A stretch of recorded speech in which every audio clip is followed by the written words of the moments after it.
Chapter 763. There were no traps or traps. The energy bar was in their hands. The old problem popped up again. How should they deal with it? This was obviously a technological energy source. The two technological heroes, Batman and Atom Man, fell silent. They really wanted it but were afraid that they would not be able to keep it safe.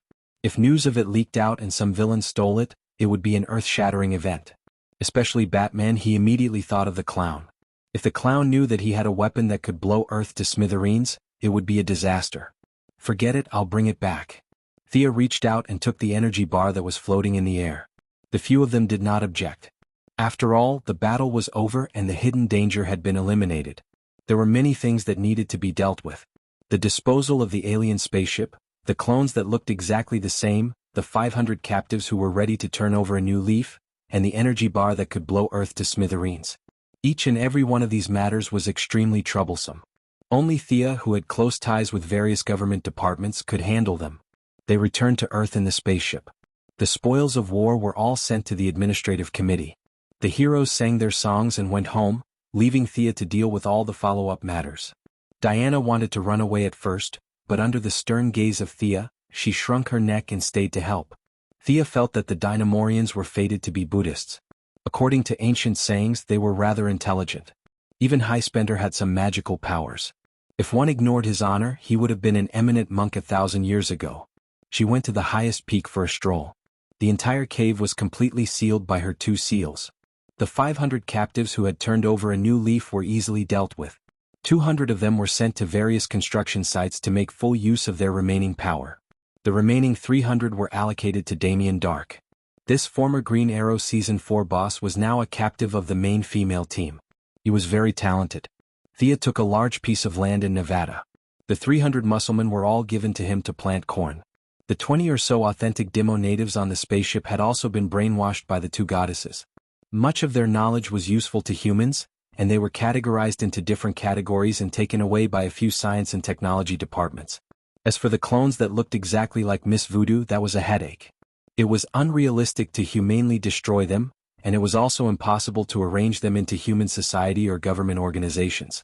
There were more than 100 women who looked exactly the same. Even a blind person would know that they were clones. Currently, the issue of cloning humans was still being debated on a moral level, and it was not suitable to be pushed out. Thea waved her pen and decided to raise them first.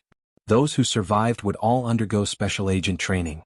As for the object of loyalty, it was naturally the Quinn family. The spaceship was handed over to the Scientific Research Center, represented by the Firestorm duo. Thea was determined to obtain the miraculous stealth technology. She had also brought the 2 stone golems to the magic school so that the new students could admire their seniors when they had nothing better to do. What are you going to do with this? Diana pointed at the energy bar on the table. Thea held her chin and pondered. She couldn't do it on Earth because it was too dangerous. What about outer space? Outer space was actually not safe, and she didn't want to give it to the Heavenly Father. What should she do? She suddenly thought of a good place, Old Shazan's Stone of Eternity. With the energy bar in her left hand and Diana in her right hand, she brought the Valkyrie to the Stone of Eternity. Old Shazan was locked up by her to absorb his divine power, and the originally deserted building became even more desolate. The Stone of Eternity was still the same as when she left last time, and there were traces of various magic battles on the ground. What do you think? This place is not bad, right? Diana carefully experienced the characteristics of the Stone of Eternity. Even with her calmness, she was dumbfounded. There is a problem with the space and time here, and there is also a strange feeling that I can't describe. Yes, this is the center of the multiverse. I once wanted to move it to our universe, but no matter how hard I tried, I couldn't move it at all. That was when I discovered the hidden characteristics of this place. The center had nothing to do with the present. She found a box to hide the energy bar, looked around briefly, and then returned to Earth. A crisis caused by the entertainment activities of the Female Righteous Alliance was stopped prematurely. The ordinary people were still living their ordinary lives and were not affected at all. Writing reports, making records, numbering a few pieces of evidence and sealing them up. After going through the entire process, the secrets of the D-demons were locked up in the secret files of the administrative committee. Once the door was locked, it was as if it had never existed. Thea was not interested in Priscilla's original body, but Miss Voodoo deserved her attention. It was a remarkable talent that the guy could integrate striptease moves into battle. It was very suitable for a bard. After basic training as a special agent, she was sent to the current magic school under Master Constantine to learn more advanced theories. In the blink of an eye, it was May. At the end of March, the International Justice League was officially established. The Golden Vanguard was the leader, and the three female generals, Female Fox, Fire and Ice, joined at the same time. Following closely behind was the Russian superhero, Red Rocket, and the Iron Mask general from an indescribable country. What was worth noting was that the International Justice League also had a Green Lantern Gardner. He was also from Earth, and was the second choice for Arbin Sue's ring, other than Hal Jordan. Due to the Battle of Darkseid, 4 Green Lanterns who participated in the battle died. 3 of the rings flew away and 1 was left on Earth. Green Lantern Gardner was destined to receive a Green Lantern ring, and become the new Green Lantern. The 2 goddesses, Thea and Diana, did not know whether to laugh or cry. Batman also shamelessly joined the International Justice League. Master Bruce used the attitude of, "I'm leading you, you can't reject me," to infiltrate the International Justice League. The International Justice League looked glamorous on the surface, but in reality, there were many internal problems that made one's hair stand on end. There were all kinds of bureaucratic commands, and behind the 7 members were more than 20 leaders. Moreover, their reputation was far from the International Justice League's. Despite the media's promotion, they still could not convince the ordinary people. Female Fox, Fire and Ice had complained to Thea before. If they had known that the internal structure was so complicated, they would not have gotten involved in this mess. The pressure from the people behind the scenes, coupled with the lack of motivation of the members, made the Golden Vanguard very passive. Compared to the dismal debut of the International Justice League, there was another incident that was worth recording in the history books. At the beginning of April, the huge Ibn Trade Association entered the solar system. The government and the military immediately released a statement, saying that this was a peaceful trade group. The people were not stupid. They immediately asked, "How did you know?" At first they said that it was a secret. "Your ranks are not high enough." After that, "You spread a bunch of fake and true news, from Apollo's landing on the moon to the recent construction of the Mars base. In short, you gave the public the impression that the higher-ups were playing a big game of chess and that everything was under their control." Chapter 764. The heroes of the Righteous Alliance ran back and forth to the edge of the solar system and confirmed that Ibn Trade was a commercial alliance. It was safe and harmless. The other party came with peace. The people began to boil. Earth was finally entering the era of the universe. 15 huge battleships carrying a large number of goods and a commercial celestial body transformed from an asteroid slowly entered the solar system. Every day the people discussed how far the other party was from Earth. Yesterday they were on Saturn. Today they should be on Jupiter. What did the aliens look like? Were they as stupid as in the movies? Or did they look like us? Did they wear clothes? What did they eat? All kinds of questions popped up. The government's subsequent actions could be regarded as competent. They responded appropriately and commanded calmly. Moira's support rate skyrocketed. Most people did not know that this was all an act. In the eyes of outsiders, the government's response was so perfect that it could be written in textbooks. Many media reporters rushed to Mars and witnessed Moira shaking hands with the leader of the commercial alliance on behalf of Earth.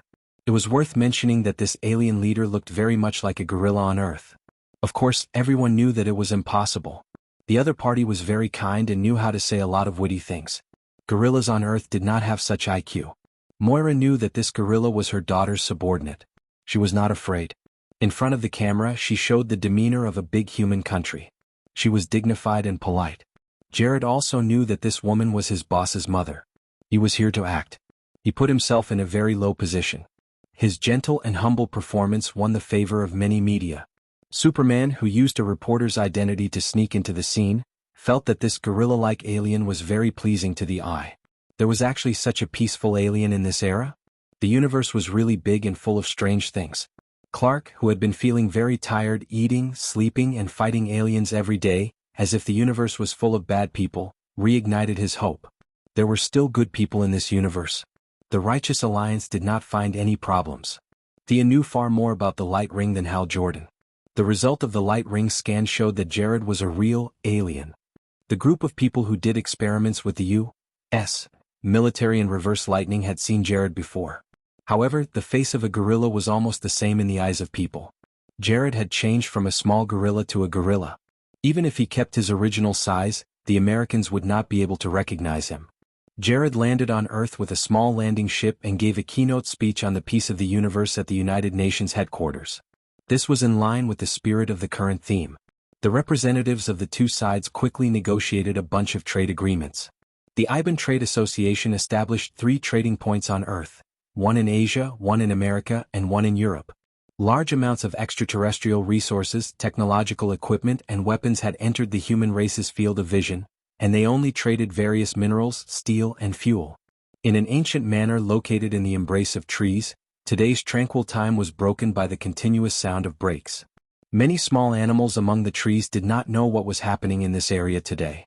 They hid in their own tree holes and shivered as they watched the humans coming in and out. "Big brother, look at my holographic watch, it's so cool. It's completely controlled by brainwaves.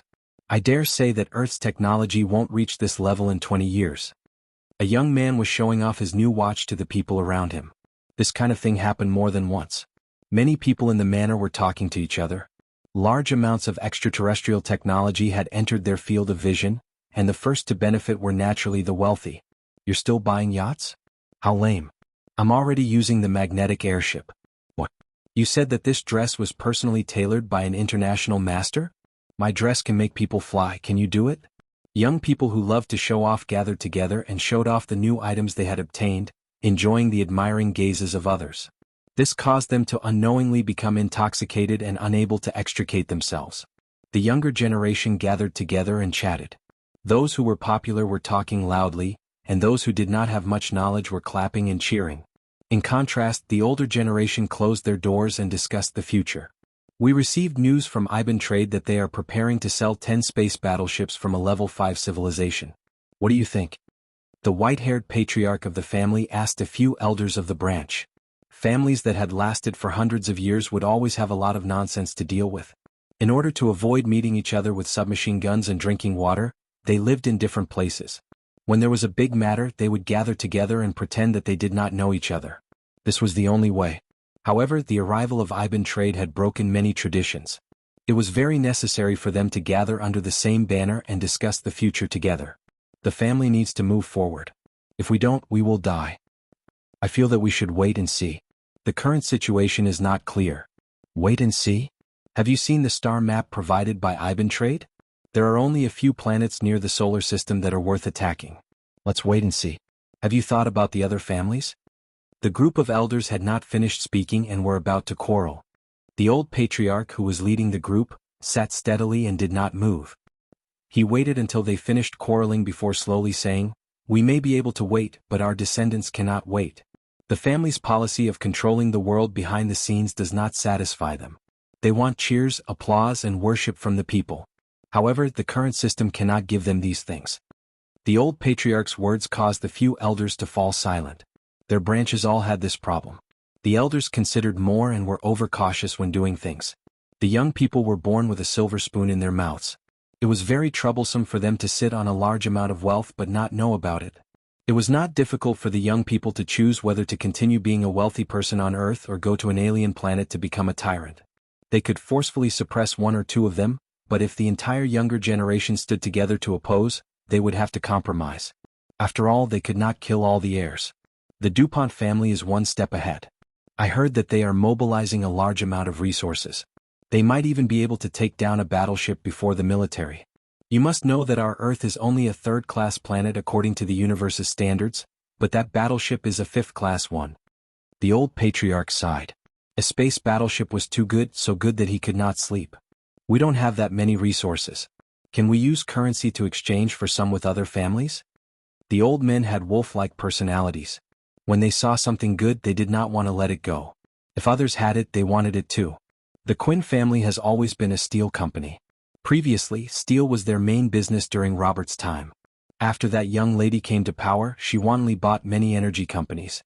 The mother and daughter pair have a large amount of resources in their hands. What are their opinions? An old man with triangular eyes asked. Chapter 765. The old patriarch sneered when he heard Quinn's name. President Quinn wants to finish her term and leave behind a glorious name. A woman blinded by fame. As for her daughter, she is a superhero. Of course, she will take it as her duty to protect the people of Earth. What a ridiculous idea. Just let them watch over Earth. The remaining people also laughed with different characteristics. In their opinion, they had seen through everything. The actions of Quinn and her daughter were simply ridiculous. It was unwise to let go of the huge benefits and be tied down by fame. The triangular-eyed old man suggested that there was no need to buy it. In the dark night they could just take people and snatch it. A group of people despised this idiot who spoke without thinking. Who was that? That was an alien. Their technology was hundreds of years ahead of Earth. Even if they managed to snatch it, no one would know how to drive it. A giant battleship tens of thousands of meters long was not a bicycle in front of the door. With a huge amount of materials in exchange, the other party promised to teach, provide all the learning materials and provide food and accommodation until they learned it. If they wanted to snatch one, who would teach them? The families quickly reached an agreement. They wanted what other families had. There was nothing to say. But Thea certainly knew what they were thinking. All of this was the result of her secretly pushing. She knew the young people's thoughts too well. Using their psychology, a strong barrier would always be broken from the inside. When the arrow was on the bow, they would have no choice but to retreat. They spent a huge amount of money to buy the space battleship. They couldn't open a theme park at home or take young models to have sex in it, right? Weren't they greedy? I'll give you a big pie. Let them take the space battleship with their family's materials and children to explore the outer space. This was her plan. Did they really think that all the aliens in the universe were as polite as Jared? We were lying to you, all right? When Jared was angry, even he was afraid of himself. If these wolves won, they could share the pressure of Earth. If they lost? If they lost, then so be it. It had nothing to do with Thea. Things were not unexpected. Several families took out their 100 years of savings to exchange for space battleships. Thea also helped by controlling a lot of media to speak wantonly, comparing the interstellar era to the great voyage of the past. She encouraged the ordinary people to resist the rich people's illegal actions of taking the lead. The more ordinary people said so, the more the hidden families were motivated. The more they said it was impossible, the more they did it. In the end, they boasted of being the Magellan da Gama. Under Thea's secret command, the major families bought 6 out of the 10 warships, while the major countries in the world only bought 4. With such a huge amount of wealth exposed, their seclusion policy could no longer continue, and they could only return to the spotlight. Every day they had to deal with all kinds of verbal and written criticism. Finally, a month later, the DuPont family led a huge escort team and advanced weapons to attack a planet not far from the solar system. The civilization there had just entered an agricultural society. Faced with the advanced weapons of the Earthlings, they had no power to fight back and were beaten to a pulp. The news of the first victory was secretly sent back to Earth, and the big families were very encouraged. Under the instigation of many young heirs, several great clans set off for the starry skies one after another. Humph, those old bastards are finally gone. Thea sat in her office chair with her legs crossed. Driven by greed, the big families abandoned Earth like it was a pair of worn-out shoes, leaving only a small number of people to watch over their homes. They majestically charged into space, and one of the families even shouted that their target was the sea of stars before they left. In order to strengthen their confidence, Thea first revealed a few planets that were both strong and weak, but they were all within an acceptable range. The strong ones were in the era of gunpowder weapons, and the weak ones were in the era of cold weapons. With the elites of the big families and all kinds of mecha and extraterrestrial weapons, it was no problem for them to flatten those planets. As for what happened after that, Thea could only maintain a limited amount of attention. To her, Earth was the most important. There was no reason, no logic, this was the center of the universe. For the same trade, if the divine power provided to her on another planet was 1, it would be 10 on Earth. Those families thought that Earth's environment was terrible and polluted, but they would never have thought that this place was important to Thea, Diana, and even Darkseid to the multiverse. This was caused by the difference in altitude. She did not use violent means to get them to leave voluntarily. Even the stranger ghost who spoke for God could not say anything. What she did was in accordance with the rules, be it official or unspoken. Of course, they did not get a total of 6 fifth-level spaceships for free. They had to shed tears and sell everything they had to buy them. Real estate, stocks, energy sources, and all kinds of resources that the big families had monopolized for hundreds of years were all in Thea's hands. She only paid a few spaceships, and these spaceships did not belong to her in the first place. They were snatched by the Yellow Lantern Corps and Death Knell. Tell me, how much did we get this time? She asked the secretary. The secretary's tone was very excited as she reported to her with a thick stack of documents. Quinn Group's shares were recovered by 17%, Wayne Group's shares increased by 19%, Rhodes Technology 26%. In addition to the above-mentioned companies, you have added 19 pharmaceutical factories, 14 aircraft manufacturing companies, 9 shipping companies and 13 media companies under your name. Krupp Company, Springfield Munitions Factory, Beretta Company. You hold a lot of shares in all of them. You have more than half of the shares in 12 of them. The rest of the properties, islands, private castles, oil fields, and real estate around the world are still being calculated.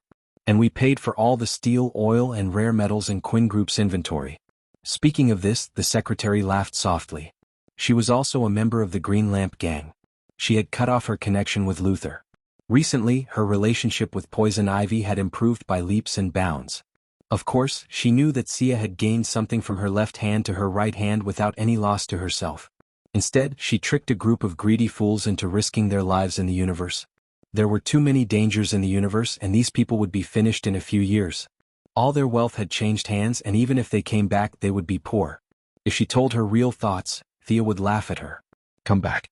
What a joke. In 2 years it would be the darkest night. It would be a catastrophe for the entire universe, and these people's chances of survival were slim. Sigh, it seems like a lot of money but it's just a number. Of course, Thea would not sleep with a pile of money. She wanted to add this part back into the wealth cycle and redistribute the wealth of society. The top of the pyramid had been completely emptied. Using the government as a cover, she slowly returned the wealth accumulated by these families for hundreds of years to the people. This was what she needed to do in the future. It was impossible to completely eliminate poverty, but she could make most people live better and richer. In the next few days she began to work with Moira. The government introduced a lot of policies to encourage and support the manufacturing industry. Many low-tech alien products were copied by human beings. The rich used the original alien products, and the poor ordinary people used the counterfeit products. Thea would not say that this was a trick she learned from the counterfeit mobile phones in the indescribable country. The heavy manufacturing industry directly increased the employment rate. Many people suddenly found that their income had increased a lot. The idle people were pulled to work in the factories. They did not need a degree as long as they had brains they could support themselves and buy houses and cars. Many ordinary people did not know what had happened. They only knew that after the aliens came, life on Earth suddenly became better. Chapter 766. The big shots were playing all kinds of games and the small ones also needed to survive. Jenny was a young girl from Arkansas. She was young and beautiful and she thought that she was very capable. She wanted applause and cheers and she ignored the opposition of her family. With an indomitable spirit, she rushed into the Vanity Fair of Hollywood. Unfortunately, an ideal was still an ideal and reality made her bleed. Not to mention becoming a big star in Hollywood, she couldn't even touch the door of Hollywood. She could only work as a hostess in the nightclub. In the early hours of the morning, Miss Jenny walked back alone with heavy makeup, wearing a cheap dress and high heels in her hand. Gina, you stupid pig. Go and work as a worker. When I become a big star you will regret it. Miss Jenny drank a lot tonight but she still kept a little sober. She scolded her roommate as she walked. As a member of the bottom rung of the Hollywood pyramid, there were countless people like Miss Jenny. Her current roommate was originally in the same situation as her. Although they didn't have a deep friendship, the two of them still had some common topics to talk about. But everything changed last month. Gina gave up her dream of Hollywood, washed off her heavy makeup, took off her earrings and went to work in a small factory.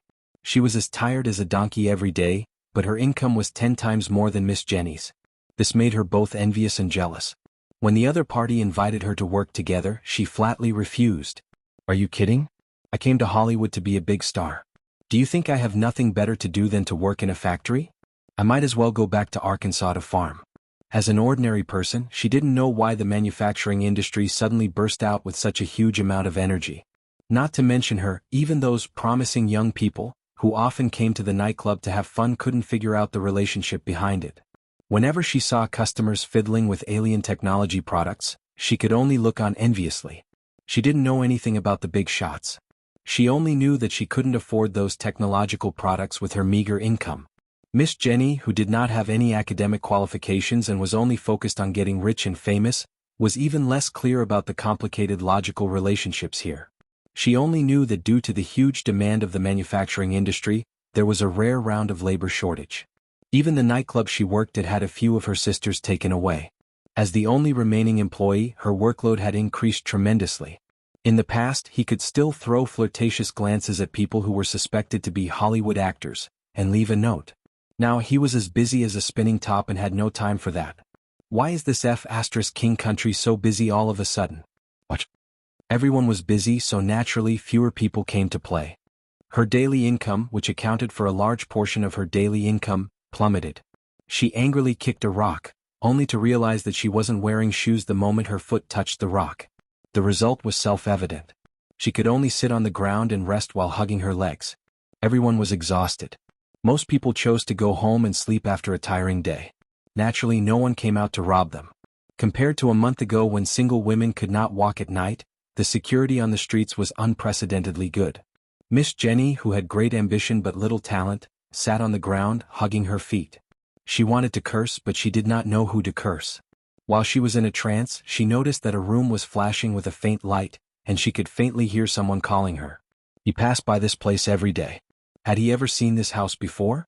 After drinking a lot of wine, Miss Jenny felt dizzy. After thinking for a long time, she felt like she had seen him before, but she also felt like she had never seen him before. Shall we go in and take a look? Please don't go in. What if there are ghosts inside? All kinds of thoughts appeared in her mind. Miss Jenny subconsciously felt that something was wrong, but there seemed to be a voice tempting her to go in and take a look. Anyway, she had nothing. If she found a treasure, wouldn't she be rich?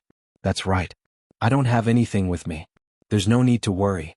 Jenny did not know if this idea came from her or if it was forced on her by the outside world. She did not hesitate and pushed the door open and walked in. The interior was very well furnished. It was like a rich man's house. She had never seen a real rich man's house before, so she could only refer to the things she saw on TV and the internet. The floor was covered with a gorgeous carpet, and there were expensive oil paintings hanging around. Walking through the magnificent corridor, Miss Jenny looked around as she walked. Her curiosity was like a cat tightly clenching her chest. She did not dare to breathe too hard, afraid that she would break something if she exhaled too hard. "Hello, is anyone here?" she said softly, her voice so soft that she could not hear it clearly. Just when she thought that no one would respond to her, a thin layer of fog rose from the stage not far away. The light smoke surrounded the body, and the fog dispersed like a light cloud. A languid woman appeared from within. "Customer, is there anything you need?" There was a faint layer of gray on the woman's skin, but it was easily ignored. Her voice was too seductive. Even though she was also a woman, Miss Jenny felt her heart beating faster. "Me?" she stuttered. She did not dare to say that she came in to see if there was anything cheap here. "My name is Siren. Is there anything you need? We can buy and sell anything here, hee." This languid woman was naturally Thea's creation in the Sea of Souls. She was a demigod banshee siren, a mixture of soul god power, wealth god power, and art god power. In order to promote economic circulation, well, at least that was what Thea thought. Since she had nothing to do, she sent the Banshee Queen out to do some small business. "Don't be nervous. Sit down and eat something." The Banshee waved her hand and a huge dining table appeared. All kinds of exquisite food that Miss Jenny had never seen before were placed on the table, waiting for her to enjoy. "Can I eat?" After drinking with the Banshee Queen for half a night and being worried for half a day, Miss Jenny was really hungry. After receiving the siren's signal that she could eat as much as she wanted, she grabbed a drumstick and started eating. She had never been to a Michelin restaurant before, but she felt that her mouth was filled with joy. It was too delicious. She ate in a daze and drank a bowl of soup at the end. Her thoughts were simple. Since she did not have the money to pay, she would just owe the Banshee Queen. The siren did not care about her petty thoughts. The demigod Banshee maintained a smile. "Customer, is there anything else you need? Would you like to make a deal with us?" Thinking that she had taken advantage of the situation, Miss Jenny regained some of her rationality. She asked uncertainly, "What kind of deal?" She wondered if these people were selling organs. Should she run? Cars, houses, weapons, superpowers, anything you can think of is within the scope of our deal. The siren saw her confusion and continued, "Of course, your deal includes everything you have, money, resources, and even your life and soul." Chapter 767. At first, Miss Jenny was a little cautious, but in the end she almost laughed out loud. What a joke. Soul. It was the 21st century now. Aliens had already entered the Earth. How could anyone still believe in souls? Was this charming woman a fool? Or was she not a fool? Was she also a Hollywood person? Was this luxurious house actually a reality show? Intelligent beings were used to interpreting everything with their own worldview. Miss Jenny was now in a strange circle. She classified everything that was wrong here as an act. The house belonged to the production crew, and the carpets and sculptures were all fake. This seductive woman also wanted to be a big star.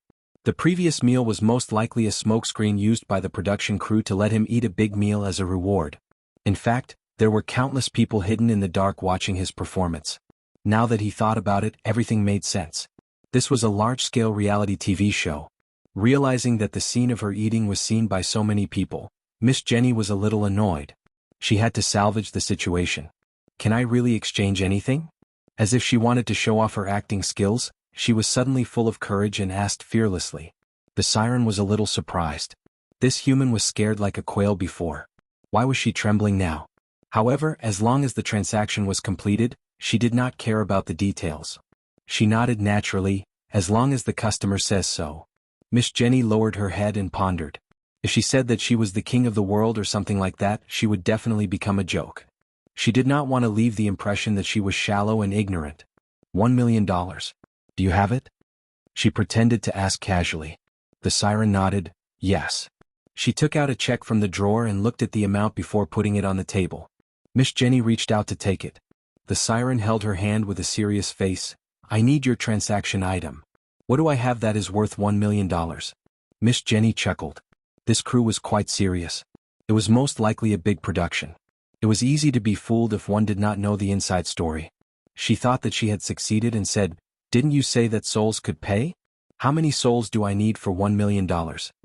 The siren's eyes glowed. "The soul is the source of your life. If you want to complete this transaction, then I need to strip some essence from your soul. It is equivalent to 10 years of life." It would be a lie to say that Miss Jenny was not afraid. Under the mysterious atmosphere, she felt her hair stand on end, but she suppressed it with the idea that the film crew was good at creating a scary atmosphere. She wanted to appear calm and collected, so she said in a tone as if she had seen through everything, "Do you still need to sign some documents, parchment or something?" A hint of mockery appeared in the depths of the demonist's brows. "My master is the god of wealth of souls. The methods of a mere demon are far too inferior." "No, I'll explain it clearly. If you don't mind, this is yours." Siren pushed the check over. Miss Jenny felt as if she was about to lose something. Before she could think about it, her eyes were attracted by the check.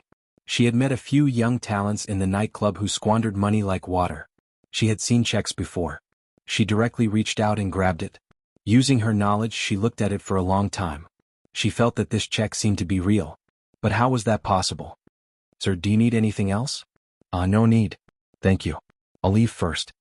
Miss Jenny felt that the film crew most likely used the wrong prop and gave her a real check. She hurriedly ran out of the house. It was not until she ran out of the street that she turned around to look. Seeing that no one was chasing after her, she held the check tightly to her chest and ran back to the rented house. In a place where she could not see, in a luxurious room, Siren bowed to the air. "Master." The young mistress took a step forward and received the soul shadow from the siren. It was fragrant and abnormally agile. Compared to the stinky smell in Karen's river Styx, this was a true soul. Those in the river Styx were all souls of the dead. The trade deity position was compatible with the soul deity position. By using souls as a transaction item, she could absorb a part of the soul essence from a living person and observe the process of the soul from birth to death. She could use this to spy on the death deity position. The most important point was that she was testing the spirit's bottom line. In fact, the spirit boss did not care about this at all. Her principle of fair trade was also one of the rules. The spirit that abided by the rules would not stop her. "Pick 100 people from your tribe and send them to different parts of the world to help me collect souls." Thea finished and returned to her house, leaving Siren to continue fooling people. Thea was very careful. She could only take a maximum of 30 years of life from a person. The decay of the soul would only appear at the end of the life. Large-scale deaths and diseases would not happen at all in a short period of time. In her opinion, this was a completely fair trade. Take Miss Jenny as an example. She might not even be able to get 1 million even if she worked hard for 10 years. To a certain extent, she had made a profit. However, in order to prevent superheroes from coming to clean up the place, she set up a magic barrier that could only be seen by the frustrated people in the trading house. Fiddling with the soul essence in his hand, the sparkling and translucent mist-like gas circled around his fingers. The life aura was endless, mixed with the memories, emotions and thoughts of the original personality. Everything was in the soul. Unfortunately, this was the soul of an ordinary person. Under her gaze, it turned into dust in less than 3 seconds. Thea felt a little regretful. She needed more pure souls with spiritual energy for her to understand. After receiving the order, the sirens went all out and selected 100 people to go around the world to fool people. In just 3 days she collected 92 soul essences. The most was 10 years, a few were 20 years, and only one was 30 years. Some traders did not believe it at all and thought that it was an act. There were also some who believed it and even wanted to peek into the details of the trading house to get more. It was a pity that a group of ordinary people were either erased or thrown out casually in the face of the banshees who could be first-line villains in the city. They also traded a variety of things. Most of them wanted money, weapons, health, and one who had been in Hollywood for several years felt that he was not talented enough and wanted to change his artistic talent. As the price he paid 30 years of his life. Their requests were all met by the trading house. Soon, the news that a room that would grant all requests had appeared all over the world began to spread in the underground world. Anything that could be bought and sold became a hot topic for a long time. A large number of soul essences were collected. Whenever Thea had a new idea, she would take out the soul for verification. As long as she got one of the two positions of life and death, her realm and strength would be improved. Chapter 768. Early in the morning at the White House, Missy yawned as she walked out of her room. Her mother, Moira, had been busy for quite some time. "Thea, take a look at this document." Her mother handed her a thick stack of documents. She quickly flipped through them. "The DuPont and the other families feel that their population is too small? That's easy, I was just thinking that Earth's population is too high." Thea sighed as she read. Even though these families were blinded by greed in the face of huge profits, they really burst forth with 200% of their strength. Under the Alliance, they occupied 5 of the 7 planets outside the solar system. The original civilization suffered heavy losses, and the intelligent life was enslaved and killed like the Native Americans. Under the rapid expansion, not only were the young people cheering, even the old people couldn't help but be inspired by the continuous victories. Everywhere they looked there was money. But even a tiger would sleep, and the enslaved intelligent life was not weak. They would resist, and no matter how advanced the technological weapons were, they would still die if they were stabbed in their sleep. A few big families pulled a spaceship back to Earth to discuss with the government. They needed weapons, energy, and more importantly, people. The situation of overcrowding in the prisons was finally solved. Thea didn't need the government to intervene. She instructed Death Knell to open up all the connections and use money to bring the criminals who couldn't be taught to the outer space and sell them to the big families. It wasn't expensive at all, just a few melons and 2 dates would do. The free cooking system couldn't change the nature of these criminals. Now, the big families who were already somewhat like slave owners needed these people to help them reclaim the wasteland. Whips and iron rods could be used to reclaim their personal value. As for running, the spaceship was controlled by the families, and the criminals could only unite around the big families in the outer space where enemies were everywhere. Blackgate Prison and Belgrave Prison were all swept by Death Knell, and thousands of them were loaded onto the spaceship. If the people didn't report, the government wouldn't investigate. Not only was it tiring to manage these people, it was also dangerous. There were cases where they would stab a few prison guards to death with a toothbrush. Now that there was money, the government pretended not to see. No one cared where these criminals went, from the prison warden to the old man who cleaned up. No one said a word. With many policies and money, the social order was unprecedentedly stable, and the crime rate instantly dropped to the lowest point. The group of people were exhausted, but they were all very happy. Their income had increased several times compared to before. Robbing a burger shop with a gun? You must be joking. I don't have the strength to do that. Thea only paid attention to the macro level and did not pay attention to the details. During the transition period of society, pain was inevitable. Just like Miss Jenny, who had been frustrated before, a policy could not benefit everyone. Thea believed that she had minimized the losses, so she did not feel guilty at all. He worked hard to refine old Shazan's godly power and studied the usage of the godly power of the soul. During the weekends he would spar with Diana. His days were pretty good. When he entered the Sea of Souls again, he took away all the substances related to Darkseid's godly power. The sirens had reported to her that humans had extracted substances from the sea. Thea also felt that the total amount of godly power was not right, but she could not trace it. Humans had too many dark technologies and she could not figure out who did it. Diana's twin swords were tainted with the most basic Omega effect, and Darkseid's blood was also rich in it. Thea studied it for 2 days, but she had no clue. This was far beyond her understanding. Perhaps this was why Darkseid had been able to suppress the Heavenly Father. She returned the twin swords to Diana and sealed all the godly power and blood away. He would study it when he reached a higher level, You got off the plane? How's the weather in Cambodia? Wet and rainy? Ah. Diana wanted to learn more about Buddhism, so she carried a travel bag around the world alone. Thea was so busy that she could only call her every day to show her concern. On the other side of the world, Diana hung up the phone happily. A girl beside her elbowed her. Boyfriend? The war goddess answered with certainty, girlfriend. Wow. No matter what their real thoughts were, the rest of the team exclaimed enviously. She had met this team in Phnom Penh. There were 2 men and 2 women. They said that they were university students who were traveling during the holidays. Their destination was Cambodia's tourist destination, Angkor Wat. Diana felt that they were not telling the truth, but she did not mind. She had also used a spell to hide her face, so there was no need to talk about who was lying. Sister Diana, hurry up and follow them. The girl named Cassie urged her to hurry up. She was a couple with a handsome young man named Desser. The other man and woman were Lawrence and his sister, who were also their friends. The 4 of them seemed to have an ulterior motive, but Diana did not care too much. When the 4 of them asked her name, she casually told them that she was Diana. This name was everywhere, so she was not afraid of being exposed. Although they tried their best to hide it, Diana still found them pointing at a map when they were camping. A treasure map? The war goddess shook her head gently. These were young people who had watched too much TV.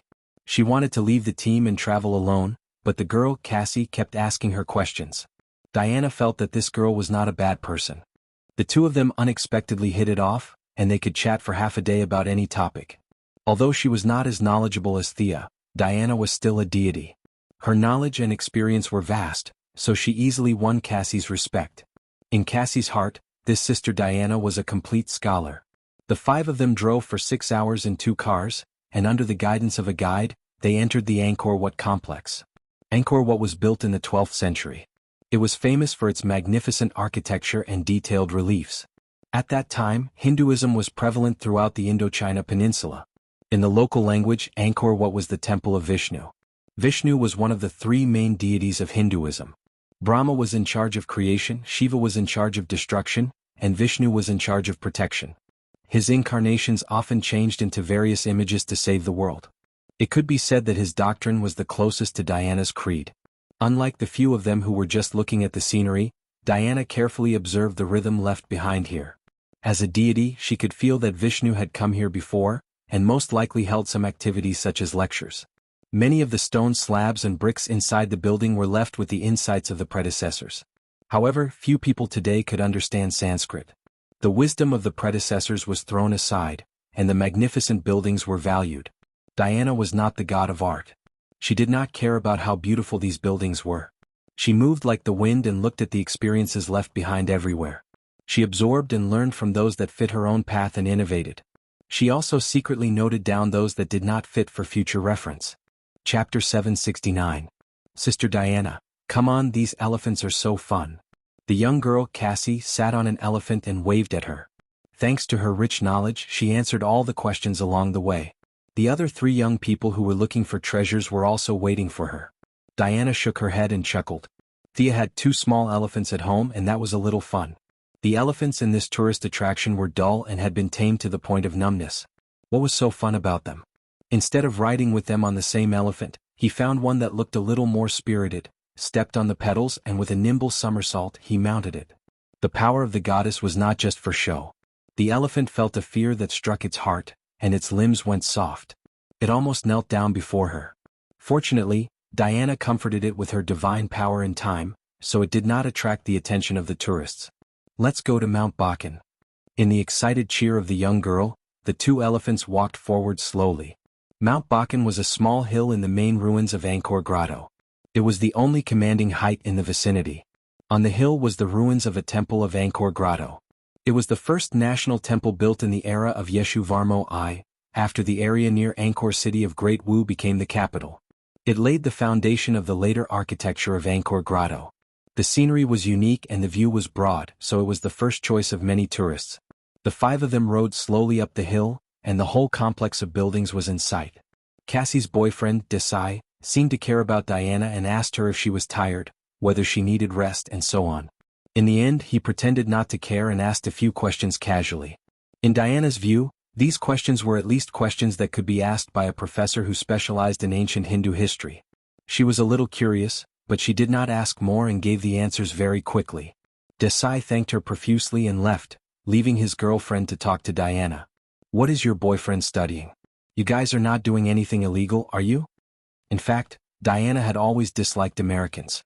They took themselves too seriously, and at the same time they did not take other countries seriously. The biggest characteristic was that there were countless people who broke the law abroad. You're always talking about the democratic spirit of the United States Constitution.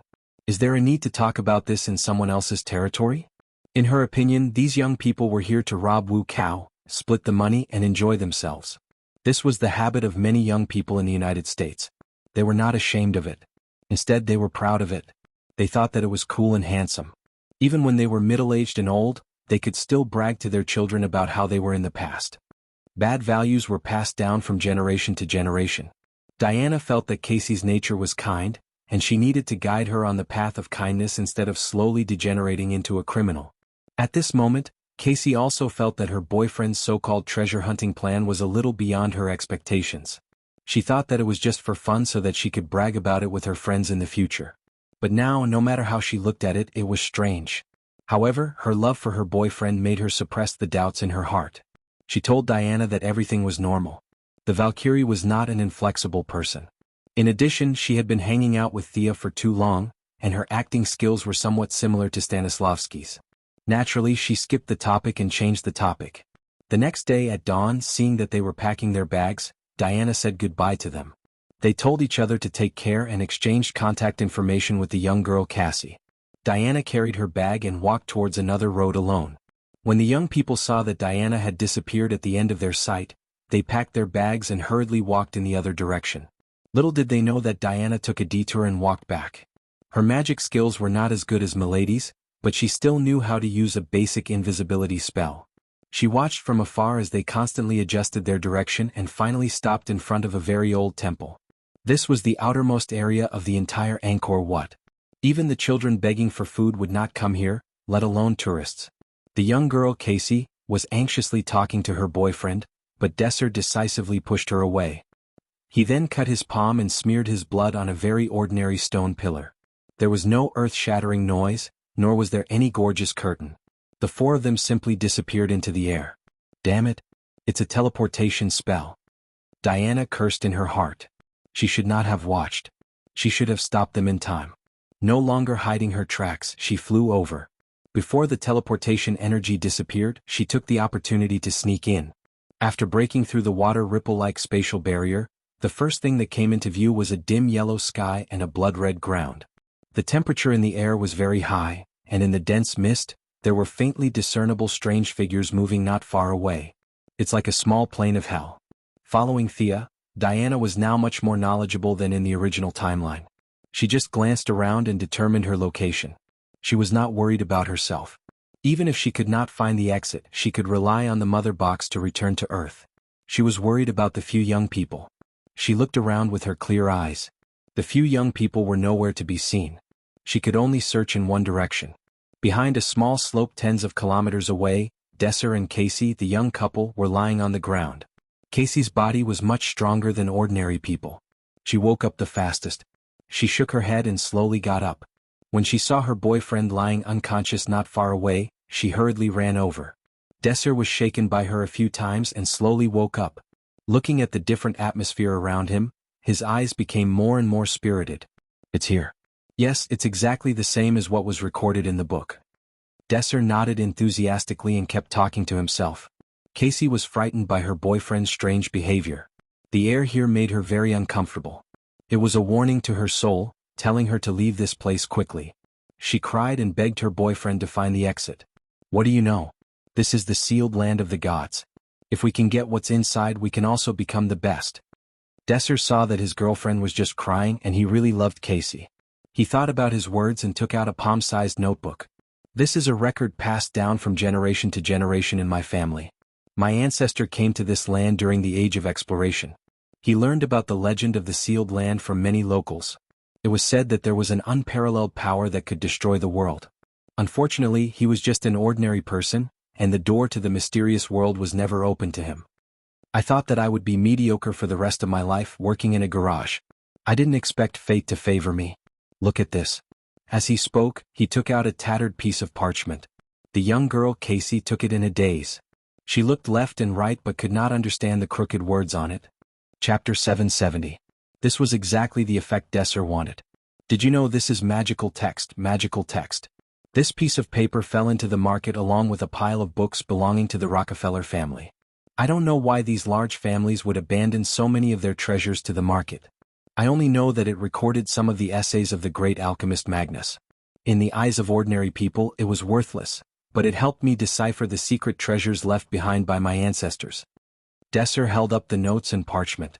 The records of our ancestors, the interpretation of the magical text, and the knowledge of that Diana.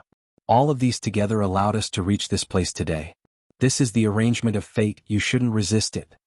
As if the words that had been bottled up in his heart for a long time were finally spoken, his eyes emitted a strong obsession, or perhaps it could be called fanaticism. Casey didn't know why her boyfriend had become like this. After all, last month they were still discussing about getting married once they reached legal age, researching about the mortgage and whatever alien trade was too far away from them. Casey didn't understand the relationship between her boyfriend and the Rockefeller family. She only wanted to know how her originally peaceful and happy life had become like this. Follow me. Desser looked at the dusky sky. He was actually a bit scared, but he forcefully suppressed his fear and checked the surroundings with the notes, indicating for Casey to follow him. Aren't we going to look for the Lawrence siblings? Why would we look for them? Desser asked in a cold tone as if Casey had said something stupid. Casey's face was full of helplessness. She could only follow her boyfriend as they walked through the scarlet ground. Desser kept checking the notes. He walked faster and faster. If it wasn't for the unknown power in Casey's body, she would have been shaken off long ago. It's here, it must be here. In front of a deep pit, there were 5 stone pillars surrounding each other.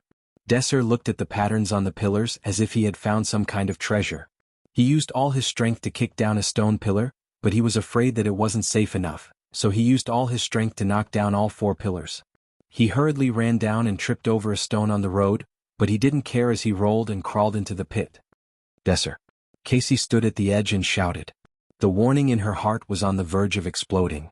She really didn't want to go any further.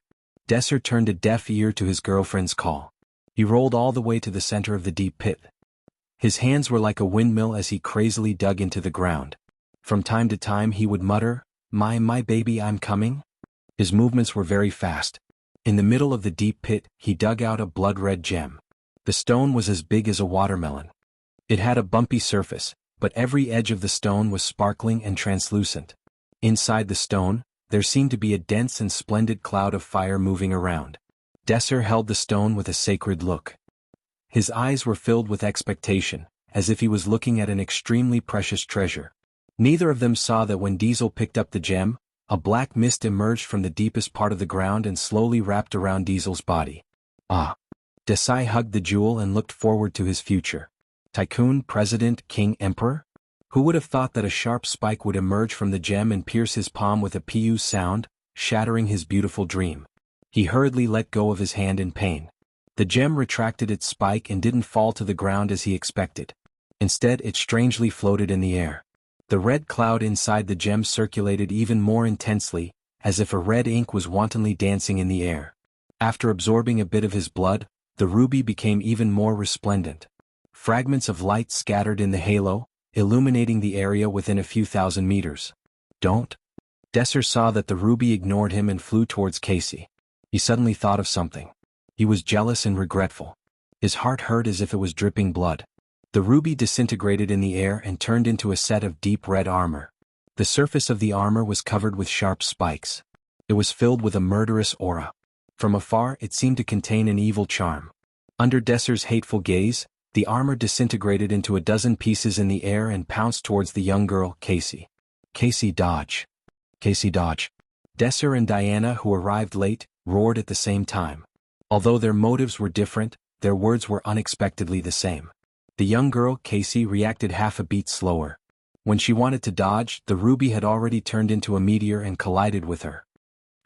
The young girl, Casey, only had time to let out half a cry of surprise before the second half was drowned out by the intense pain. The last thing she saw was her boyfriend's cruel gaze. Her vision turned black and she fainted. "No!" Diana shouted. She had already seen that although the armor had spikes on the outside, There were also spikes of the same length on the inside. If you want to hurt others, you have to hurt yourself first. This was very similar to the thorny belt of the ancient ascetics. They used a barbed belt to tie the armor to the body, constantly reminding themselves to absorb strength from pain. Unfortunately, she was too far away and was one step too late when she flew over. Shoulder pads, arm guards, leg guards, cloak, and helmet were all equipped in less than a third of a second. The deep red armor was firmly rooted in Casey's body. Large amounts of blood flowed out from the gaps in the armor. The originally dim armor was nourished by the blood and its color became even brighter, as if it was plated with a layer of dim light. "Casey, hold on, I'll get you out." Diana couldn't be bothered to teach Desser a lesson. She reached out to take off the armor, but her arm was stopped halfway by the deep red vambrace. The helmet emitted 2 rays of light. Diana's aura soared. Casey was now completely unconscious and had become the armor controlling the human body. This armor was nothing in her eyes. She raised her strength to 30% and wanted to forcefully pull Casey out. Placing her wrist on the armor's shoulder pads, Diana was ready to tear them apart. The crimson armor's reaction wasn't slow. It lowered its shoulder and retreated, at the same time punching out with its right fist. Diana didn't back down. Her jade-white palm was as fast as lightning. She placed it on the shoulder pads and was about to use her strength to tear this piece off. Unexpectedly, a flashing crimson lasso flew out from the armor's left hand and coiled around a distant boulder like a snake, nimbly dodging Diana's sure-kill attack. "The treasure is mine, it has to be mine. You can't take it away. I found it after much effort." Desser's body was hunched and he staggered out of the deep pit. His body was covered in black gas. His gaze was blurred as he looked at the crimson armor in the distance, ignoring the strange aura on it. It was as if he was looking at his true love. Diana, who was about to give chase, stopped in her tracks. There was something wrong with this young man. Something was very wrong. Such dense evil magic power wasn't something a normal person could control. Chapter 771. Realizing that things were getting out of hand, Diana had no choice but to put on her armor and take out her swords. One of them was unconscious, and the other seemed to be possessed by a demon. She no longer needed to hide her identity. Desser growled like a wild beast. Along with the pain on his face was an irresistible power. An ordinary person had crossed the demigod level and reached the true god level in front of Diana's eyes, or it could be said that he had the power of a true god. Diana looked at the shadow behind him. It had horns, white hair, 2 pairs of evil eyes, and dark red skin that seemed to be able to overturn the universe. Even though she had never seen it before, both Thea and Raven had told her about it. It was the 3-Palace demon. "It's just a projection." Diana was relieved after identifying it. Thea had told Diana many things about powerful beings in order to strengthen her belief. According to Thea's estimation, the 3-Palace demon was stronger than Darkseid. It was hard to tell how much stronger they were, but they were definitely stronger than Zeus. Thea had been weak back then and she had not seen much of the world. Now she could be considered a master. Looking back at the sealed 3-Palace demon, she instantly understood that it was not the real thing.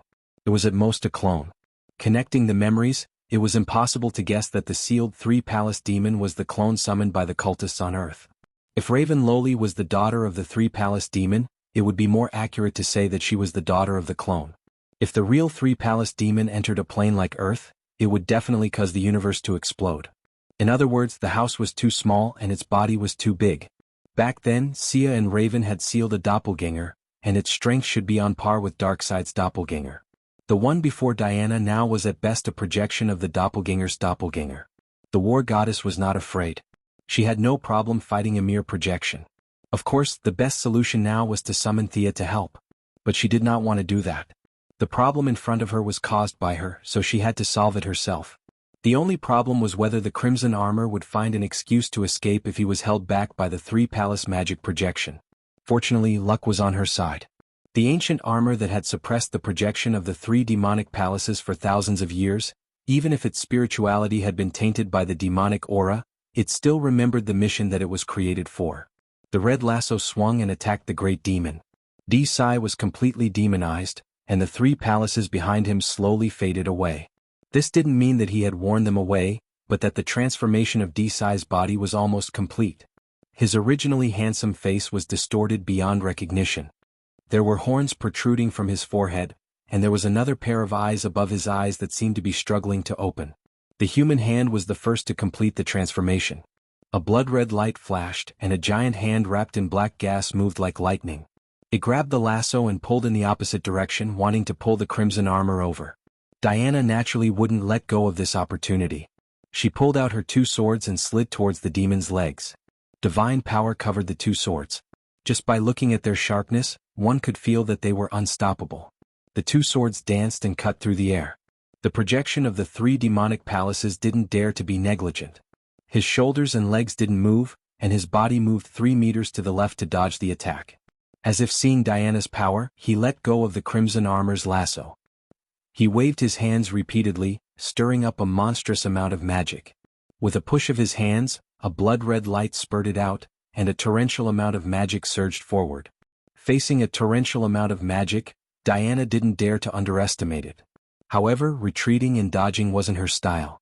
Even if she was facing an undefeatable enemy, she still had to face the challenge head-on, not to mention that this guy in front of her wasn't that strong. Putting away her two swords, the Valkyrie raised the power of the silver bracelet to the extreme. With a loud roar, she used all the divine power in her body to smash the sea of magic. A 10-meter-wide passage was opened in the turbulent sea under the impact of the golden divine power. The Valkyrie didn't stop there. She turned into a strong light and punched the 3 demonic palaces through the sea. The demon, who was at a disadvantage, was still burning with magic flames. At this time, his body had already been transformed. His 4 eyes were looking at Diana, flashing with an evil light. The air within a few hundred meters was so heavy that it was almost stagnant. Diana often sparred with Thea, so it wasn't like she hadn't seen eye attacks before. She stepped on the ground with one foot and used the force to fly up. She pulled out her sword and slashed down. The 3 demonic palaces weren't surprised that his eye attack was dodged. His body suddenly grew a lot taller. Crimson magic flames enveloped his whole body. His steel-like hand grabbed the sword and exerted force in his palm, wanting to throw her away. The Valkyrie did a backflip and pulled out her sword.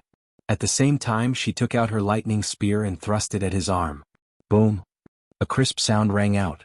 Lightning had a great restraining effect on demons. When the two sides suddenly made contact, it was like a thunderclap. The 3 demonic palaces finally took a step back in the battle. Diana was unforgiving. She waved her spear and aimed it at the demon's head. The Valkyrie was confident that this move could take down the demon. She was very careful with her moves. She mostly used the side of her spear to hit the demon. It would be best if she could shake the demon away from Desser's body. After that, no matter what she did, she would be able to move freely. Unfortunately, a crimson lasso wrapped around the tip of her spear. She had used up all her strength, so she hurriedly increased her strength. The 3 demonic palaces relied on the lasso's delay to dodge the fatal blow in a split second. Damn it! Diana was a little angry. This broken armor couldn't distinguish between good and bad, causing her to miss a good opportunity. The demon silently laughed, his eyes filled with ruthlessness. He waved his hand and pulled down 2 meteors from the sky, smashing them towards Diana. At the same time, he spat out a red light from his mouth. The red light scattered in the air and turned into a red cloud. As the haze filled the air, he crazily released all kinds of magic related to fire, darkness, and earth. Diana wrapped herself with divine power. With the spear in her left hand and the shield in her right, she nimbly weaved through all kinds of magic. She was a little anxious. Desser, with his human body as his foundation, wouldn't be able to hold on for long. But no matter how anxious she was, she couldn't rush into the range of the 3 demonic palaces. Every time she was about to approach, she would be interrupted by the crimson armor. She was obviously very strong, but she couldn't display it. This made her suffer. Fortunately, the 3 demonic palaces couldn't completely control the armor. The more he tried to control it, the faster the armor's self-awareness would recover.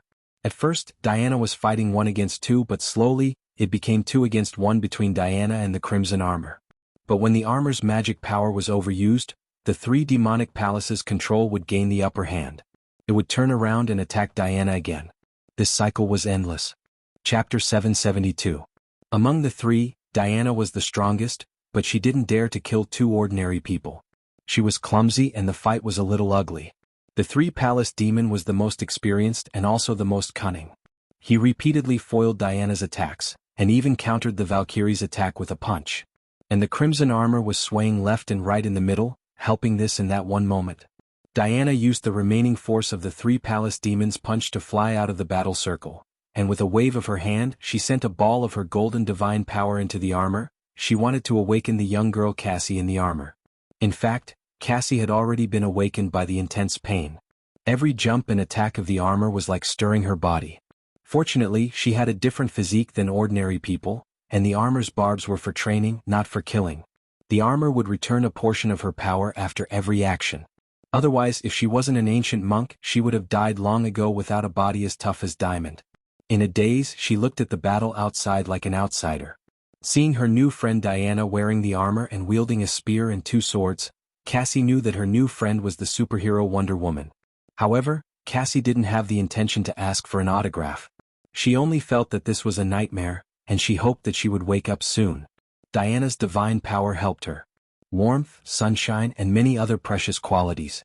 Perseverance allowed her to gradually return from the perspective of an outsider to her own body. Cassie, can you hear me? Cassie, it's Diana. I need your power. Pull yourself together. Persevere. Control this armor. You are the master. Make it act according to your orders. You can do it.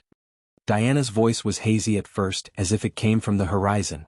Then it slowly became clear, and Cassie finally understood the situation. I can't do it. It doesn't listen to my orders. The young girl wanted to control the armor, even if she could only control a finger, but her body was as stiff as a rock. Her nerves, bones, and muscles were like someone else's. Her orders couldn't be transmitted to her body at all. The young girl couldn't speak, she could only shout in her heart. She wanted to tell Diana loudly that she was just an ordinary girl, not a superhero. She didn't have such strong beliefs. However, Diana acted as if she didn't hear her. Her warm words kept encouraging her and encouraging her. She was like an elder sister, but more often than not, she was like a mother looking after her child. You can do it. Hang in there. You'll succeed soon. I have confidence in you.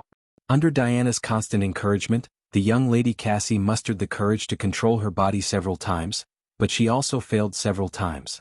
There were no sarcastic remarks, no strange gazes, only the usual support and encouragement. Cassie's heart was heavy. She did not want to betray this trust. Try hard and fail. Try again and still fail. Persevere. Continue to persevere. The girl, who had always gone with the flow, never thought that she would one day have such a strong belief. A cry that came from the depths of his soul finally came out from his mouth. The armor seemed to have realized the strong change in its host. It handed over control and fell silent. Cassie, you're amazing. The girl heard a familiar voice. It wasn't a telepathic conversation, but a voice that was transmitted through the air, through her eardrums and into her brain. Me? Looking at the crimson armor on her arm, she was a little stunned. Come and help save Desser. I believe you can do it. Diana interrupted her daze. Desser? It felt like something that happened a century ago. It took her a while to remember that he was her boyfriend. At that moment, countless information entered her mind. Cassie's eyes flashed. She already understood. These were the armor's instructions, or perhaps it should be called the armor of silence.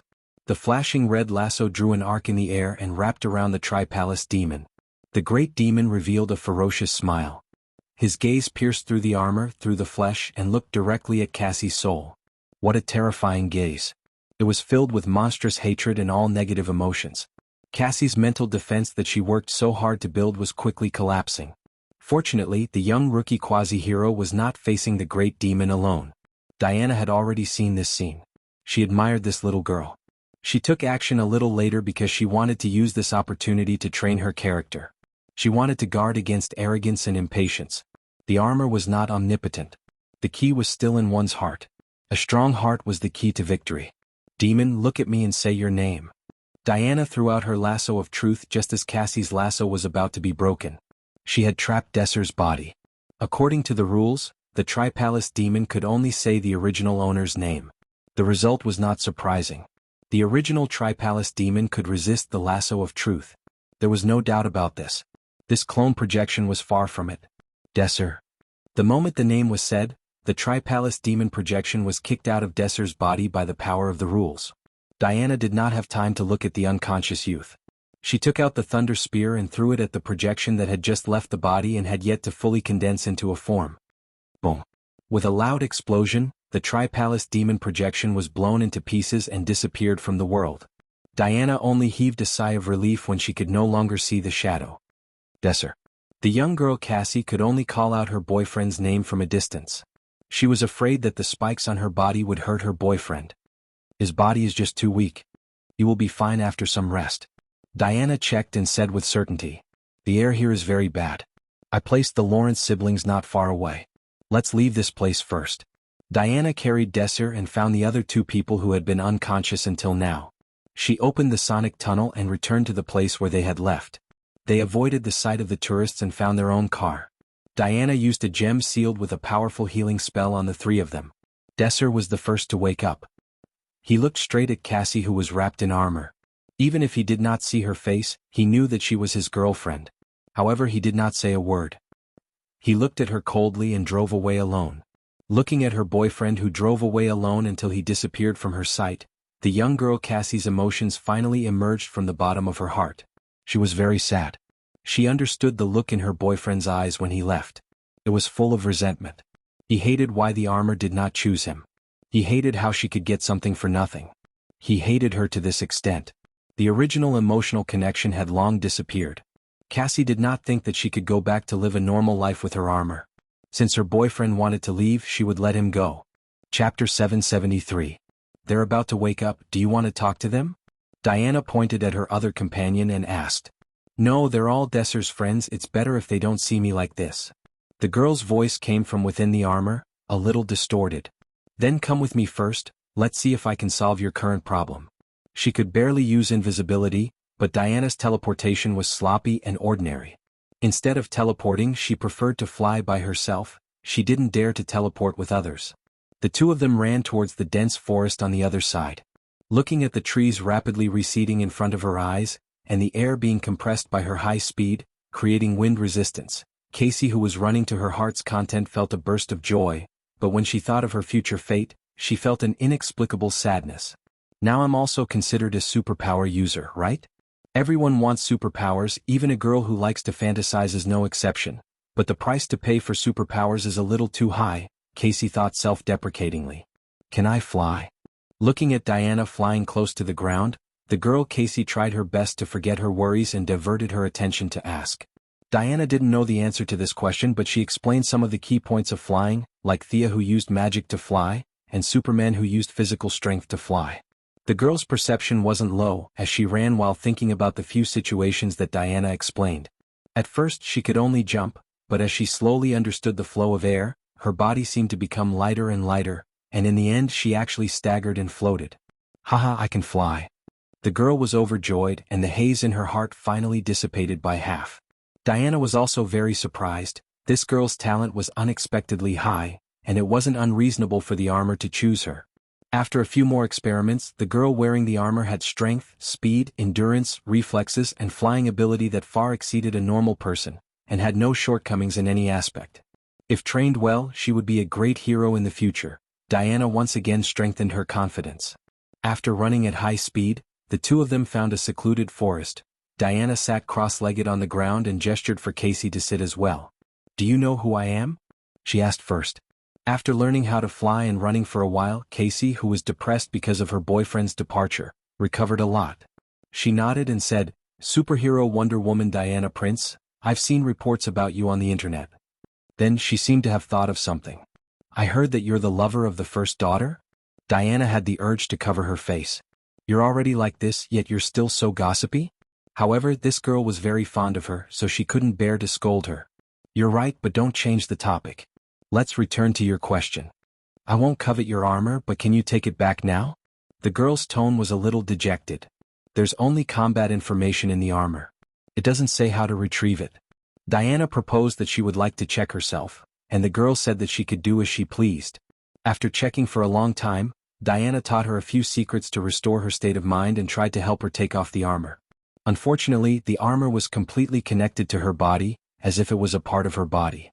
It couldn't be taken away just because she was calm. Diana tried to take it apart by force, but it was useless except for making the girl roll on the ground in pain. I don't have a way. If you don't mind, my lover might have a way. If it doesn't work, she can also seal your armor. Diana said after some consideration. The half-grown Cassie agreed readily, but her tone was a little uncertain as she asked, Is it Miss Thea Quinn? Do you need to go back to America? I'm afraid I'm. Diana waved her hand. I won't go back. Get out of the way. Watch my great summoning. The call ended. The Azure teleportation spell flashed and Thea stepped out. It wasn't clear on the phone, so the two goddesses told each other everything from beginning to end. You only noticed that she's extraordinary. Nothing else? Thea asked playfully. The Valkyrie was confused by her lover's question. She shook her head to show that she didn't know. Hehe, if I'm not wrong, she's your relative. Judging by her bloodline, she's Zeus' granddaughter. Thea had absorbed a lot of Zeus' divine power. She was sure of this. This was also the main reason why the armor chose the girl over Desser. Their physical attributes were on a completely different level. Diana was a little surprised, but not too surprised. Zeus' 1-meter-tall household register didn't change at all. He had too many children. Don't tell her this. Diana reminded her softly. She emphasized her wish to take her as a disciple. Thea didn't mind. The two girls quickly talked about the three-palace demon. The projection of the three-palace demon is so powerful? Miss Casey, does your armor have a name? Thea gave a thumbs up to the earthlings who were good at courting death. Did they have nothing better to do, so they summoned a demon for fun? They didn't want the low-level ones, so they summoned the fiercest one? After listening to the story, she didn't comment and turned to ask the girl Casey. Casey was a little nervous when this super beauty suddenly asked her. Thea knew that Diana wasn't fighting, so she didn't change out of her armor. Instead, she wore casual clothes. Thea didn't bring any jewelry. She wore an off-shoulder beige dress with a pair of 5-centimeter high heels. It wasn't overly sexy, but it was graceful and gorgeous. She didn't feel out of place walking in this barren forest in such a beautiful outfit. Miss Casey, who didn't have high standards for clothing, didn't know that it was the influence of wealth and divine power. She only felt that the first daughter exuded a noble aura. It says it's called the silent armor. Casey scratched her head after saying that.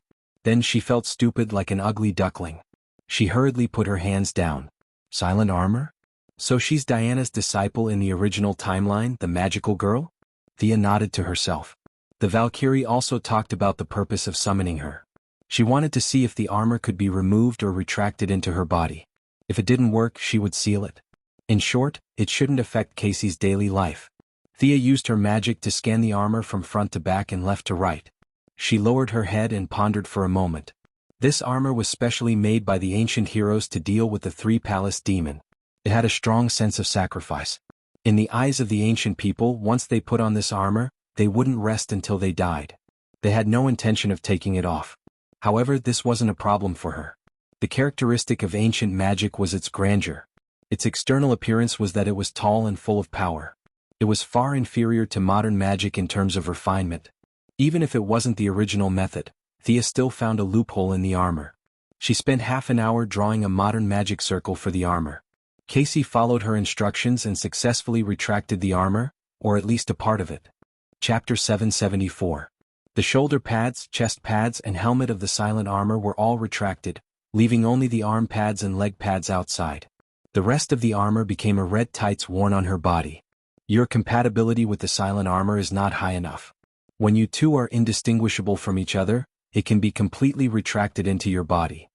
Knowing that Diana was going to train with Cassie for a few days, Thea said this before she left to at least give her some ability to protect herself. Leaving Diana to teach Miss Cassie, Thea brought her secretary, Miss Maisie, a bunch of bodyguards and financial lawyers to Gotham City an hour later. The departure of the reclusive families allowed her to regain a large amount of capital, and she needed to reconfirm her shares in Wayne Group. Old Lucius did not like her entering Wayne Group from a CEO's point of view, but the current situation left him with no choice. Although Thea's shares were not more than half, there was no doubt that she was number one. Today money was just a number to her. She had personally come to confirm her shares, and another matter was to discuss the opening of part of Wayne Group's patented technology to the new manufacturing industry. This matter would definitely hurt Wayne Group's profits, but she guessed that Bruce would not object. Both parties entered the conference room, and she saw that the person who was going to negotiate with her today was Tim Drake. In public, Tim Drake was attending Wayne Group's meeting as Bruce Wayne's adopted son. Taking off his red combat suit, eye patch, and suit and tie, Tim really had the temperament of a rich young master today. He was handsome, cultured, and had a calm demeanor when he spoke. His rich knowledge and wisdom made him look like a young and creative leader. Everyone knew Thea's identity, but the members of the Bat family had two sets of identities. Even if they had just fought monsters on the moon, they had to pretend not to know her. After a few simple greetings, they finally got to the point. As for Thea's proposal to open up part of the patents to ordinary people to carry out manufacturing, Tim fully agreed. Although Wayne Group's economy would suffer, he believed that Batman would agree. Old Lucius did not express much of his opinion. You have too much money and want to spend it? What does it have to do with me? I'm just an employee. Thank you for the support of Wayne Corporation and Mr. Drake. I will. Thea shook hands with Tim. Even though Tim was known for his calmness, he was still very nervous when this super beauty shook hands with him. Before Thea could finish her words, she suddenly felt an indescribable palpitation. This omen came without reason, like an irresistible hurricane blowing through her heart. On the ground, in the forests, there were countless cries, but the intelligent creatures did not feel anything. Everyone was living and working as usual. What was that? Thea was shocked and glanced at Tim beside her. Old Fox and the secretary didn't notice anything. They were puzzled as to why she looked as if she had seen a ghost. Something must have happened. She was very sure that the signal just now was transmitted to her by the will of the universe. However, compared to the consciousness of Earth 2, which was like a child, the will of this universe was like a titan. She did not understand much. Sia's first reaction was that someone had changed the timeline. Was it the Flashpoint incident? She looked carefully and found that her family was not affected at all.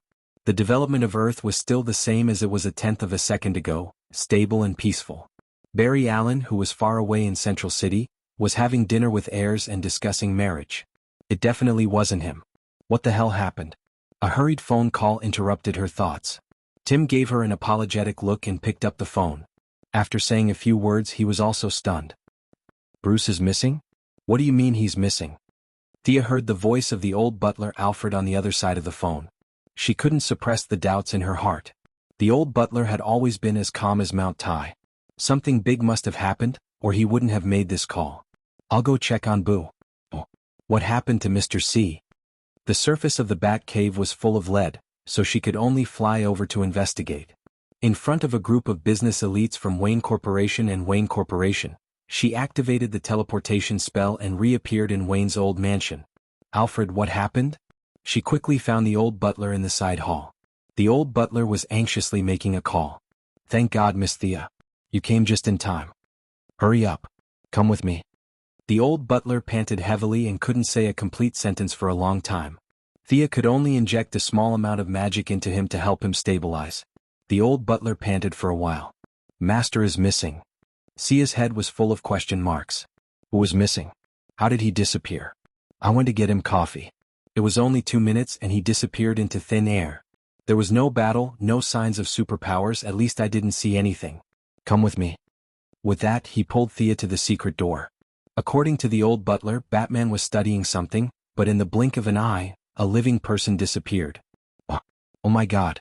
Was Bruce sitting on this chair before? Thea felt a familiar aura as soon as she entered the Bat Cave. She quickly walked into the inner room and pointed to a chair. The old butler nodded eagerly. Thea felt that her expression must be very funny. She was completely dumbfounded. Although the aura here was disappearing very quickly, and the remnants were almost negligible, she could still determine that there were remnants of the Omega effect here, and even some remnants of her own obliterating eye.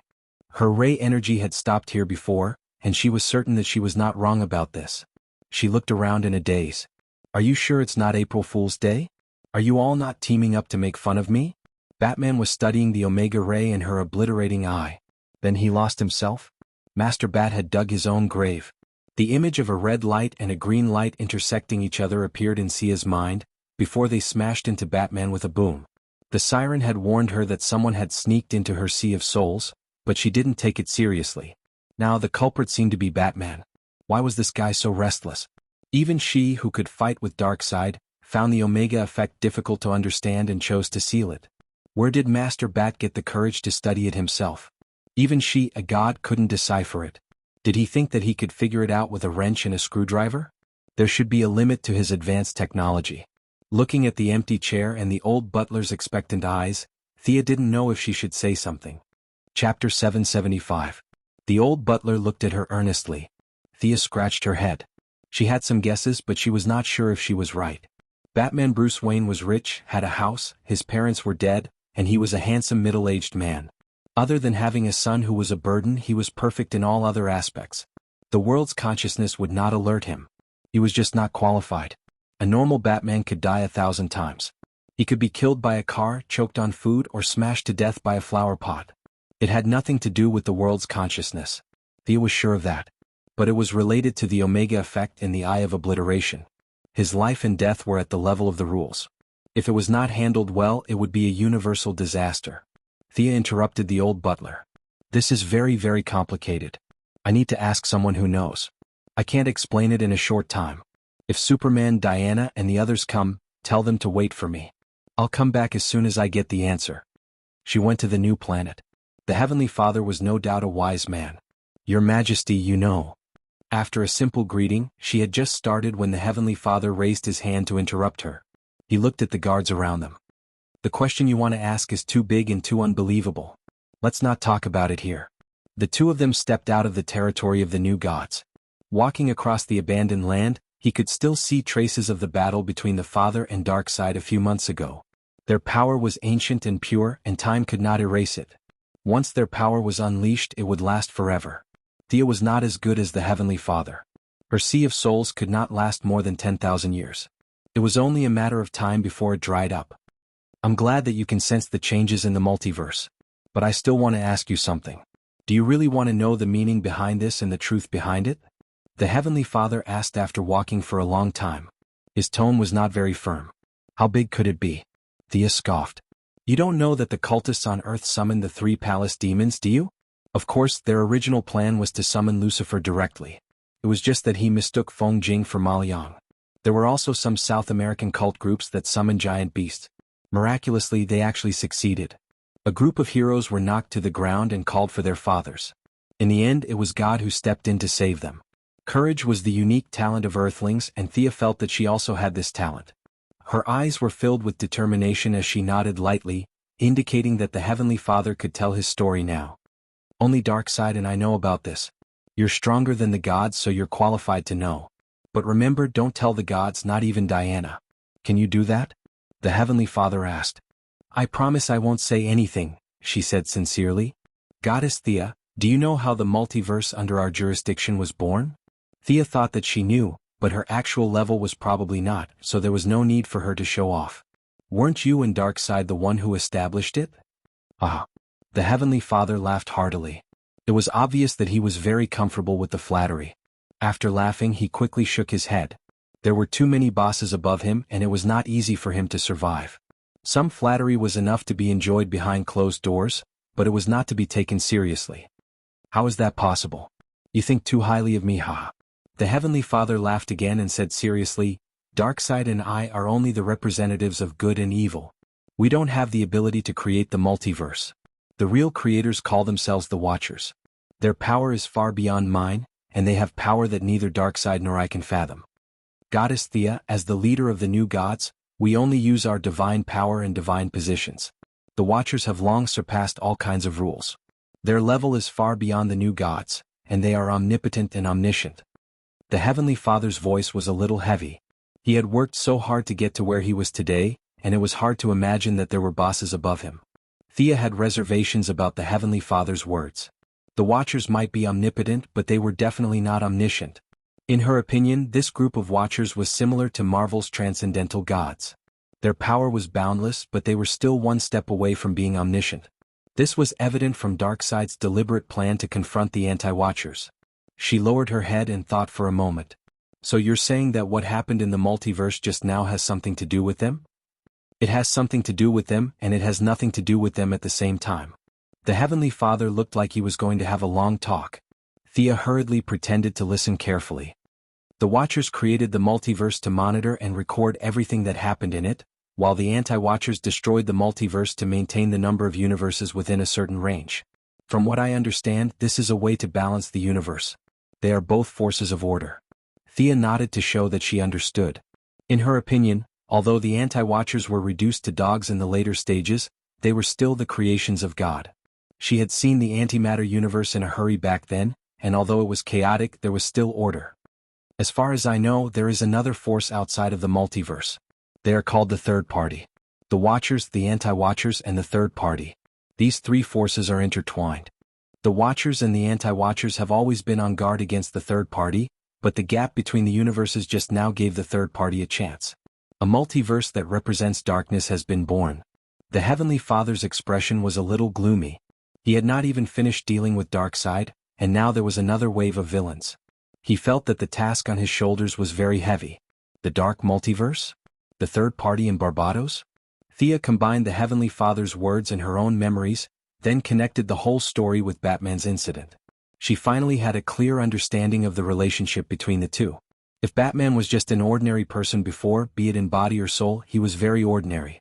However, from the moment he was mixed with the Omega effect and was used by the third party to build the Dark Multiverse, he was no longer ordinary. He had connected the multiverse and the Dark Multiverse. His body was still the same body and his soul was still the same soul. However, in a sense, he who had traveled through the river of time was almost immortal. It was just that he did not know it.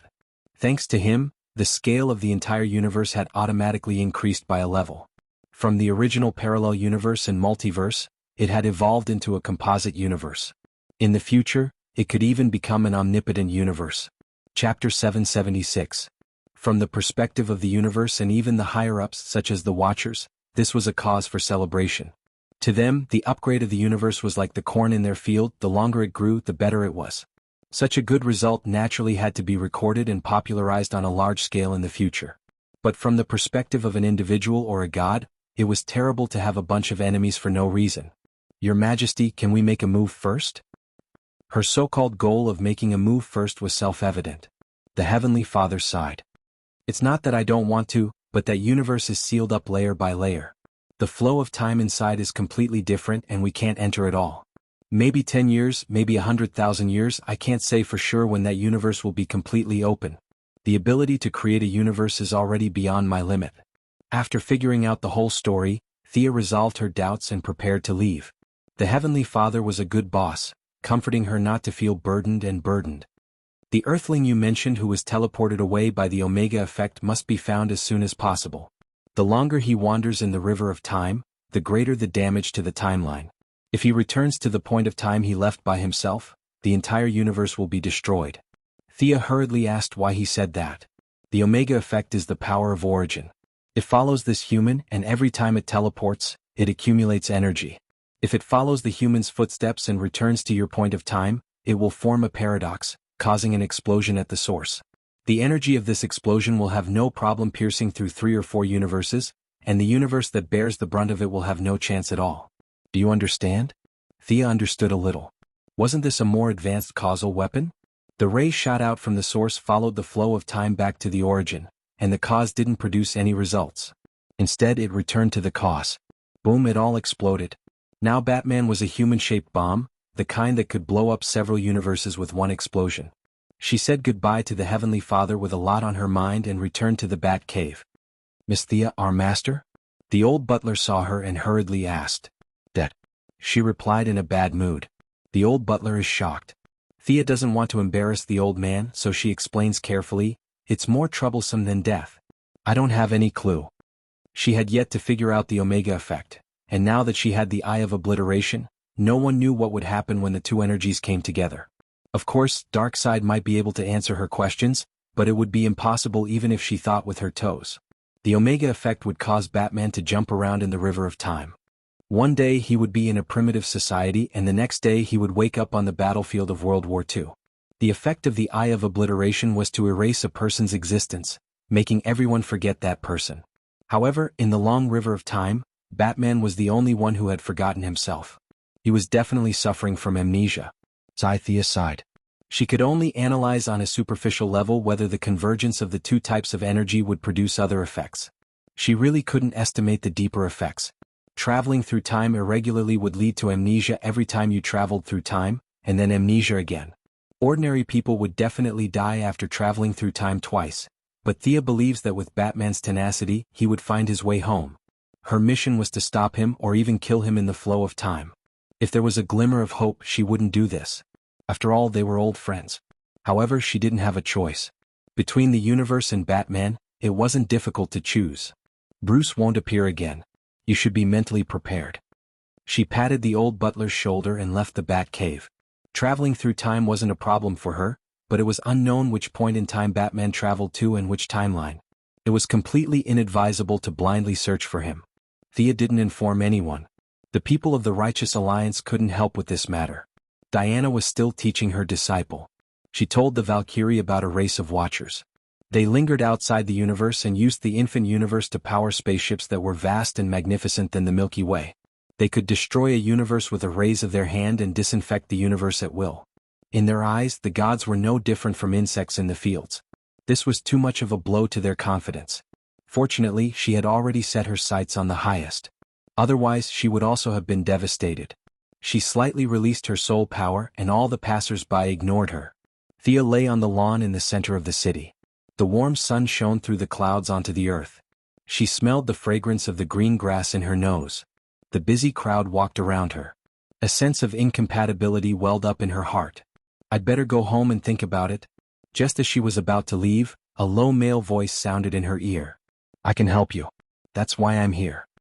A tall man with golden hair and goggles and yellow and blue tights was standing not far away from her. Golden Vanguard? This guy is looking for me? Thea was a little confused. It wasn't that she looked down on him. With her soul power, she didn't want to be seen by others. Not many people could see her. Among those who could see her, there was definitely no Golden Vanguard. Especially when she realized that his gaze wasn't focused on her, she was even more confused. I can help you. That's why I'm here. Golden Vanguard said the same thing again. Thea didn't move. The ordinary people around her saw Golden Vanguard and started talking. Thanks to this guy's habit of being in the limelight, many people recognized him. Golden Vanguard, can you give me an autograph? Golden Vanguard, what are your criteria for choosing a partner? A few middle-aged women surrounded Golden Vanguard and asked him a bunch of questions. Amidst the noise, Golden Vanguard looked around anxiously. He stretched his neck and shouted twice, I can help you. That's why I'm here. Thea's interest was piqued. With a snap of her fingers, she teleported herself and Golden Vanguard out of the crowd at the same time. You're looking for me? Asked Thea on the side of the road. Golden Vanguard saw her and breathed a sigh of relief. That's right.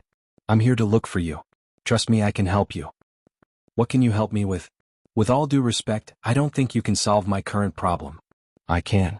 You need to find Batman and I can help you, said Golden Vanguard with certainty. Thea looked him up and down carefully. With the powerful memory of a god, she noticed that this Golden Vanguard was a little different from the one she saw a while ago. There was a slight difference in his clothes. The key point was that this Golden Vanguard's eyes were not frivolous. Instead, they were filled with wisdom. You're another Golden Vanguard? The older version? You transmigrated here after the 25th century? She couldn't tell that this guy was also a transmigrator. Chapter 777. That's right. Your foresight is as good as ever. Please come with me immediately. I can't stay in the same timeline as my past, the elderly Golden Vanguard said urgently. Thea analyzed a lot of things in an instant. This guy knew her in the future and seemed to have a good relationship with her? She thought for a moment. I can't enter the timeline easily. If I enter the timeline with the divine position, the whole universe will be in chaos. I can only use my clone to enter with you. Please hurry up. I can't hold on for more than a few seconds. Thea didn't waste any more time. In the dense ripples, a clone walked out of her body. She didn't carry the divine power of the new god. Instead, she gave half of her magic power to the clone. The Golden Vanguard took out a sphere with a diameter of 2 meters from his belt and hurriedly went in. In less than a second, his body was already showing signs of blurring. Thea's clone hurriedly went in as well. The Golden Vanguard activated the controller. The sphere exploded with unparalleled energy and directly pierced through time and disappeared from the side of the road. Sensing that the connection between the original body and the clone was not blocked, she sighed and turned to go home. Thea's clone and the future Golden Vanguard began a great operation to find the old man who had lost his footing, Bruce Wayne. Even with the help of the Golden Vanguard, who came from a more distant future to help, there was still no result. At countless points in time, the timeline was like an airtight net firmly blocking the way and silently mocking them. Batman could be at any point in time, and they were painstakingly searching for him like looking for a needle in a haystack. 3 days later, she knew that she couldn't hide it from everyone. She could only choose to tell the Righteous Alliance. If Batman comes back, he will destroy the world? Green Lantern Hal asked in disbelief. Thea rubbed her head. The clone entering the river of time still had an impact on the original body. Her spirit power had not recovered by half and now it was flowing all the way. That's what the Heavenly Father said. I believe him. Everyone fell silent. The same question was in front of everyone. Should they sacrifice their friends or the world? The superheroes lowered their heads and didn't say anything. Although Batman had a lot of bad habits, they still felt uncomfortable when he suddenly disappeared. Since the few of them couldn't help much, Barry suggested that he might be able to lend a hand. Thea hurriedly pulled him back. You should stay at home and think about marriage. Don't make trouble for me. Time flew by quickly and 30 days and nights had passed. The deep-seated effects caused by Batman's disappearance had yet to be seen, and the short-term problems had finally surfaced. The Gotham criminals who were shrouded in fear of Batman had begun to show their faces. Whether it was Penguin Man, Scarecrow, or Two-Face, these were Batman's old rivals. They had a keen sense of smell. Even if no one told them, they could sense something. Batman was gone. Dead. The skies of Gotham had changed. At first, they only sent their subordinates to test the waters, but when they discovered that only a few deputies were attacking the criminals, and the terrifying black figure never appeared, the criminals began to party all night long. The new bureau chief was in a terrible fix. Thea sent a letter to the Gotham police station through the city government. It said that Sergeant Bruce Wayne was sick. Now that the new bureau chief had just been appointed, he had to take over such a mess. Needless to say, it was very depressing. The Justice League offered assistance, but unfortunately, it was rejected by Nightwing Dick Grayson, who rushed back to Gotham to take charge of the situation. Wayne's old house was still brightly lit, but the one sitting at the head of the table was now a young man. Young Master Drake, have something to eat. The old butler brought a plate of food for the third-generation Robin. Unfortunately, his mind wasn't on it at all. He only waved at the old butler. At this moment, he was flipping through the Wayne family history with bloodshot eyes, and occasionally made some notes. After 10 minutes, he rubbed his eyes. Miss Thea was right. Bruce did change some of the history. This Wayne family history book is not quite the same as what I remember. There are many bat marks left behind to guide us to find him. Batman is still alive. He's still waiting for us to save him, Tim Drake said softly, as if he was encouraging himself. The old butler sighed. Watching Bruce Wayne walk step by step until today, his sorrow was far greater than any of the other Robins. However, he wasn't as impatient as the young man. From Superman, Barbara, Diana, and the others who were close to Thea, he pieced together the truth. Once Bruce returned, the whole universe would explode. He didn't know how correct this view was, but he knew Bruce Wayne. He was a noble person. If he knew that he could cause such an outcome, even if it was only a 10% chance, he wouldn't have returned. In other words, Batman was actually dead. After a month of suffering, many people had already accepted reality, such as the criminals in Gotham and the few members of the Bat team. Barbara handed the title of Batgirl to the big lowly Cassandra. She once again became an oracle, pulling the Huntress and Tommy, who had rushed over from Star City. Laurel reformed the Raptor team. She was using her own method to protect Gotham and fulfill Bruce's last wish. Dick Grayson, who had returned once again, rejected the support of the Justice League. He used his Nightwing codename to shoulder the heavy burden, gathered the remaining members of the team, and went out early and returned late every day to fight the criminals. The only one who hadn't given up was Tim Drake. He still stubbornly believed that he could save Batman. The old butler couldn't bear to tell the truth, and could only silently accompany him. Not long after, it was late into the night. The secret door of the old house opened, and Nightwing Dick and Damian, who had changed into casual clothes, walked out. Jason is too much. He's smearing Bruce's name. I must catch him next time. With his father's death, the brat Damian suddenly returned to his taciturn and unapproachable state. He coldly greeted the few of them and returned to his room to sleep alone. Tim, I need you to help me.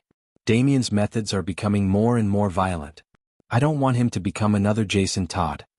Nightwing stood beside Tim, trying to make his tone less serious as he spoke. Have you all given up? Are you just going to ignore Bruce? Tim asked with a hoarse voice. Nightwing deliberated over his words. You don't understand the consequences. We have to make a choice. I know what your choice is. I'll think of a way. After saying that, Tim Drake closed his book and left the room. Nightwing poured himself a glass of wine and downed it in one gulp. He felt very tired. He was the first-generation Robin, Jason Todd was the second-generation Robin who killed indiscriminately, and the third-generation Robin who had just slammed the door and left. Batman's vision was really unique.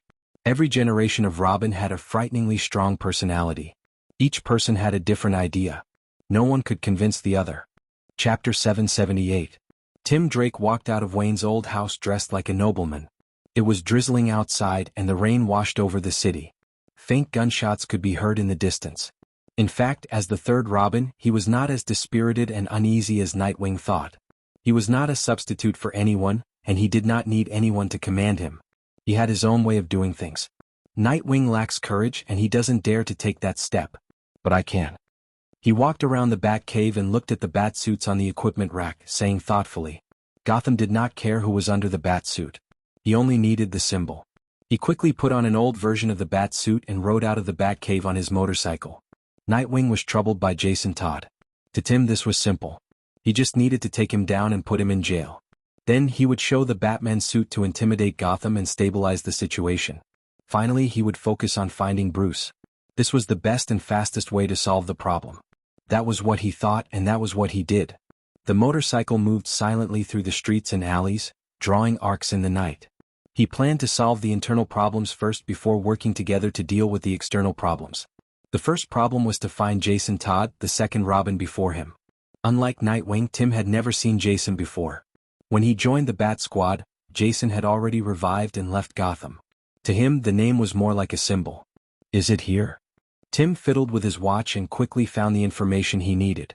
Unlike the previous two Robins, he paid more attention to the capabilities of technological products. Many alien technologies that had entered Earth had been studied by him. He did not have the cautious attitude of Bruce. In his view, whether it was alien technology or Earth technology, they were all just tools. The motorcycle stopped lightly, and what came into view was an abandoned factory. Thea's large-scale imitation of alien products had created countless jobs, but it had also destroyed more than half of the traditional manufacturing industry. Many people had changed their businesses in time to avoid bankruptcy, but there were also those who were stubborn. In just a month they had been swept into the dustbin of history. The factory in front of him was one of them. Tim didn't care about what was produced here before. He only knew that Jason Todd, who he was looking for, was hiding under the factory. After he cautiously entered the factory, the soil not far away from him moved, and a huge dark red plant quietly drilled out of the soil. The layers of flower buds opened, and two beautiful women looked in the direction he left. One of them had red hair and wore dark green tights. The other woman was wearing a short-sleeved, narrow skirt and high heels. She was wearing glasses and looked like a beauty in the workplace. Poison Ivy and his secretary, Miss Maisie, were observing from the shadows. Thea felt that the Bat team would be at a loss if they lost their support.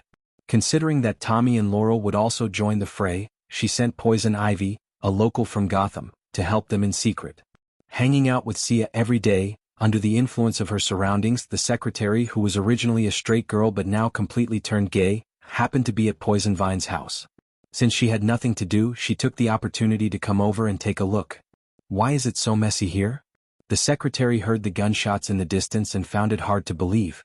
The whole world was busy and there were people here shooting in the streets? Poison Ivy shrugged. How would I know? Let's go in and take a look. The plant behind her spewed out a pile of pollen. The secretary knew that the pollen was used to confuse people's vision, so she walked in leisurely. Tim Drake didn't know that someone was following him and left a lot of traces. The secretary, who had undergone countless training, casually followed him. The underground space was huge and there were faint sounds of conversation. It's unbelievable. You actually built your own Bat Cave, Jason Todd. You shouldn't have taken. No, usurped that cloak. What followed was a series of violent banging sounds. The sound was so loud that intermittent echoes could be heard from the thick and heavy ground. You shouldn't have come here. This isn't your masquerade party. A low voice said. I'm not playing a game, Jason. I'm here to arrest you. I won't allow you to smear Bruce's name. The two were soon fighting with punches and kicks. TSK. Look, these men are actually fighting for some false reputation, Poison Ivy said casually. The secretary wasn't so hostile to men. She took out the green light ring and used it to reflect the scene of their fight. Her combat ability could fight with Madame Shiva for dozens of rounds. The secretary's vision was much better than Poison Ivy's. As if she was watching a competition, she began to explain with interest. This Tim is very powerful. His strength and intelligence have achieved a perfect combination. His strong skills and agile thinking are indeed worthy of being the young talent that Batman values. Poison Ivy was very self-aware. If she didn't mutate, she would only be a university student who stayed in the laboratory. She couldn't be compared to Miss Maisie, who was a trump card that could take on dozens of fully armed soldiers. You think highly of him? No, he lost because Jason didn't show any mercy. One side went all out while the other held back. His ending is already decided. As if she had seen the ending, the secretary was a little disappointed. The sharpness in her eyes disappeared and was replaced with a vase-like smile. As the former bodyguard of Luther, who was good at courting death, her judgment was accurate. Although Tim came with an urgent desire to solve everything, he didn't kill his predecessor. On the contrary, the other side didn't have any scruples and didn't show any mercy. Realizing that he had made a mistake, Tim wanted to salvage the situation. Unfortunately, they were both Bruce's apprentices. Although their fighting styles were different, they were familiar with each other's moves. At least, Jason was familiar with Tim's moves. On the other hand, Jason came back from the dead and wandered around the world for many years. He absorbed the essence of fighting from many sections. In countless battles to the death, his martial arts could be said to have improved a lot. His clever mind didn't delay Tim's fate of defeat. He had neither the belief of victory nor the moves to win. The result was self-evident. Your eyes are full of fear and confusion. You're the one who tarnished these clothes, Jason said as he clenched a bat dart and stabbed it into Tim's chest. What a ridiculous outfit. Taking off Tim's bat mask, he looked at the young face that was coughing up blood. He turned and left the battlefield. Tim only felt that his body was getting colder and colder. There were many fractures all over his body. The large amount of blood loss made his consciousness fade. He knew that he had completely failed. Chapter 779. Feeling extremely vexed, Tim Drake lay weakly on the ground, feeling blood continuously flowing out from his chest. He had failed Bruce's trust. He was not worthy of wearing those clothes after all. His eyelids grew heavier and heavier. Filled with unwillingness, he finally closed his eyes slowly. Has he fainted? The two beauties who were watching from afar discussed in a low voice. Let's wait for another 30 seconds. The secretary, who was experienced in killing, calmly pulled Poison Ivy back. The two of them dawdled for a while until Tim was completely unconscious. Only then did they walk out. Aya, the bromance between these brothers is really something. The beating was too brutal. Poison Ivy said as she took out a syringe filled with plant vitality and injected it into Tim's body. The secretary, who understood the structure of the human body, also used the green lamp's energy to repair his damaged body.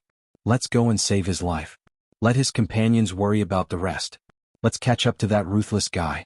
If Gotham had a dark Batman, it would be quite interesting. Poison Ivy and the secretary put on their light rings at the same time, turned on their invisibility function, and flew up to track Jason Todd. Half an hour later, Nightwing, who had sensed that Tim was missing and realized that something had happened, followed the trail of the motorcycle and came over. Seeing that Tim had been beaten to the point where he was barely breathing after a long time, Nightwing was shocked and hurriedly carried him back for treatment. Nowadays, the medical cabins on the market had been upgraded to a very high level, and the one in the Batcave was not for sale. The robotic arm began to perform the surgery and transfused large amounts of blood. It was busy for 2 hours before the patient was saved. As for his successor, Dick understood Jason well. He knew Jason's intentions and presumably Jason also understood his thoughts. There was only one Batman. It was either this or that.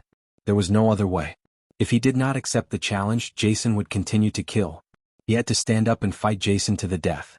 After leaving the Batcave, he contacted Barbara and found out about a few places in the city where the gangs were fighting. After some analysis, he headed northwest.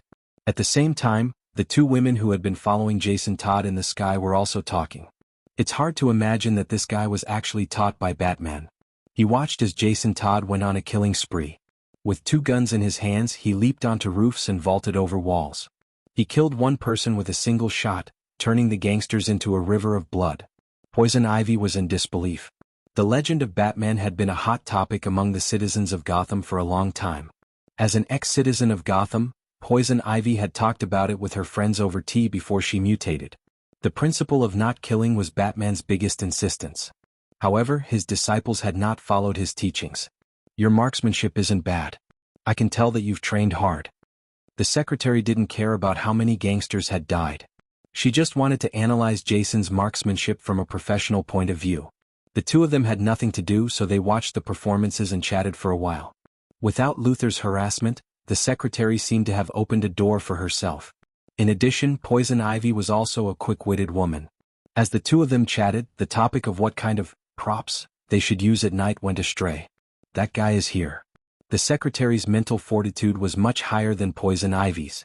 Even though her face was red from chatting, she still maintained her vigilance. She was the first to notice Nightwing Dick approaching from afar. Jason didn't have as good eyesight as the two ladies in the sky. Thankfully, Dick was here to end everything and had no intention of launching a sneak attack. He could hear the sound of the motorcycle from half a mile away. Humph! An unknown sound came from his nose. Jason went all out and finally killed all 19 gangsters. He put away his gun and stood there, looking coldly at Dick Grayson, who was getting off his motorcycle. Why did you have to be so ruthless to Tim? That's a strange question. He barged into my house. Of course I had to fight back. You know that he didn't mean any harm. We are family. Dick said angrily. Jason snorted, his lips curling into a contemptuous arc. Jason, you're a murderer. It seems like you've lost your last bit of conscience. Don't try to reason with me. You're not him, Dick Grayson. You're weak and pitiful. The spread of evil in this city is all caused by your hypocritical morals.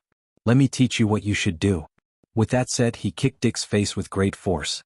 Dick was 2 years older and his body was at its peak. He had rich combat experience, so he raised his arm to block the kick. He didn't use the short stick he was good at, but instead he used Batman's fists and legs to fight with Jason. Jason didn't use a gun either.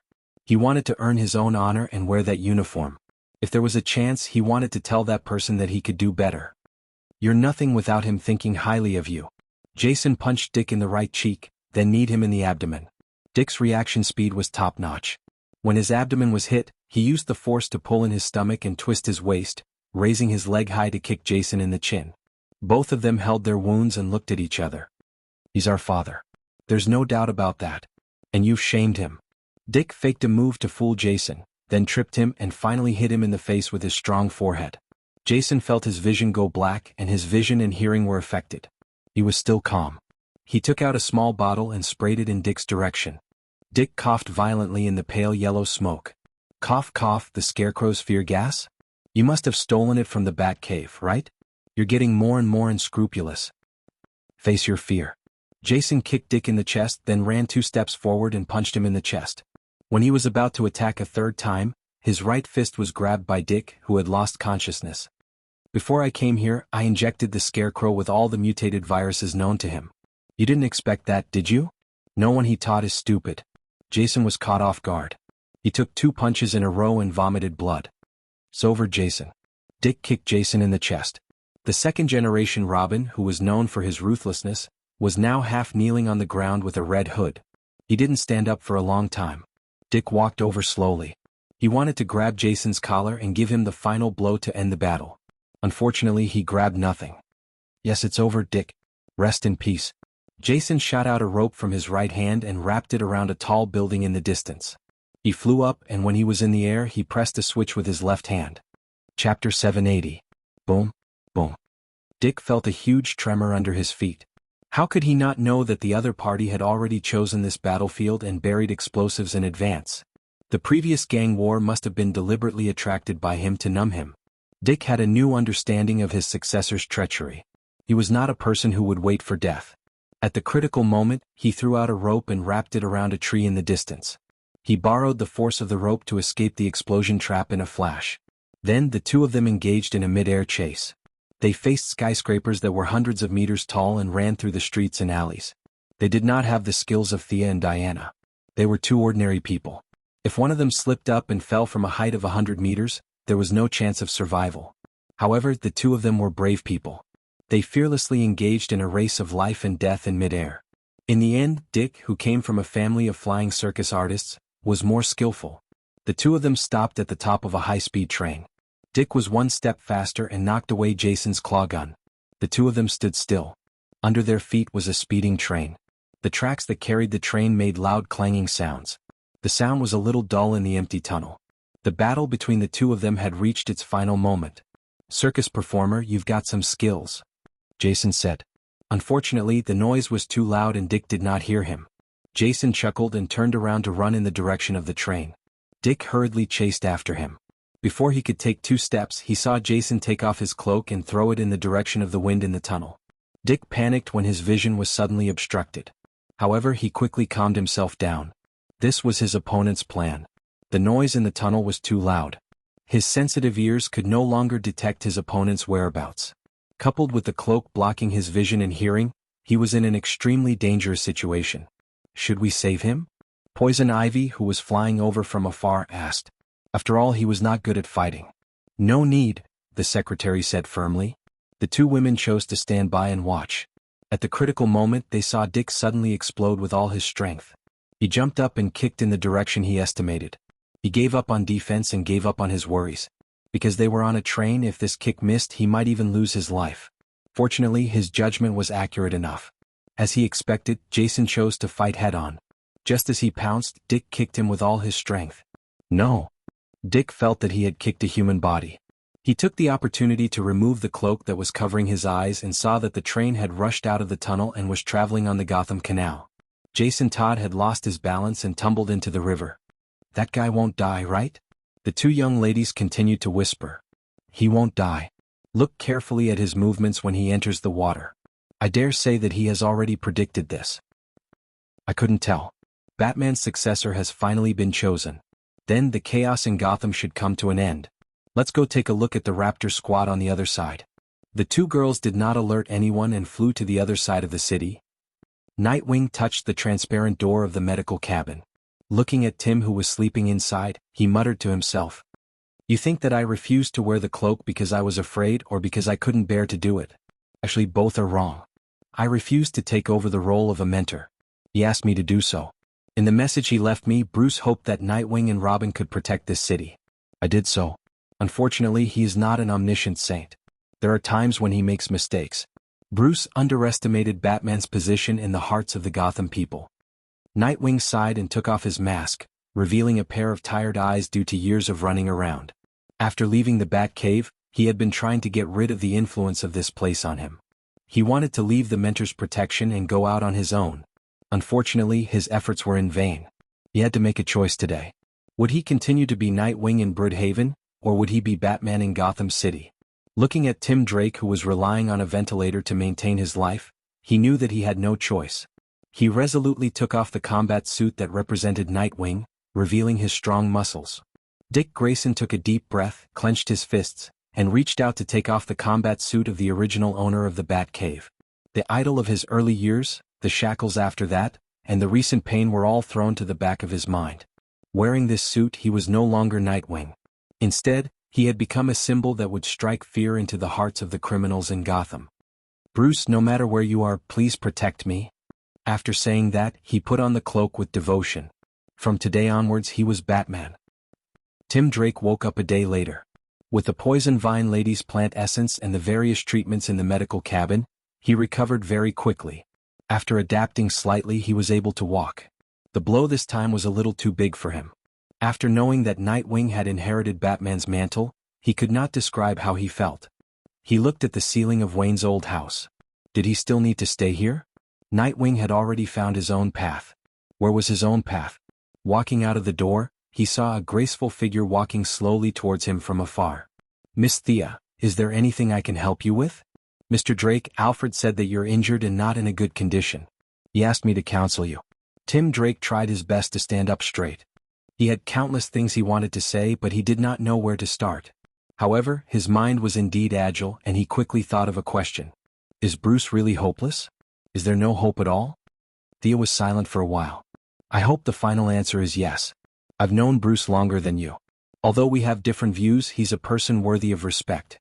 I'll try my best to save him. However, when it comes to choosing, I can only choose this world and give up on him.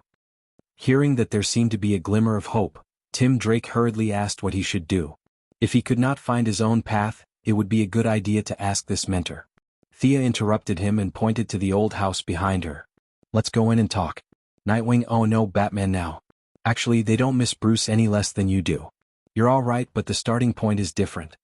She seemed to be calm, but in fact she was quite tired now. Her doppelgangers were traveling in time one after another, and the burden was on her main body. She only needed to explain to these Mr. Robins once. After that, she should quickly go home and sleep. As the new Batman, Dick had been busy all night. When he saw her visit, he hurriedly came out. Damian was also woken up by the young lady. Not long after, the old butler walked into the hall and gathered to wait for her explanation. Chapter 781. Thea looked around and saw that everyone's gaze was fixed on her. Before we talk about Bruce, let's talk about Gotham. The chaos in the entire country is not as much as the chaos in Gotham. Recently, Gotham's crime rate has been high. In just a month, the number of citizens dying from unnatural causes has exceeded 200. Gotham needs to restore order immediately. If you can't do it, then the Justice League will have to intervene. The National Guard has gathered 1,500 people and is heading to Gotham. I can delay it for 3 days at most. After 3 days, there can't be such large-scale gunfights on the streets of Gotham. Milady slammed the table fiercely. Did she still want to talk about the spirit of the whole country?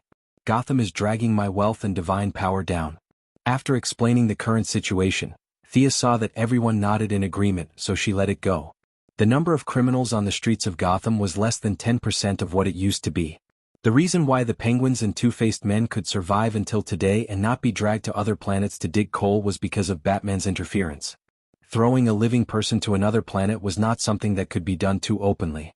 Death Knell had tried to play the game a few times, but they were all discovered by Batman at the time. That was why Gotham was in chaos today. Otherwise, if tens of thousands of people were dragged away, the 5 mafia families would not be able to do anything. Batman is a member of the Justice League. You have to attend the next meeting.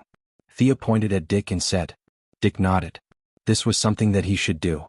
Inheriting Batman's position would definitely bring about countless troubles. He was already mentally prepared. Thea thought for a while. The maintenance costs of the Watchtower space base were previously shared by me and Bruce. Now, hearing the question of money, Dick's face turned pale. He waved his hands. I'm poor. I don't have any money. Thea was very unhappy. This new Batman did not even have the superpower of being rich. What was the use of having him? She then turned to look at Damian. His biological son should be rich, right? Damian was just a brat and had no concept of money. He only knew that he could use his father's credit card and didn't ask about anything else. The brat gave her an ignorant look. Miss Thea, let's talk in private. The old butler hurriedly pulled her to the side. They talked about inheritance laws, inheritance taxes, Gotham's prices, and the impact of alien technology on mankind. Legally speaking, Master Bruce is still alive. The old butler's face was full of worry, expressing his helplessness. Thea slapped her forehead. She had forgotten about it. The old butler was right. She couldn't let ordinary people associate Bruce Wayne with Batman. 2 days ago, she had helped forge Comrade Bruce's medical record. The old butler tried to act pitiful again, as if they were going to beg for food next month. In short, they had no money. If you have the money, help me pay for it. Sia looked at this veteran actor and was speechless for a while. Your ability to cry poverty has already surpassed mine. You win. Fortunately, she didn't lack money now. Even if it was a huge hole, it wouldn't be a problem for her to deal with it alone for half a year or a year. Alright, you pass. Let's put the matter of the Watchtower aside for now. Let's talk about Bruce. Bruce is in big trouble now. You all know that, right? The few of them nodded in unison. His memories are blocked and he's trapped in the turbulence of time. It can be said that he's in a very dangerous situation. But that's not what I want to talk to you about. Your father's mentor has now become an extremely powerful weapon. Once he returns to our current point in time with his own strength, a huge paradox will appear in the timeline. The entire universe will be pierced through. I don't know if you understand what I mean. The few young people who were valued by Batman were all people with outstanding intelligence. They could clearly hear Thea's unspoken words. Dick and Damian were already mentally prepared. They remained silent. The old butler couldn't hold it in. His eyes reddened as he hurriedly covered his mouth. Really, is there really no way at all? Tim still didn't give up and asked. I wish I could say there is, but there really isn't at the moment. Bruce and I are good friends. Although we have many different opinions, he's a great person. The world still needs his strength. I don't want to go to the end. To prove her point, she continued, my archaeological team found a fossil that has been preserved for about 6,000 years. It has the familiar bat mark on it. My clone is looking for clues on the timeline. Perhaps you've already sensed it between the lines of history. Thea looked at Tim. Even if Bruce has lost his memories, his caution is still in effect. However, he's like a stone thrown into a calm lake. No matter how light or small it is, the entire timeline will change because of it. These changes may be big or small, but the change here is definitely the biggest. After saying that, she circled her finger in a circle, indicating the changes here in Wayne's old mansion. What changes in our house? Dick and Damian were a little confused. They really couldn't see any difference. The timeline will start to cover the elderly. Your memories must be slightly different. Thea spread her hands. Batman moved through the timeline at a completely different speed. He had traveled through every minute and second here countless times. How could there be no changes at all? The young people didn't believe her. After a few casual words with the old butler, they realized the problem. The old butler's words didn't match. They felt that the old butler's words were similar, but they also felt that they weren't. The old butler looked a little confused. He prepared to speak with the facts and led them to the Wayne family's showroom. Thea didn't have anything else to do, so she followed him in. Wayne Manor occupied a large area. From a cultural point of view, it couldn't compare to the world-famous Chatsworth Manor. However, it was much larger, with a total area of nearly 2,100 acres. Excluding the few reclusive families, Wayne Manor was one of the most luxurious mansions in the United States. It was 2 times larger than Wayne's old mansion. There were too few people that Batman could trust. They didn't have any helpers, so the daily cleaning was done by the old butler. However, the old butler was so old that it was too inhumane for him to clean the huge manor alone. They usually had a fixed area of activity. The father, son, and disciple usually gathered on the west side of the manor. For a long time, Bruce Wayne didn't like the wealth that the family had accumulated through various means. He threw away the portraits of his ancestors far away. The showroom they were going to this time was on the east side. Walking through the long corridor, there wasn't much debris in the room, just dust everywhere. Alfred, who had undergone the strictest British butler etiquette training, was a little embarrassed. He would gossip from time to time to divert their attention so that he wouldn't be laughed at by Thea, a decent person. Chapter 782. At the end of the corridor there were many statues, some guns and swords hung neatly on the wall for people to see. According to the old butler, these were the famous spoils of war of the Wayne family's ancestors. Thea aside, even Dick and the others had never been to this area before. "Please come in." The old butler took out a key and opened a thick door. The few of them filed in. He turned on the lights and removed the curtains on the portraits. Even the old butler noticed that something was wrong, let alone the few youths who were known for their sharp eyes. This, and this. They're too similar. Damien pointed at the portraits and said in disbelief. It was normal for him to find it strange because the ancestors of the Wayne family in the portraits all had generous faces, wide chins, and stern gazes. Excluding the factors of the painter, they looked 70 to 80% similar to Bruce. This result made him shudder. From a genetic perspective, it was possible for father and son to look similar, but it was too exaggerated for them to still look similar after 4 or 5 generations. It was not a monogamous reproduction. Once the female's genes were added, there would be obvious differences in appearance after 3 generations. And the ancestors in these portraits seemed to be carved out of the same mold. What did this mean? The youths looked at the portraits and felt a chill run down their backs. Thea was also gritting her teeth. The cause and effect that should have remained unchanged was completely messed up under the influence of the Omega effect. In the chaos of time, Bruce lost his memory. He was naturally close to his bloodline, and because of his outstanding leadership skills, he turned the tides in countless family upheavals and became the head of the Wayne family for several generations. He became his own ancestor and was written into the history books. This was his current problem. This person is holding a book with a bat mark on it. Tim pointed at a portrait that looked like a saint and said in surprise. This person's clothes also have a bat mark. This person also has one. More and more evidence showed that even though Batman lost his memory, he still left behind many clues. It was not only for the team to find him, but also to save himself. Unfortunately, he did not know that his actions were destroying the entire timeline. "Why is there an empty portrait here?" Damien asked, pointing at a blank spot. "That's Thomas Wayne. The man who shares the same name as Master Thomas lived in the 1860s. He's a notorious cult leader. He's already been expelled from the Wayne family," the old butler recalled. "How is that possible?" The head of the Wayne family in the 1860s was Joseph Wayne. "I remember it very clearly," Tim Drake asked curiously. "Joseph?" The old butler thought for a moment. "Young Master Drake, you must have remembered wrongly. In the 18th century, there were only 3 people named Joseph in the Wayne family, and none of them were the patriarch." The old butler firmly believed that he did not remember wrongly. Tim was very sure at first, but after that he also felt dizzy. Damien coughed twice like a little adult, indicating for them to focus on the disappearing portrait again. The old butler was very concerned about this legitimate heir of the Wayne family and no longer bothered with Tim about Joseph's existence. "The family has very little information about this Mr. Thomas. They only mentioned that he seemed to want to summon a demon named Bashmos in the modern world." The old butler was not sure if these memories were originally there, or if it was like what Thea said, the timeline had changed and they had suddenly appeared in his mind. Barbados? Thea asked with an indifferent expression. The Wayne family and the dark multiverse were too deeply entangled. My father is Thomas? This name is too good. She could not help but mock inwardly. The old butler slapped his forehead. Yes, it's Barbados. I heard that he's a demon from an ancient tribe. A bat demon? At the mention of bats, he shuddered. Batman and the Bat Demon. Was all of this destined in the 18th century? Bruce returned to the past and left behind countless bat markings, pushing the entire Wayne family to worship bats? Miss Thea, is that what you mean? Dick's mind was the calmest and he came up with a shocking answer. It's not just that, Dick. If I'm not wrong, the cave full of bats that Bruce fell into when he was young was a sacrificial site set up by this fellow who tried to summon demons more than 100 years ago. Thea did not mention one more thing. Her memories mentioned that there were traces of demons in Gotham. When she arrived at Gotham at the beginning of the year, she even asked Barbara and Catwoman about it. The two of them denied it and said that they had never heard of it.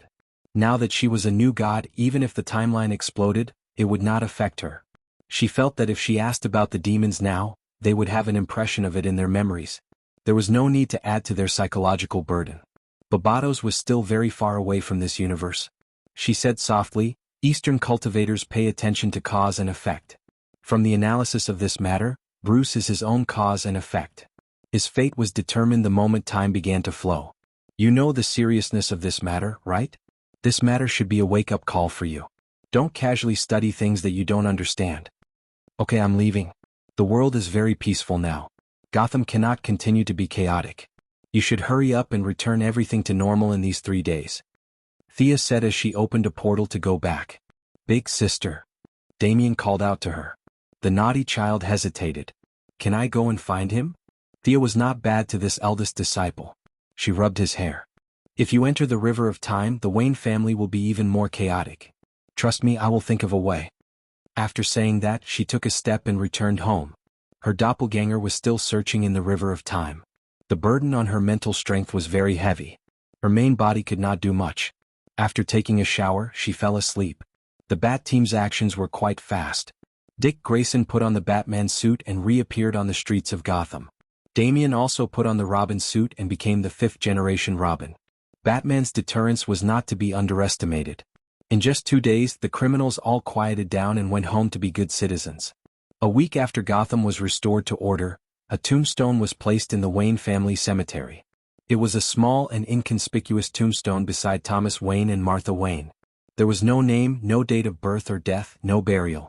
It was an ordinary stone that silently recorded the past of this greatest human hero. In order to keep it a secret, a few relatives and friends went to pay their condolences at different times. Thea did not go.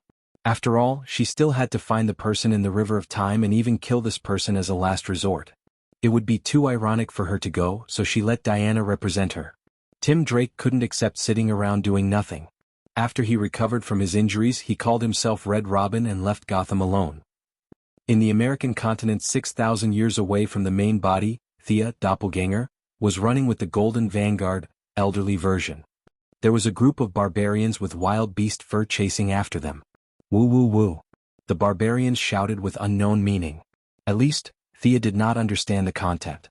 She saw the leader of the barbarians, who was 2 meters tall, throw a sharp spear at them. Hey, have you been here before? Where is the cave you were hiding in? She still had her high attributes. Running a few steps was not tiring for her. Chapter 783. It had been many years since she was chased by a group of people.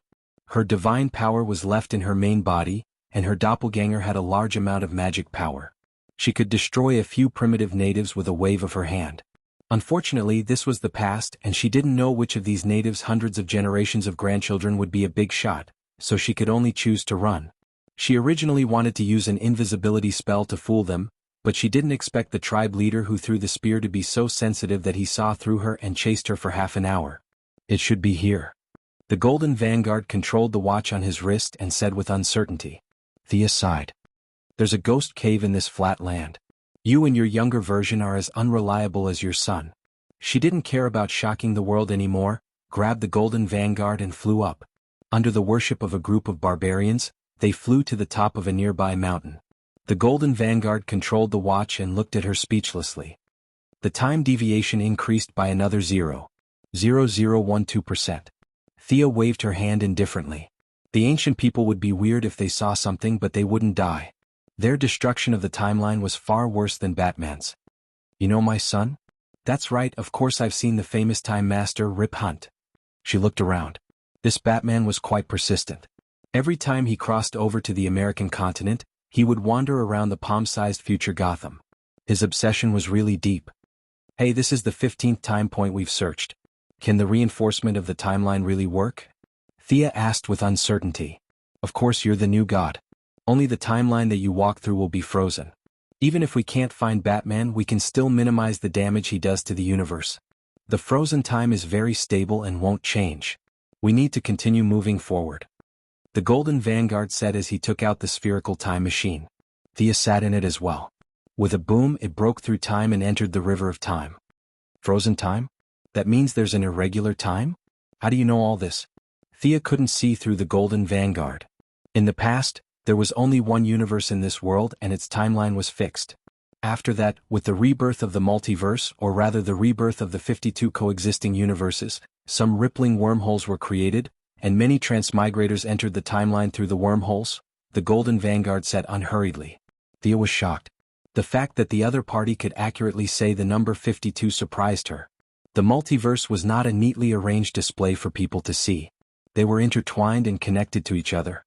For example, the optical axis connected Earth 1 and Earth 13, the mic axis connected Earth 2 and Earth 3, the cemetery included Earth 3, Earth 13, 15, 19, 37, and so on, and the other world included Earth 4, 35, 39, 41, and so on. The mother box could open a passage. As for how many parallel universes there were, Thea felt that Uncle D could give a specific number, but the Great Plains Wolf and the others might not know. The Golden Vanguard was just an ordinary person. He was neither 51 nor 53. How could he know about this? Who said that to you? Forgive me for being blunt, but I don't think you have such a strong vision. Thea was very serious.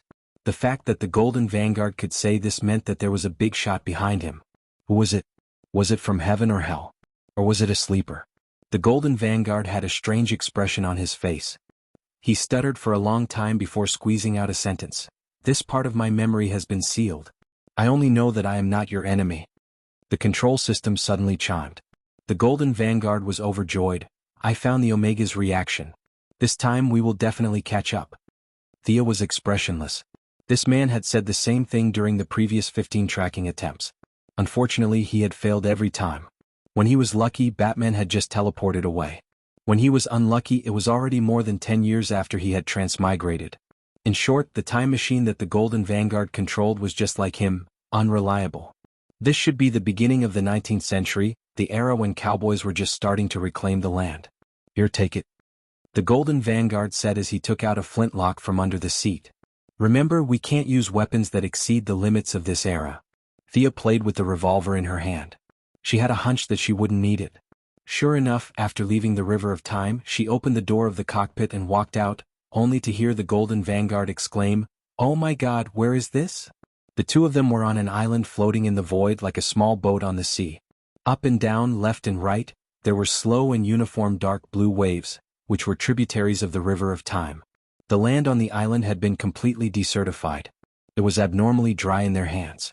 There were no signs of life on the island, only emptiness and silence. Where is this? Batman has been here? The Golden Vanguard was completely confused. He continued to fiddle with his wristwatch as if he was grasping at straws. Unfortunately, he didn't find anything for a long time. Stop fiddling. If I'm not mistaken, Batman has been here before, but someone teleported him away. It wasn't the Omega effect, but a man-made teleportation, she said with certainty. After saying that, she pointed to the northeast corner. There's an extremely strong magic reaction in that direction. Let's go and take a look. With that, she flew up, and without waiting for the Golden Vanguard, she flew toward the magic reaction area. After flying for less than a minute, she stopped. The blood-red stairs extended to the top of the mountain, and a black castle was in the middle of the mountains. The Golden Vanguard also flew over at this time. He pointed to the castle. What is this place? Do you want to go in? I only know that this is the end of time. Someone interfered with Batman's random teleportation. Whether he had good or bad intentions, he did us a big favor. As soon as her voice fell, the castle gate creaked open on both sides. The open gate and the dark interior looked like a giant beast that could swallow the world from a distance. Deliberately mystifying, Thea said with a little contempt. This doesn't look like a good place. This was the Golden Vanguard who hadn't figured out the situation yet. Thea wasn't so confused. From the moment she set foot on the island, the other party had noticed her. Of course, she also noticed the other party. There was a very strong archmage in the castle. She didn't care at all about the gloomy atmosphere created by the castle. She was the master of playing with souls every day. The atmosphere in front of her wasn't even worthy of carrying her shoes. She entered the gate, passed through the atrium, and came to a door that occupied a rather large area. She directly pushed the wooden door open and walked in with her head held high. A humanoid creature wearing a tattered black beggar's robe and a hood covered his face. His limbs were so thin that they were only skin and bones. He stood upright as if waiting for her. Chapter 784. The black-robed sorcerer had a vast amount of magic power in his body. Unfortunately, his tattered black robe made him lose a lot of points. If he were to walk on the road in this attire, he would be directly sucked in. The only highlight was the colorful staff in his withered left hand. The two peak sorcerers were sizing each other up. They judged each other's spells through their actions and words, calculated each other's strength, and simulated the order of casting spells in battle in their minds. As for peace, it was impossible from the start. The other party did not relax his spiritual power. He had his eyes on Thea's incomparably pure magic power. Thea also felt the inspiration of the thread of fate. There seemed to be some benefits to be had here. Who are you? Do you recognize me? The black-robed man spoke first. His voice was so unpleasant that it sounded like scratching glass. His language was not English. Instead, it sounded like another language that Thea was not too familiar with, the Atlantean language. Who are you? Don't you recognize me? Thea asked back. After a simple exchange of blows, the result was very satisfactory. Neither of them recognized the other. There was no psychological burden in fighting like this. The soul fire needed the support of the soul god's position. At this moment her clone could not use it. However, she could still use the magic fire. She raised her hand and used her strongest attack, silver fire. The silver-white flame extracted from pure magic power, dragging a long tail of flame, crashed into the black-robed man like a meteor. The black sorcerer was a little out of Thea's expectations. This guy was as black as coal, but he was actually a water sorcerer. He raised his staff high and seawater flowed out from the surroundings. The castle became a swamp. A purple tentacle stretched out from the water, stretched slightly, and smashed down on the silver fire. The silver fire broke the tentacle as expected. However, it had already consumed more than half of its energy. It was destroyed by the other two tentacles that came out from the seawater. Very powerful. Are you an Atlantean? I didn't know that they had such a powerful sorcerer still alive. Thea said calmly. She still had the upper hand in the test. Moreover, the Golden Vanguard could help a little, right? Probably, Atlantis? What's there to brag about? I'm Darkness Magistra. Young mage, have you heard of my name? The black-robed man could tell that Thea was not very old at a glance, which made him envious to death. She actually had such a huge amount of magic power at such a young age. Something in the darkness? This naming method is so ancient. Thea pursed her lips. Thousands of thoughts collided in her mind. She searched for this name in her memory and she actually found it. This king of darkness had a common acquaintance with her, the first king of Atlantis, the chosen of Poseidon, the one known as the king of death. If he remembered correctly, the mage in front of him was the father of that old zombie, the god of death. Diske, his son was a zombie and his father was a mage? What a family. Thea pretended to be nonchalant. I've heard of it. Back then, you might have been able to dominate the world. But now you're too old. She began to quickly mobilize her magic power and shot out endless silver flames. Silver light flickered, and countless magical flames bombarded the dark magi. Seawater? The seawater evaporated. Houses? The houses were overturned, and before the bricks and pillars fell to the ground, they were burned to ashes by the flames. I'm finally out. More than half of the seawater evaporated, and the monster hidden under the water revealed its face. This thing looked like a huge octopus, and its tentacles were thousands of meters long. The whole house, and even the floating island in the void, was made of rocks piled up by its huge body. The monster did not have a head or a face, but at the part where all the tentacles were connected to the torso, there was a big mouth with a diameter of 10 meters. The sharp teeth were divided into 3 layers, densely covering the whole mouth. Its breath was distant and mellow, like a giant beast that had existed since ancient times. Its energy was too strong. Not to mention Thea's clone, even if the original body came, it would not be able to defeat this thing. Fortunately, its energy had been amplified countless times in the river of time, but at the same time, the flow of time had also washed away its intelligence, which was not very high to begin with. Its body was too strong but its soul was too weak. This sea monster could be said to be half crippled. Even the old ancestor of Atlantis behind it could not command it. A sea monster? Or a sea monster with the time attribute? Thea clicked her tongue in amazement. She did not know if it was an ability that she originally had, or an ability that she developed after soaking in the river of time. Gold Vanguard. The young lady was just about to call for Gold Vanguard to help, but she saw this handsome guy, who seemed to have a big boss behind him, being dragged out by the giant octopus like a dead dog. Thea wanted to kick him to death. You're just here to cause trouble, aren't you? Why do I have to spend effort to save you? The dark wizard's face could not be seen clearly, but the silent mockery could be felt by anyone. His magic was strong, the sea monster was too strong, and he had a hostage in his hand. With these three factors, this young wizard had no hope at all. Thea did not care about the dark wizard's thoughts. She took out the fortune bow and casually shot an arrow at the dark wizard. He did not know why she did not use magic, but instead used archery to decide the winner, so the dark wizard chose to watch carefully. He raised his hand and a blue ripple appeared, blocking the arrow. Unfortunately, he underestimated the power of the divine bow and arrow. The arrow pierced through the shield and headed straight for him. He could only use the divine staff in his hand to block the arrow. Thea felt that it was a pity.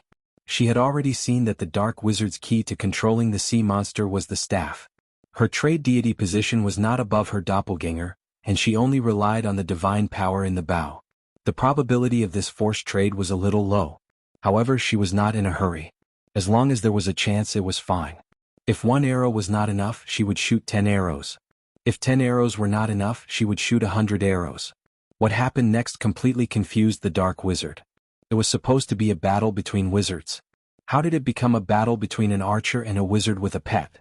Thea was very agile, and she had the style of an elven archer. She was calm as the octopus monster's tentacles hit her, and she used all kinds of angles to shoot at the dark wizard.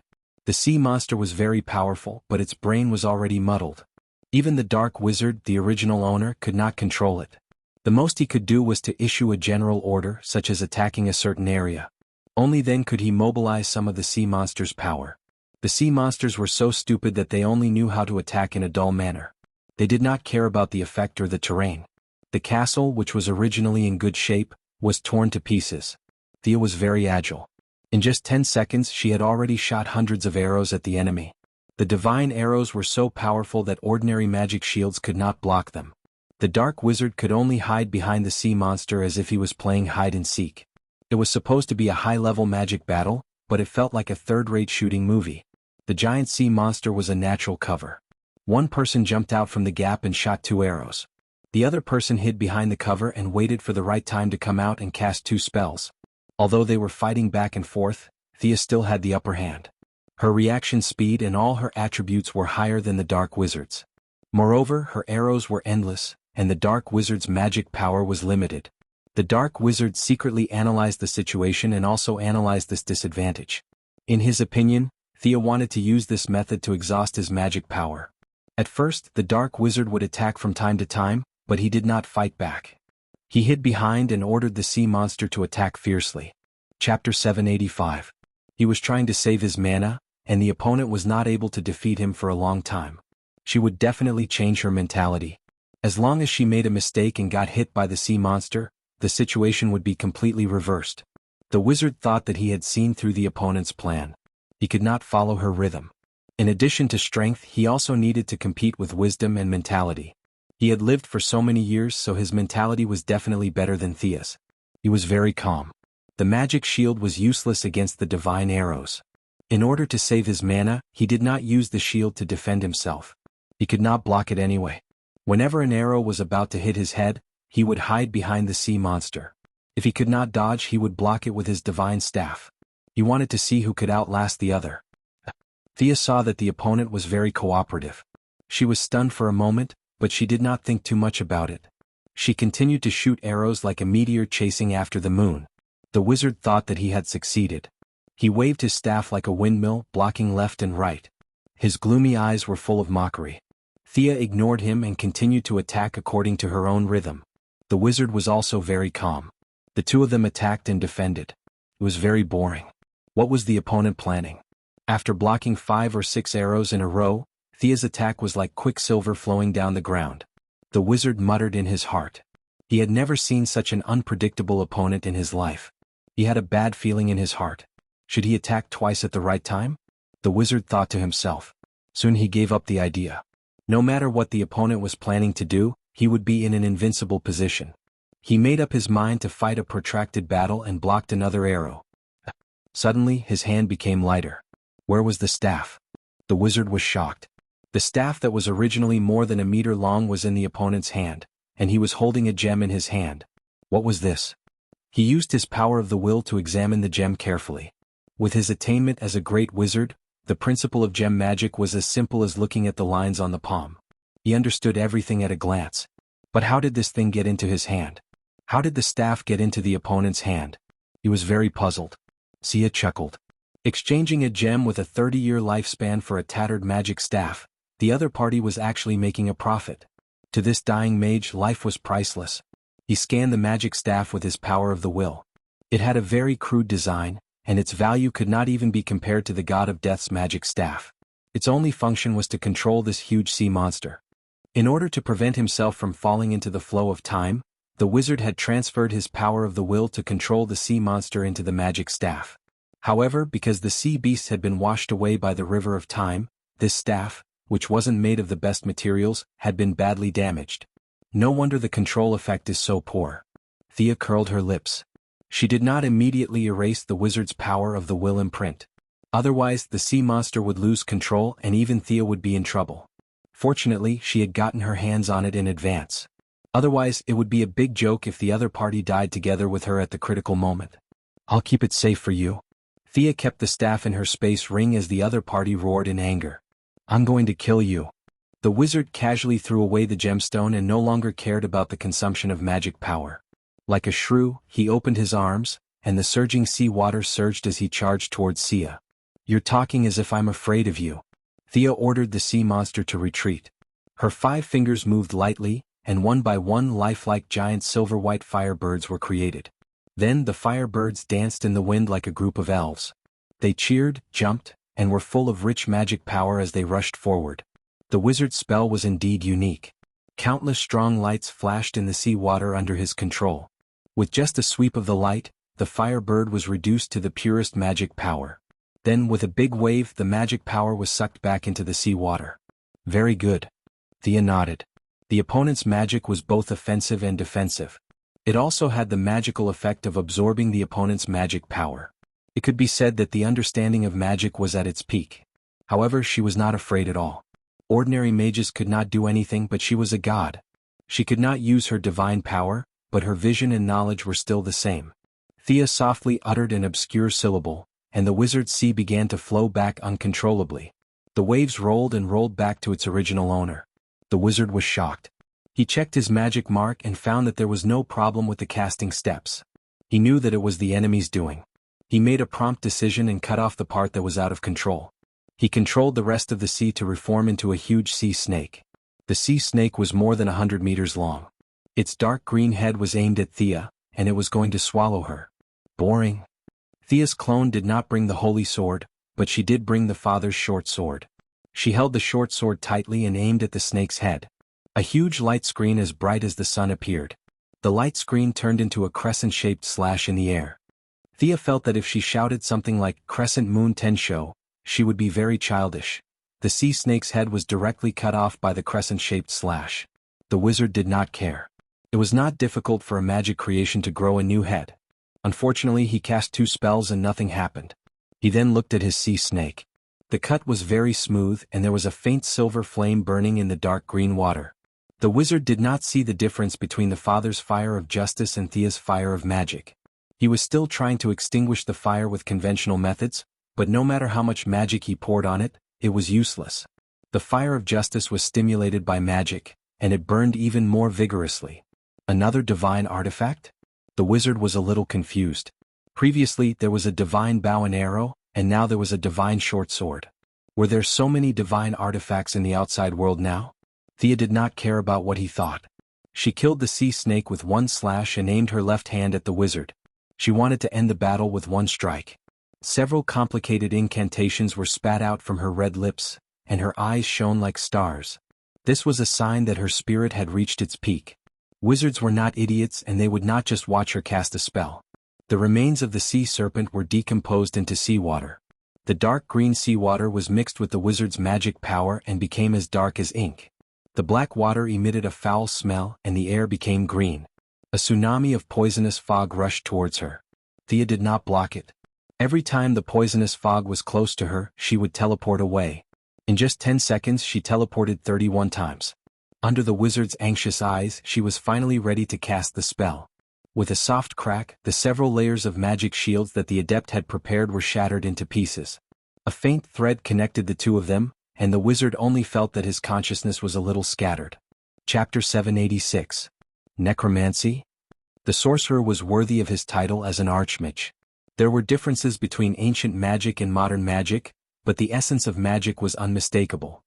He instantly knew that the foreign energy had invaded his body.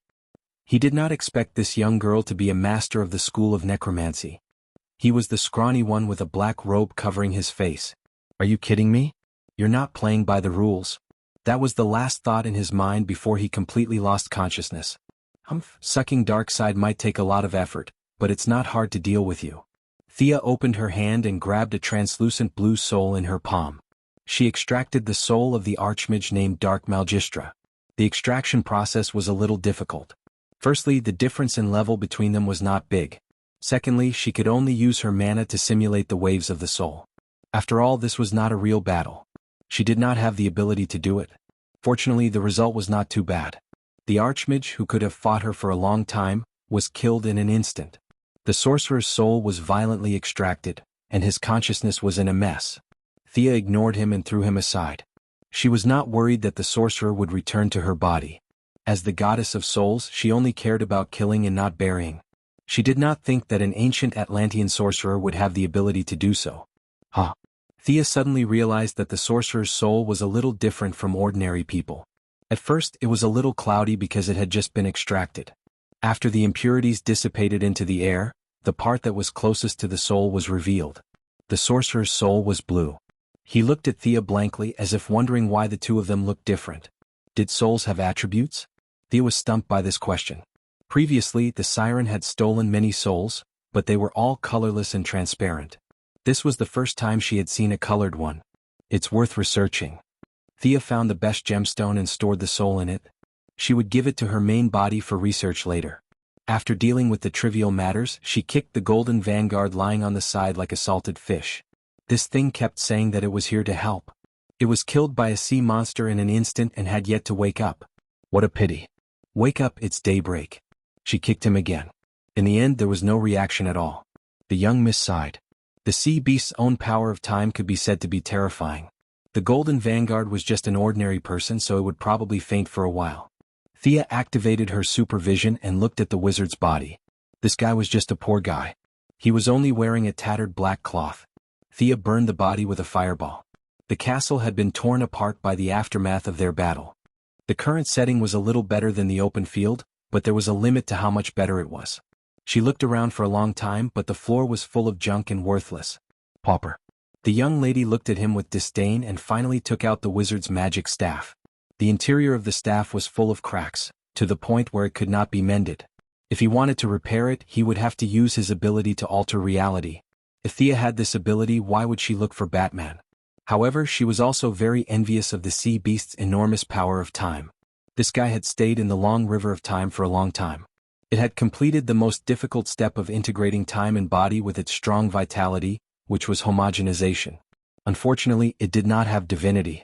It relied on its own will and intelligence to control the thoughts of countless intelligent beings in the long river of time. As a result, it became mentally retarded. What should she do? It was not her style to let the benefits slip away in front of her eyes. However, she really did not know where to start when it came to things like time. As for obtaining the deity of time, it was even more illusory. The sea beast's lifespan could be traced back to tens of thousands of years ago. It was already alive before the Atlanteans. Its lifespan was long enough for humans, Thea and Diana. However, it was far inferior to the new gods. For example, the Heavenly Father and Uncle Da's lifespan was measured in hundreds of millions, but they had not seen any new gods obtain the deity of time. This kind of top-level deity of time could not be obtained through accumulation. It required an opportunity. This opportunity seemed to be in the sea beast's body now. However, Thea could only look at it anxiously and could not take it out. The essence of time was a double-edged sword. It gave the sea beast unparalleled power but also made it mentally retarded. Thea had enough foundation to carry the deity of time, but she could not get it. This made her very confused. What if I design a machine and slowly extract it from the deity of time? She touched her smooth jade-like chin and pondered. No, she quickly gave up on this idea. Not to mention whether she could do it or not. Even if she could do it, it would be useless. Her original body could not enter, and if her doppelganger absorbed the deity of time, it could not leave either. It was even possible that after a long time, her doppelganger would become another new god. This was all possible. The goddess of wealth expressed that she would not do something that would cause her to suffer a double loss. She found a collapsed stone pillar and lay down, resting with her hands on her head as she thought. When she inadvertently saw the terrain of the entire island, a sense of familiarity emerged from her memory. I've been here before. There were some differences in the buildings, but the terrain was exactly the same. This was the place called the Vanishing Point that she and the Legends of Tomorrow had blown up back then, right? The end of time, the island floating in the river of time, everything seemed to be telling her that she had guessed correctly. The handling of the power of time in the sea beast's body, the all-knowing boss behind the Golden Vanguard, Rip Hunter, the Legends of Tomorrow, the Vanishing Point that was blown up, the floating island in front of her, the Eye of Arcane Core. A lot of things finally connected into a line. So that's how it is. I understand now. After being washed by the flow of time, your memory should have recovered. Everything you know about parallel universes was told to you by me, right? I was also the one who sealed your memory, right? Thea turned to ask the Golden Vanguard who had just woken up. The other party laughed bitterly. Indeed. Thea murmured softly. So this organization of the Masters of Time was created to fix the time loophole that Batman created? Was it created in my future or in the next few days? The Golden Vanguard nodded, indicating confirmation. The young mistress was a little silent. Back then she was wondering who was the boss behind the creation of the Masters of Time, so it was herself. For her, she had blown up the Masters of Time's council in her own timeline, and then created this organization in the present. There was only one explanation for this: she had obtained the God of Time's position in the future. Like Batman and Extreme Speed, they could switch between cause and effect, but because they were still mortals, their influence wasn't that great. Gods couldn't, even the Heavenly Father couldn't create the cause after having the result, unless he could control time. Back then, I thought that the old men in the Masters of Time's council were all useless. You were the one who chose them, right?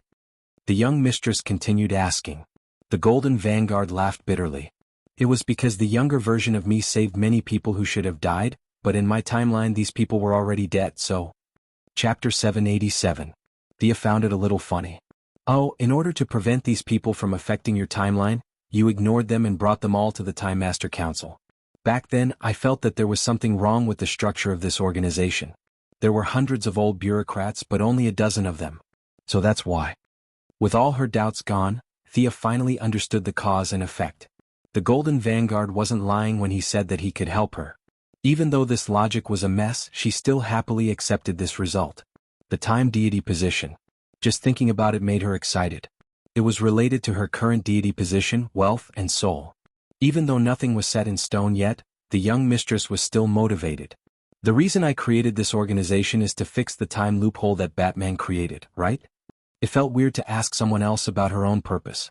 However, the young mistress relied on her thick skin to completely ignore the Golden Vanguard's doubtful gaze. Maybe. The Golden Vanguard's answer was hesitant. Who knew what she was thinking? After the organization is established, I probably won't stay here for long. Does that mean that the future leader will be you? About the 52 universes, I was the one who told you then, right? The Golden Vanguard was very certain about this question and nodded. I think I understand. Go back and gather more people. I need to modify this place. Thea waved her hand and sent the Golden Vanguard away. The aesthetic style of the Dark Sorcerers did not match the grand name of the Master of Time at all. Although 99% of these so-called Masters of Time were a bunch of weaklings who were saved by the young version of the Golden Vanguard and thrown here to retire by the old version of the Golden Vanguard, the young lady still planned to tidy up the island. After all, this was her territory. In the previous battle, she felt that the power of many elemental magic would be reduced at the end of time, while soul magic would be greatly strengthened. She was too lazy to waste time and directly used magic to simulate soul power to wash the entire island. The main colors were white and gray. It was exactly the same as the first time she stepped into the vanishing point. Back then she even mocked the builder for having a problem with his aesthetic style. Now the blame fell on her. How ironic. She moved quickly, but the Golden Vanguard wasn't slow either. In less than half an hour he left more than 100 people in the square. On the grayish-white square, a group of people were brought here in a daze. Those who knew each other asked each other for information, while those who did not know each other were on guard. 90% of the people in the group were uncles and aunties, but there were a few youngsters who were constantly looking around. Youngsters were the quickest to adapt, and in this era of information explosion, their imaginations ran wild. A few of them were whispering to each other, and Thea almost burst out laughing when she heard them. They actually thought that this was the beginning of the infinite style. Thea was too lazy to meet these celebrities who had been saved by the younger version of the Golden Vanguard because she knew several of them. In order to avoid trouble, she directly used invisibility. Not long after, the Golden Vanguard finally completed the initial recruitment work. Because the younger Golden Vanguard would still save people in the future, this work would continue. Thea left all the organizing work to the Golden Vanguard. This superhero, who had brought his own food, was very energetic and experienced. He went to lecture a group of uncles and aunties. She herself was researching how to transform the sea beast into a time machine. Consider yourself unlucky. She took out the control staff, and a large amount of magic power connected to the sea beast through the spiritual imprint inside the staff. The sea beast's consciousness, which was already muddle-headed, was directly cleared. Its body was still there and it was still breathing, but its consciousness was gone. It had become an empty shell with a large amount of energy, and the staff used to control it had turned into dust. After that, the work was to cut open its stomach and transform it. The body had completely solidified with the island, and there was no longer any distinction between them. The sea beast's blood and time energy had been assimilated, and it had been upgraded to a special liquid. This was a natural flow of time, and the minute changes in the timeline could be observed from it. The brain was taken out and placed inside a supercomputer. The supercomputer was snatched by Death Knell from a highly civilized planet. At least Thea did not understand how it worked. The supercomputer would read all the information inside the brain and feed it back to the display screen outside. The power source initially gave Thea a headache, but when she remembered the blue energy body from the planet Dinesh, she decided to use it to power it. Her doppelganger and main body had the same idea, and if she needed anything she would let the Golden Vanguard return to reality and ask for it from the main body. After toying with it for half a month, this half-technological, half-magical product that she named the Eye of Arcane Core was finally produced. After running it for half an hour, a huge problem was discovered. Even the most advanced supercomputer in the universe was unable to deal with the various problems in the timeline. "It needs to be faster," said the clone Thea. To speed up the sea beast's brain's processing speed, she could only think of the seraphic speed power. Back then, she had absorbed a little from the speed of reverse lightning out of curiosity. After a few experiments there was still a lot left. Thea's main body felt that this thing was not of much use, so she found a magic box containing the seraphic speed power from Hades' treasury, and asked the Golden Vanguard, who had changed his job to a courier, to pass it to her clone. "Where's the thing?" On the island named the Vanishing Point, the clone looked at the bitter Golden Vanguard and asked curiously. "It was snatched away by a fellow?" "Ah?" Thea's clone could not think of anyone who would snatch this thing. "It's an extreme speed user. As for the details, he was too fast so I didn't see clearly," said the Golden Vanguard dejectedly. "Extreme speed user? Which extreme speed user snatched this thing for fun?" Thea was dumbfounded. The seraphic speed power that she wrapped was not even enough for them to run for 10 seconds. What was the use of it? She opened her Arcane Core's Eye version 1.0 and began to observe. A large amount of data could not be processed, but she could see it with a special time flow. She saw the robber. It was an extreme speed user wearing a huge silver armor. The answer was obvious. It was Savitar, who was imprisoned in the seraphic speed power space in the future. The other party did not want the seraphic speed power, but the box containing it. As long as he replaced the seraphic speed power in the box with his own, then as long as he fooled the Lightning Squad a little, he would be released because of the same origin of the seraphic speed power. As for whether this Savitar was the main body or the one replaced by the remnant of time, Barry Allen, the young lady did not care. About that, you have to make another trip. Our supercomputer needs the seraphic speed power. What if he snatches it again? Asked the Golden Vanguard while scratching his head. This question really stumped Thea. She did not think it would happen. Savitar only wanted to escape from the seraphic speed power space. Did he have nothing better to do than snatch a bunch of magic boxes for fun? Could it be that he wanted to rely on this to get rich? Chapter 788. But she had to be careful, not to mention that she had to maintain the timeline. The more stable the timeline was, the higher the chance of obtaining the God of Time position. If she allowed the speedsters to travel through the back garden, the timeline would be completely finished. A rotten timeline. Even if she thought with her toes, she would know that she had no fate with the God of Time position. If she wanted to get something, she had to pay first. This was an irrefutable truth. The doppelganger and the main body communicated in the spiritual world. Thea instructed the Golden Vanguard to wait for a while. The main body would deal with this matter. This was to prevent Savita from snatching the box, and also to deter the speedsters from traveling through time for fun. She wanted to set up a group of law enforcers in the River of Time. The rich bureaucrats saved by the Golden Vanguard couldn't do it, they could only do some repair work. Thea needed some law enforcers who didn't know fatigue and could run at high speed.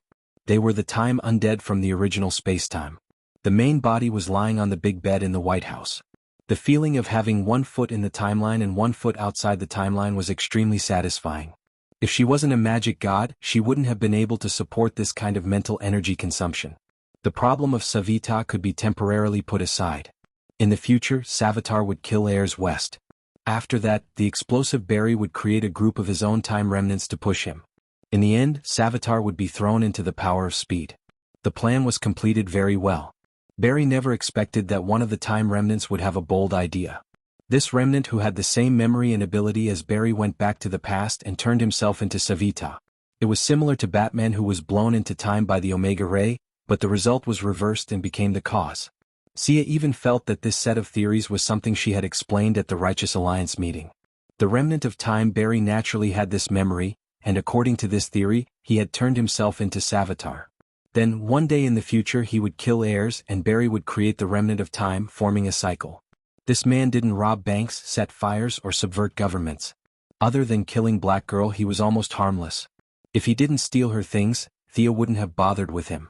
The time undead must use soul methods. Who else could create such a creature other than her, who occupied the god of soul and also had a foot in the realm of time? However, she was stumped as to how to create a banshee. She had no experience in creating a race. In addition, the reverse lightning's lightning power had been completely used up, so she had to find a new one. Barry had a good discussion with him. You run a few steps while I absorb some of the power of Godspeed. Logically speaking, it was a good choice. But considering that he and Savitar's memories were connected, this good choice became not so good. If it really didn't work, knock him out and extract it from his cells. Thea came up with a bad idea and contacted Caitlin to ask about the current situation of the Lightning Squad. So it's like this. Has Savita officially revealed himself? His actions are really fast. After listening to Caitlin's story, Thea could not help but sigh. That person was really impatient. He had already thrown out the magic box as bait, and was luring the Flash step by step onto the path he had set. Thea knew the details and chose not to show herself. She chose to observe in secret. Savita sent his subordinates to parade around with the magic box and wantonly create superpowered people. Among them there was a lucky or unlucky person. Air's Black Devil brother, Wally West. This guy did not know that he would be Savita's spare tire and enter the space of Godspeed as a scapegoat. Now that he had obtained the power of Godspeed, he was so happy that his eyes were not his eyes and his nose was not his nose. However, the Lightning Squad around him had a gloomy look. His joy had to be buried in the bottom of his heart. He pretended to be worried and discussed with a few people, but he could not suppress the smile on his face. Thea, who was hiding not far away, looked at him with disdain. After that, the process went smoothly. Wally was like an idiot. He went to challenge Savita, but was easily bypassed by the other side and was thrown into the space of Godspeed as a scapegoat. Savita, or Barry Allen's remnant of time, was free. Snatching the magic box at the end of time was the first step. Walking out of the space of Godspeed was the second step. Killing heirs in this time and space was the third step. After these 3 steps were completed, the cycle was formed. He was no longer a remnant of time, but the real Savita. Thea looked on coldly as Wally was sucked into the space of Godspeed.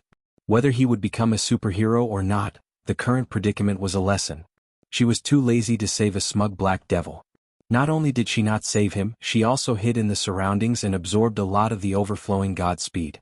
Wally's Godspeed was exactly the same as Savita's. They were both absorbed by Thea and stored in a new box. She was going to give it to the Golden Vanguard when she returned. The problem of Godspeed was solved. The matter of the time undead was still unclear.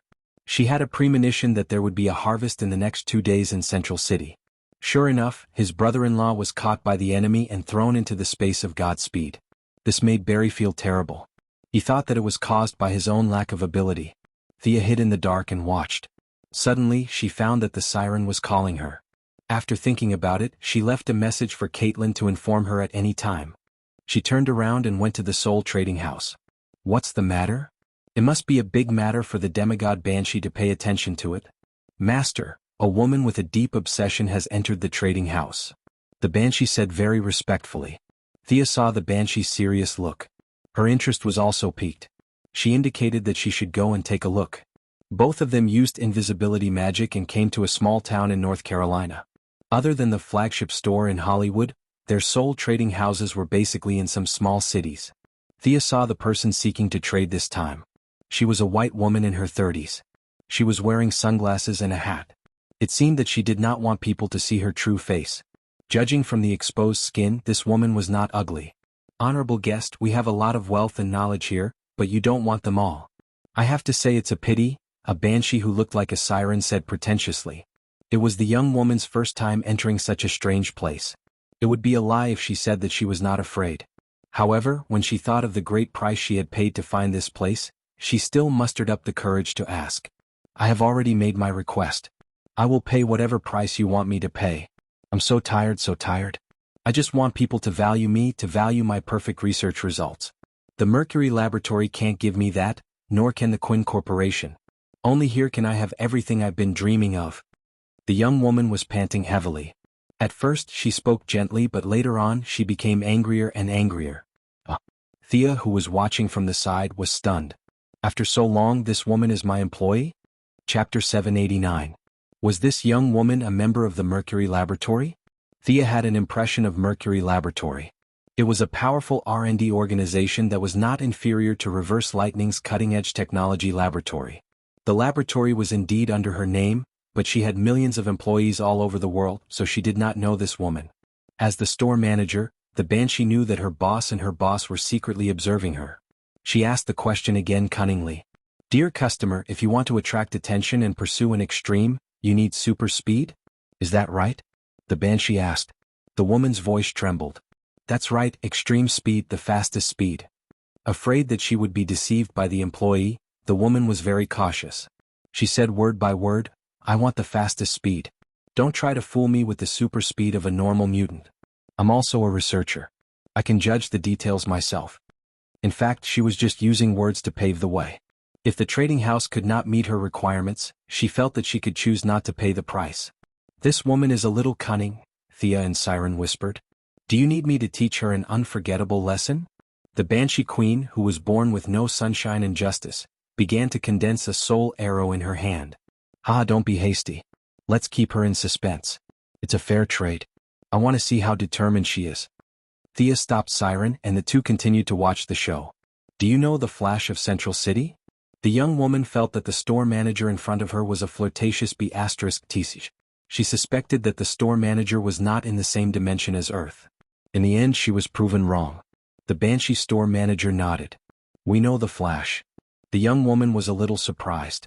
She thought that this store was an independent place, but now it seemed that it was not so simple. However, she did not dwell on this question. Instead, she asked, Can you provide that kind of speed?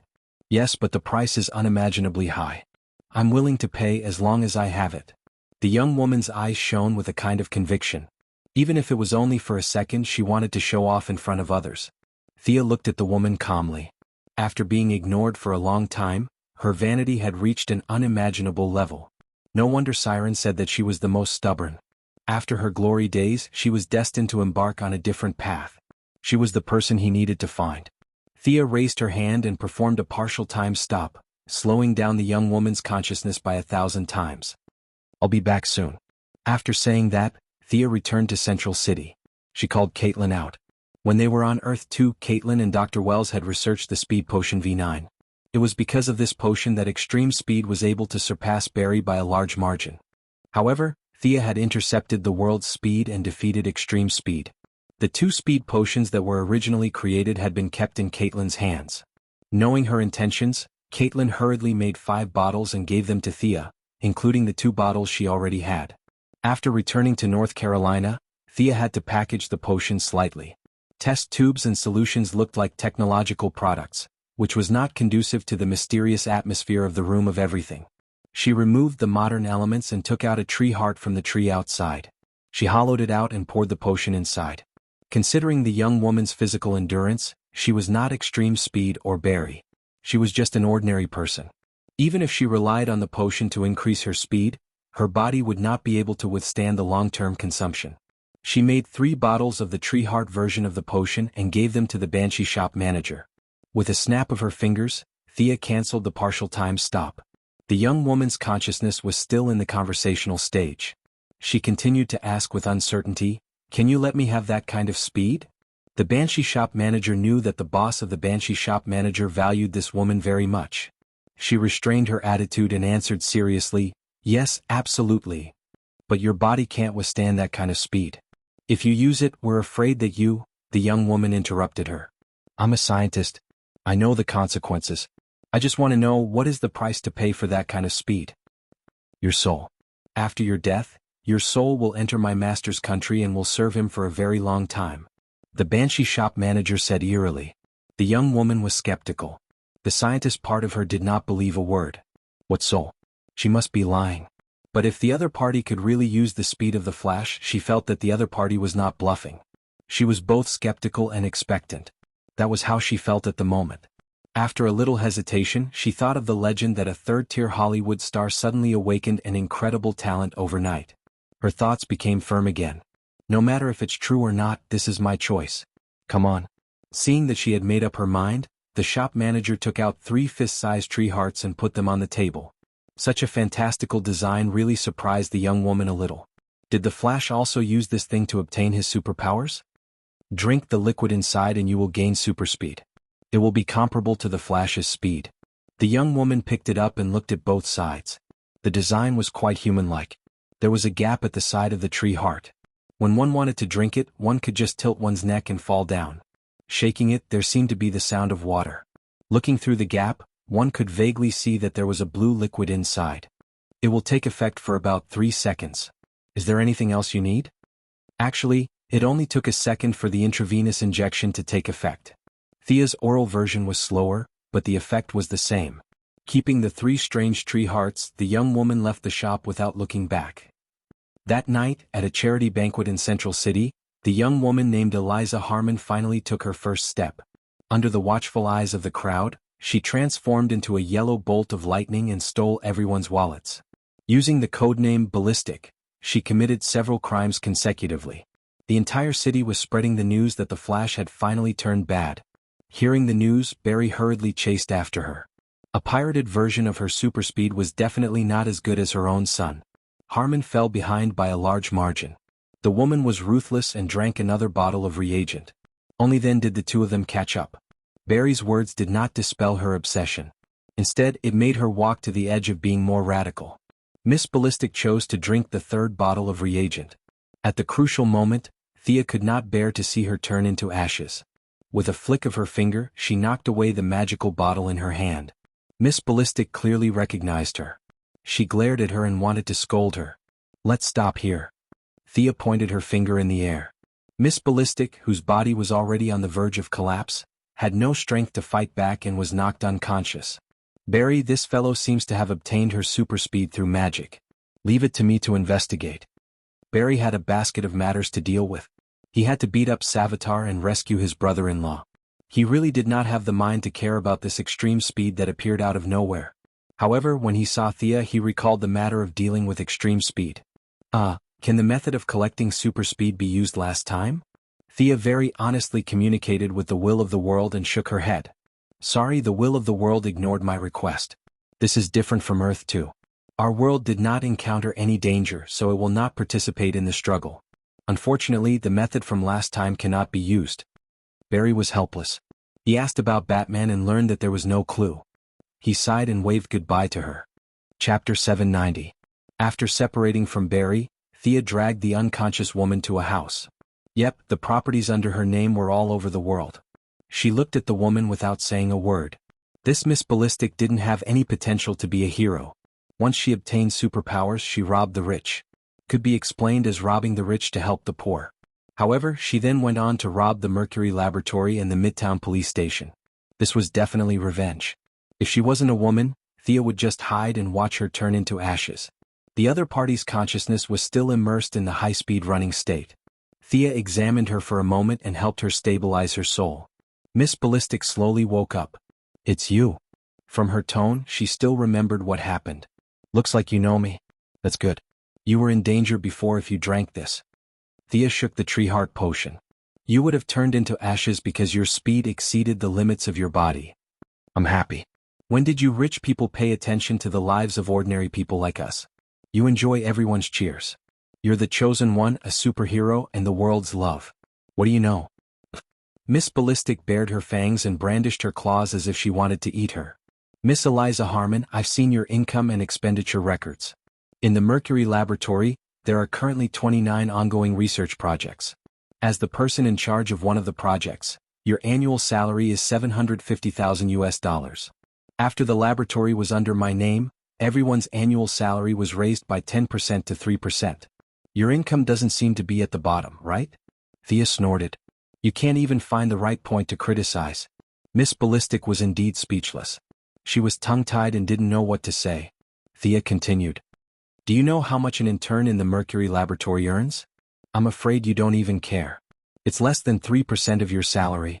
What right do you have to say that you're at the bottom? Tell me." The young mistress had already accumulated a lot of anger because of the Batman incident. Now that she slammed the table and glared at her, Miss Ballistic, who used to be a researcher, was immediately intimidated. She didn't dare to talk about the bottom and top anymore. Thea pointed at the tree heart potion and asked, "Tell me, where did you get this?" Miss Ballistic didn't dare to hide anything. She recounted everything from the rumor that she would grant any request to the actual search and the final transaction. Thea frowned as if she had no idea what was going on. There's such a magic? Now that she had calmed down, Miss Ballistic's cautious nature as a researcher reared its ugly head. "They want to take away my soul. Will I die? Would they be enslaved forever? I don't want to die yet." Her voice was very soft when she said the last sentence. Thea tapped her fingers on the table with an ugly expression. "This is too weird. You didn't have super speed before? Is it all because of this bottle of potion?" Miss Ballistic nodded furiously. "I'm afraid you're in trouble. You have to stay away from those people. The question is, where should I hide? The headquarters of the Justice League?" Miss Ballistic was about to cry. Thea coughed and finally revealed her fox tail. "Miss Harmon, answer my question first. Do you like super speed? Just like the previous level?" "Of course I do. If not, I'll trade my life for it. Am I stupid?" She nodded. "How about this, I'll give you a job in the Justice League. You'll be able to avoid those pursuers and run to your heart's content." Now that the matter was related to the Justice League, it immediately became grand. Even if Miss Ballistic hated the heavens and earth, she actually admired the League. She hurriedly asked what the job was. Thea selectively explained the job, from Batman's disappearance to eliminating illegal transmigrators. The legal transmigrators were of course the Young Ladies' Council of Time Masters. Yep, that's what the young lady thought. Miss Ballistic was intimidated by the Justice League's reputation and agreed without much hesitation. She naturally had to dress up. Her female appearance could be used normally, but it had to be intimidating when catching transmigrators. Thea made Miss Ballistic a tattered black robe according to Harry Potter's demonic appearance. "That's much better. Run a few steps for me to see," Thea said. With a whoosh she flew out. Her speed was so fast that even the eyes of the main body couldn't catch up to her. Most importantly, she didn't pass through walls like an extreme speed user. Instead, she was in a formless state like the Martian Manhunter. "Miss Harmon, from the looks of it, you used too much speed earlier. You'll be fine normally, but once you start running, you'll enter a half-spirit state. You'd better enter the river of time as soon as possible. The longer you delay, the faster your body will transform," Thea said half-truthfully. Miss Ballistic was usually called by her real name, but she could change her name to Time Ghost when she wore her uniform. But now, there was only one high-speed pursuer and a whole bunch of other extreme speed users. She couldn't catch up to them all by herself. Thea remembered that extreme speed had been captured by the time ghost, so where was he now?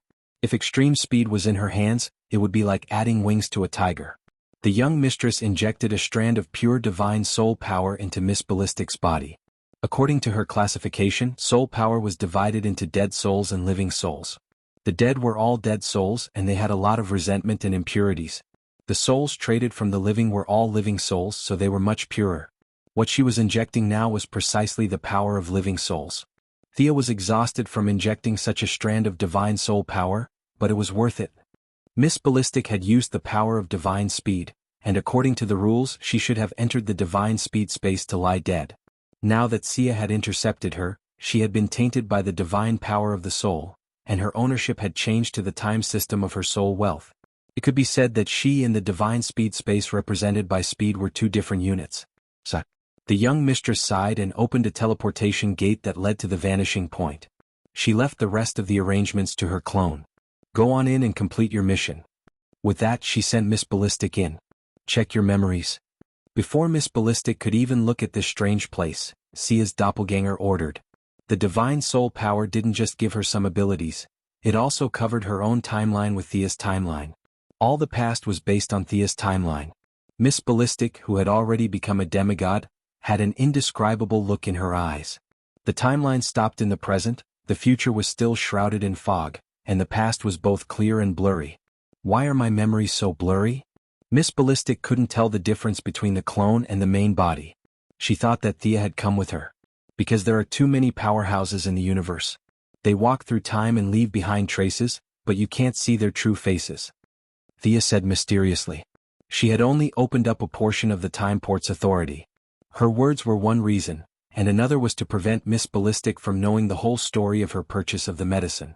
In Thea's view, this was to protect her from being silenced, and to ensure that she was in a good mood while working. Bring him over, Thea said meaningfully when she saw that Miss Ballistic had finished accepting the memories on the timeline. Miss Ballistic's eyes flashed with a strange light. A silver-white vortex spun and a tall man was thrown out. Chapter 791. The characteristics of the vanishing point allowed them to transcend time. Even deities were affected by time. To Thea, this guy was already a person from 2 years ago, but to him only a second had passed, not even 2 seconds. Mr. Speed, long time no see. Thea smiled brightly when she saw the skin on Speed's face that had been corroded by soul power. Speed's memory was still stuck at the time when the plains wolves of the Second Wasteland were defeated and he was racing with Barry Aaron. When he saw the smiling Thea, he didn't care where he was and turned to run. Exerting force with both legs, His legs didn't move? Run again. He couldn't even feel his waist. Thea looked at him calmly. You've been infected by my soul power. How can I let you run before I finish speaking? What do you want to do? Extreme Speed quickly understood the situation he was in and asked calmly. You're very wise. Now you have 2 choices. One is to let my subordinate throw you into the seraphic speed force space, which is this person beside me. Thea pointed at Miss Ballistic. The other is to turn into black lightning and work for me. Mr. Speed, make your choice. Speed kept looking at this strange island from the corner of his eyes. His knowledge far exceeded Miss Ballistic's, and he quickly realized that this place was independent of the timeline. What's the difference between the two? He probed. You want benefits? Sorry, I don't pay you, but I'm much more humane than the seraphic speed force space. If you enter the seraphic speed force space, you'll only become a part of the space. Your past, memories, abilities, and speed will all become nutrients for the space. If you work for me, you'll still be you. The job is also very simple. You just have to catch some extremely fast people who destroy the timeline. How about it? Very generous, right? Was it to completely erase his consciousness or to work for someone else? He quickly and happily agreed, and received a Black Lightning sock puppet account. Thea knew that this guy was still thinking about escaping, but she didn't care. She could sense the subtle changes in the soul. After a few attempts and realizing that he couldn't escape, Mr. Speed would fall in love with this job of eating, sleeping, and fighting transmigrators. Now Thea understood why Caitlin was able to one-shot Black Lightning in the future Battle of Savitar. It wasn't because Caitlin was strong, but because they were all under the same boss. It was all an act. Thea was overjoyed that she managed to snatch 2 powerful employees from the space of divine speed.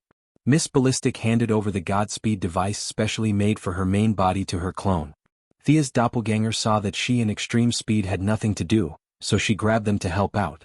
One of them was a scientist at the Mercury Laboratory, while the other was a scientific expert who could improve speed potions.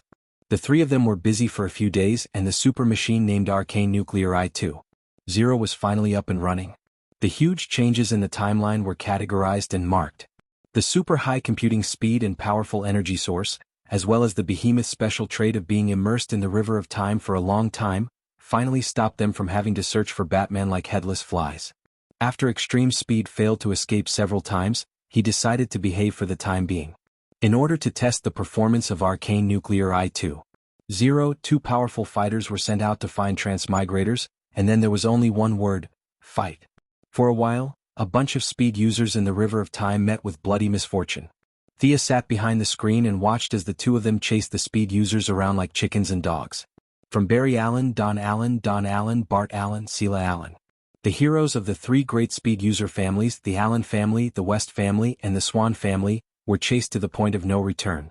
The problem of the speed users randomly crossing timelines was finally solved. Thea finally had time to look at the results of the Golden Vanguard's training after dealing with the speed users. She was almost pissed off when she saw the results. Classic soldiers. They were genuine soldiers with an average age of 45 and above. They were experts at bragging and chatting, but as for combat? You must be kidding. These people are not good enough.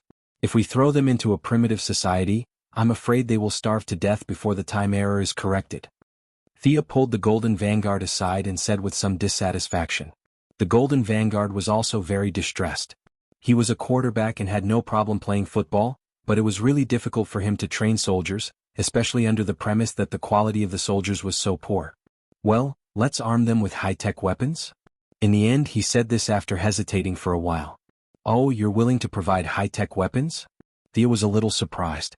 The Golden Vanguard hurriedly waved his hand. Not me, it's you. They can use the weapons you provide.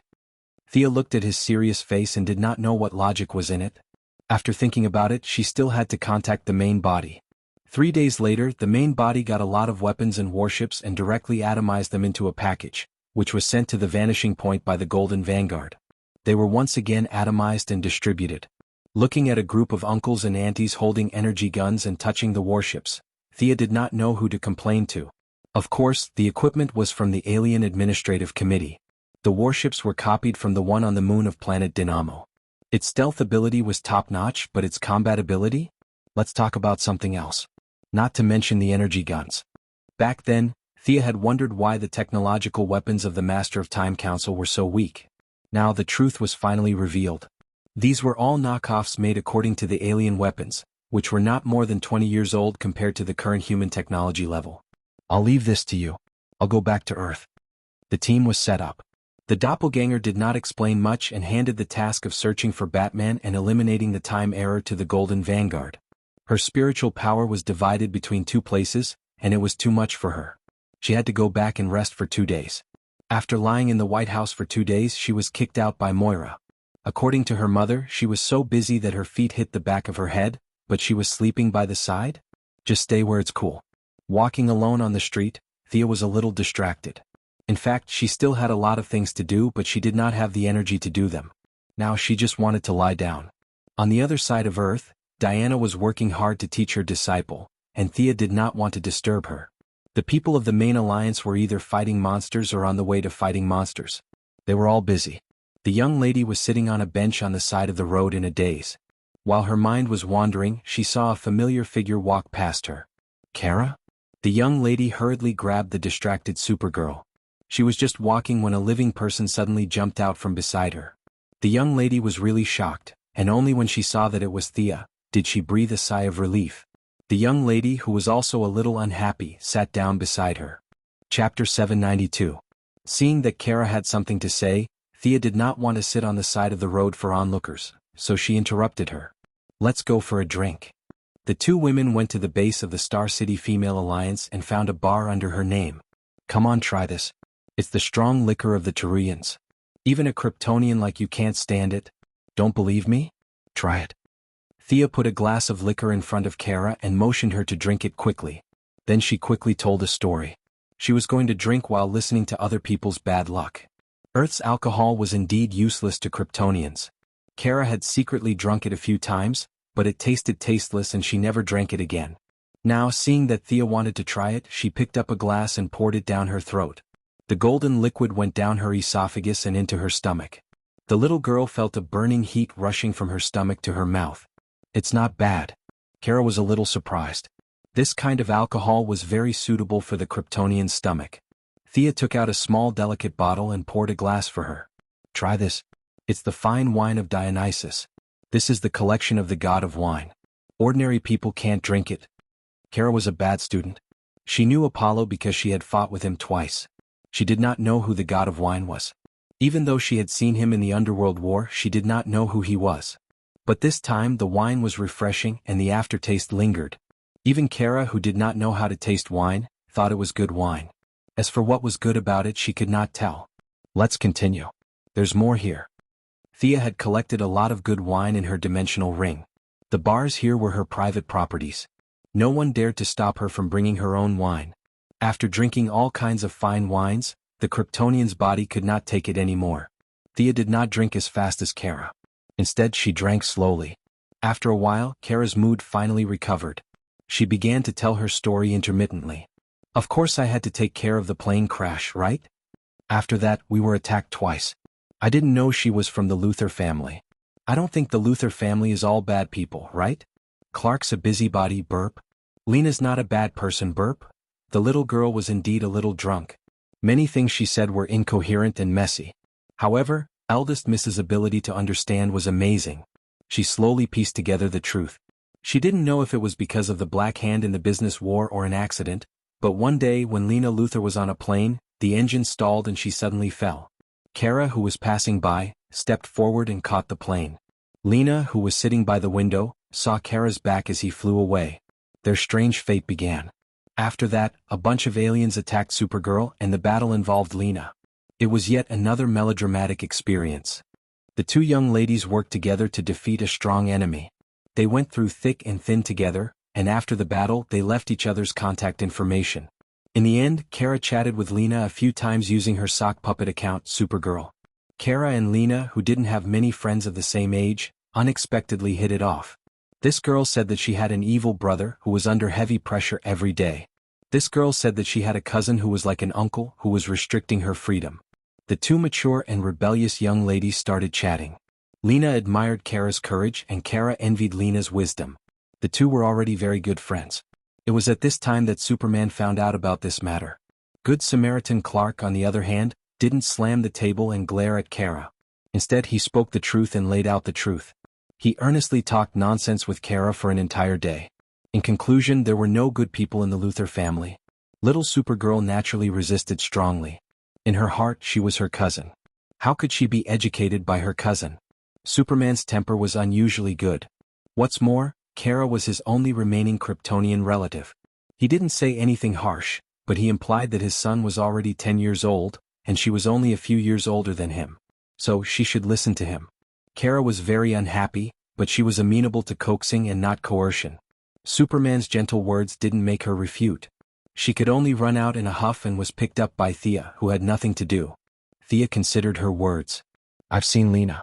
Although she's Luthor's sister, she's not a bad person. You're right. Kara, who was a little drunk, patted Thea's shoulder. She was so strong that an ordinary person would have been killed. From Clark's point of view, there are no good people in the Luthor family. This is too biased.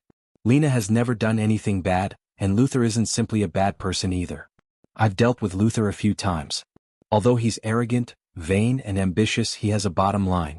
He's protecting the Earth in his own way. To some extent, he's a bit like Batman. He's worried that the Kryptonians will lose control, so he's deliberately researching countermeasures. In fact, strictly speaking, there's only one bad person in the Luthor family, and that's their mother. She's really bad. Thea had never regarded Luthor as an enemy. He was a charismatic figure. Without her, Superman and Batman, he would undoubtedly be a leader who would lead mankind to the top. She, who controlled the global resources, knew very well that the Luthor family could be said to be divided into three parts. Lena was still maintaining the old Luthor group, which showed signs of revitalization in her hands. She was considered a moderate. After Luther was released from prison, he quickly sorted out his previous contacts. He had developed a set of photovoltaic power equipment in prison, and was currently laying the groundwork. He was considered a neutral party. Their mother, Laetitia Luther, was the epitome of menopausal syndrome in Sia's eyes. This old woman had taken over the Cadmus project and hid underground every day to do all kinds of research. She would do anything to deceive people. She was definitely a radical. However, she didn't have Luther's wisdom, nor Lena's affinity. She was ambitious but not talented. After several years of hard work, she hadn't achieved anything. Thea had been too lazy to pay attention to her. Hearing Thea talk about Luther and Lena's mother, Kara resonated. Yes, this woman is too bad. Don't worry about Clark. Trust your own judgment. If you think Lena is a good person, it's not a big deal to be friends with her. Don't worry about Clark. He's just scared of Luther. Coward. Kara, the younger cousin, scolded her older cousin in disdain. Thea also drank a lot. She patted her chest and said, "Be brave. What are you afraid of? Look at me, I'm not afraid at all. If you want to give others courage, you have to give yourself courage first, right?" "Yes. Well said. Let's have another glass." The two drank 2 more glasses in confusion. Thea's so-called fearlessness was more about the strong enemies. She was just using the alcohol to cheer herself up. However, her words had a different meaning in Kara's ears. The little girl had only heard that the enemies were very strong, but she had never seen them. She couldn't understand Thea's cautiousness and bravery. Her little brain automatically thought of love. In her opinion, Sister Thea and Sister Diana were brave to face the strange looks of the world. Compared to her own depression after being scolded by her older cousin, they deserved to be called warriors. Sia was like an understanding elder sister. She started talking nonsense again. She talked about having to be happy as a person, and about trusting one's intuition. She talked a lot. Her mental power had been dragged down by the river of time. Although her avatar had returned, it was still in a bad state. When she felt that she had drunk enough and heard the story, she found a place to sleep. Kara drank 2 more glasses. Seeing that Thea had left, she also walked out dizzily. The Kryptonian's genes were really strong. She almost couldn't recognize the way, but after basking in the sun for a while, she became sober.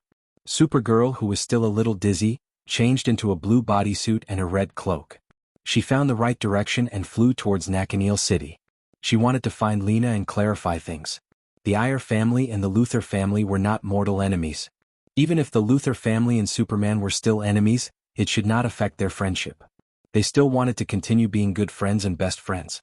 Chapter 793. After Lena took over the Luther group, she wisely moved out of the metropolis in the face of countless criticisms from the citizens of the metropolis. Now the group had rebuilt the L building in Nakanal City, which was the tallest building in the city. Many people saw her confidence in restoring her reputation. It could be said that the Luther group had walked out of the haze and recovered some of its vitality. Kara and Thea drank lunch and flew dizzily. When they arrived at Nakanal City, the sunset had already been left behind. The little girl was very calm. She wanted to have a good talk with her good friend. She didn't jump in through the window. She felt that if they were friends, then they should know each other's true identities. There were heroes everywhere. It didn't matter if she had to hide it from ordinary people. Did she need to hide it from her friends? She was going to use her real name to meet Lena. Kara took off her cloak and tights and changed into a plaid shirt, jeans and large-rimmed glasses. She looked around and saw that no one was paying attention to her. She quickly ran past the front desk, entered the elevator and went straight to the top floor. She was familiar with the way to the door. Just as she was about to push the door open, she heard a faint quarrel inside. However, the soundproofing effect of the door was too good, so she couldn't hear it clearly. Kara took off her glasses and used her ability to listen to the noise inside. "I won't give you money to do those harmful things. It's a crime. You've turned the reputation I've worked so hard to restore into a joke. I don't want to see you again. Please leave." A young woman's voice sounded. It was loud and powerful, showing the owner's firm belief and unwavering determination. Kara could tell that it was Lena Luther. "Shut up. The whole Luther group is mine. You're just the adopted daughter of the Luther family. If it weren't for Lex's protection, you wouldn't have the right to talk to me like that." An old woman scolded Lena. Lena sneered. "Adopted daughter? Madam Luther is so kind. Would you adopt a poor child on the street? Do you think I don't know? Lex and I are half-siblings. Adopted daughter? You have the nerve to say that. My mother died without knowing the reason. Don't tell me you don't know anything." The old woman shouted angrily. "You're just a wolf. Go and subdue her. Get her to sign and transfer the funds to the project. Then there seemed to be fierce resistance from inside. Unfortunately, Lena was just an ordinary person. She might have some self-defense skills, but in the face of the thugs brought by her stepmother, her resistance was extremely weak. However, the goddess of luck was on her side today. She was powerless to resist. There was a fierce woman outside the door, a slightly drunk fierce woman. Kara threw away her glasses and kicked the door open. She then knocked out the stepmother who was threatening Lena with a gun. She had always disliked this old woman, and now she looked like a bad person. But when dealing with another tall man, Kara was sent flying with a punch. You are? At this time, Kara was not wearing tights or a cape, but she was a supergirl. Lena quickly confirmed the identity of this reinforcement. Kara gave her a reassuring look and assumed an attacking posture, concentrating on the enemy in front of him. Another Kryptonian? Ah. The tall man let go of Lena and looked at Kara gloomily. If Thea was here, she would definitely recognize this guy. This guy used to be Luther's subordinate, the Metal Man. He once fought to a draw with Red Whirlwind. After the Battle of Doomsday, he joined Luther's mother. With his ruthless style and metal body, he had been an important fighter in the Cadmus project. Kara did not know how powerful the enemy was. She only felt that she was very weak now. She thought it was the effect of being drunk. Until the enemy tore open his coat and revealed a large green piece of kryptonite on his chest, she knew what the problem was. Lena, run, I'll hold him back. Kara wanted her new friend to run. However, she looked so weak that no matter how he looked at it, he didn't feel at ease. Lena was quite a brave person. She did not abandon her friend and run away alone. Instead, she took out a pistol from under the table and pointed it at the Metal Man. Seeing that she did not run, the Metal Man laughed. He was not good at speed and could not catch two people at the same time. Now it was convenient. He pounced on Lena, ready to knock out the target of this mission. After that, he would deal with Supergirl, who was dizzy under the radiation of the kryptonite. Bang! Lena's marksmanship was very accurate.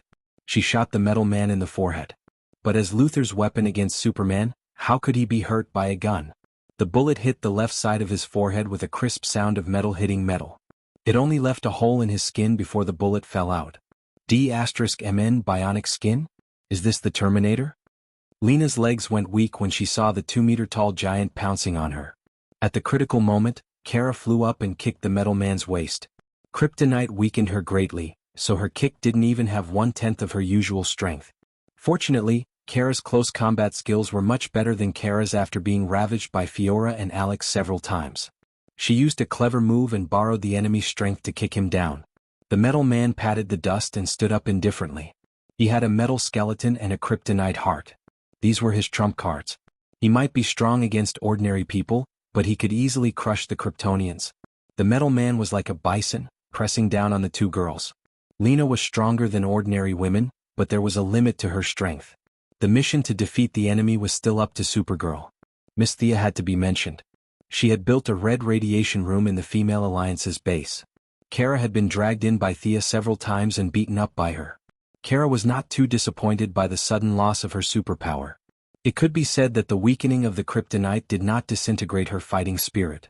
Kara tilted her head to avoid the Metal Man's straight punch. She turned to the side and hit the enemy's elbow joint. Her strength was less than 1/10 of her full strength.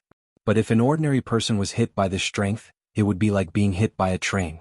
A small crack appeared on the Metal Man's joint. Kara was overjoyed. She could defeat this enemy. Joint techniques were widely used in modern combat. There were many female superheroes who were good at this skill. Be it Alex or Cassandra the Big Lowly, they were all very good at it. Kara had been beaten up more times and had slowly learned a few moves. It was just the right time to use it now. She hit the enemy's elbow joint and knee joint continuously. The Metal Man did not show any weakness. He fought back with his fists and feet. Kara, whose physical fitness had been greatly reduced, vomited blood. But the hard fight had stimulated her fighting spirit. So what if she had no superpower? She was still a warrior. Lena, who had been in a peaceful situation for a long time, was a little overwhelmed when she saw her friend fighting with her life. Fortunately, she was born in the Luther family, so she was much braver than ordinary women. She slowly calmed down and began to analyze the situation. Calling the police would not work. She could not expose Kara's true identity, and the police would be useless. As for the security guards in her building, they were not in her consideration at all. Who else could she ask for help? The first person Lena thought of was Luther. This brother of hers was good to her, and the metal man was also his creation. Unfortunately, Luther was elusive, and Lena could not contact him at all. Moreover, she could not ask him. Luther and the Kryptonians could talk for 3 days and 3 nights.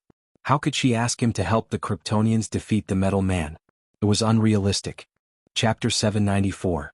It seemed that she could only rely on herself. She could see that kryptonite was weakening Kara more and more. At first, he had been able to exert more than 10% of his strength, but now he was less than 5%. Lena stared at the metal man's body thoughtfully. Metal skeleton, right? Let's see how much the electromagnetic field can affect you. She quickly took out a hexagonal metal device from the drawer. It was a small magnetic controller. Many of the technologies in it were the same as those used by Thea's skateboard. Later, it was simplified and sold to Luther Group as a patent. Luther Group quickly carried out research and completed various tests. Maglev cars were successfully introduced into the market. The device was kept in her office as a souvenir. Lena carefully avoided the metal man's sight and set up a fulcrum point in each of the 3 corners of the room. She then winked at Kara and pressed the switch. The electromagnetic field began to spread in the room. At first, the metal man did not feel anything. After 20 seconds, he realized that his limbs were sluggish. He wanted to escape, but Kara blocked him. When the electromagnetic field was turned on to the maximum, the metal man could not control his body at all. Kara knocked the metal man out like a dead dog. Lena hurriedly turned off the electromagnetic device. The 2 girls breathed a sigh of relief. The kryptonite in the metal man's chest could not be removed. If it was removed, he would die. However, they could not ignore this huge threat.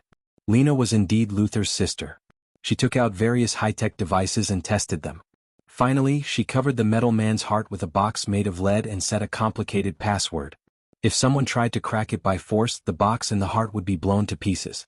Without the influence of the kryptonite, Kara, who was about to collapse, immediately recovered.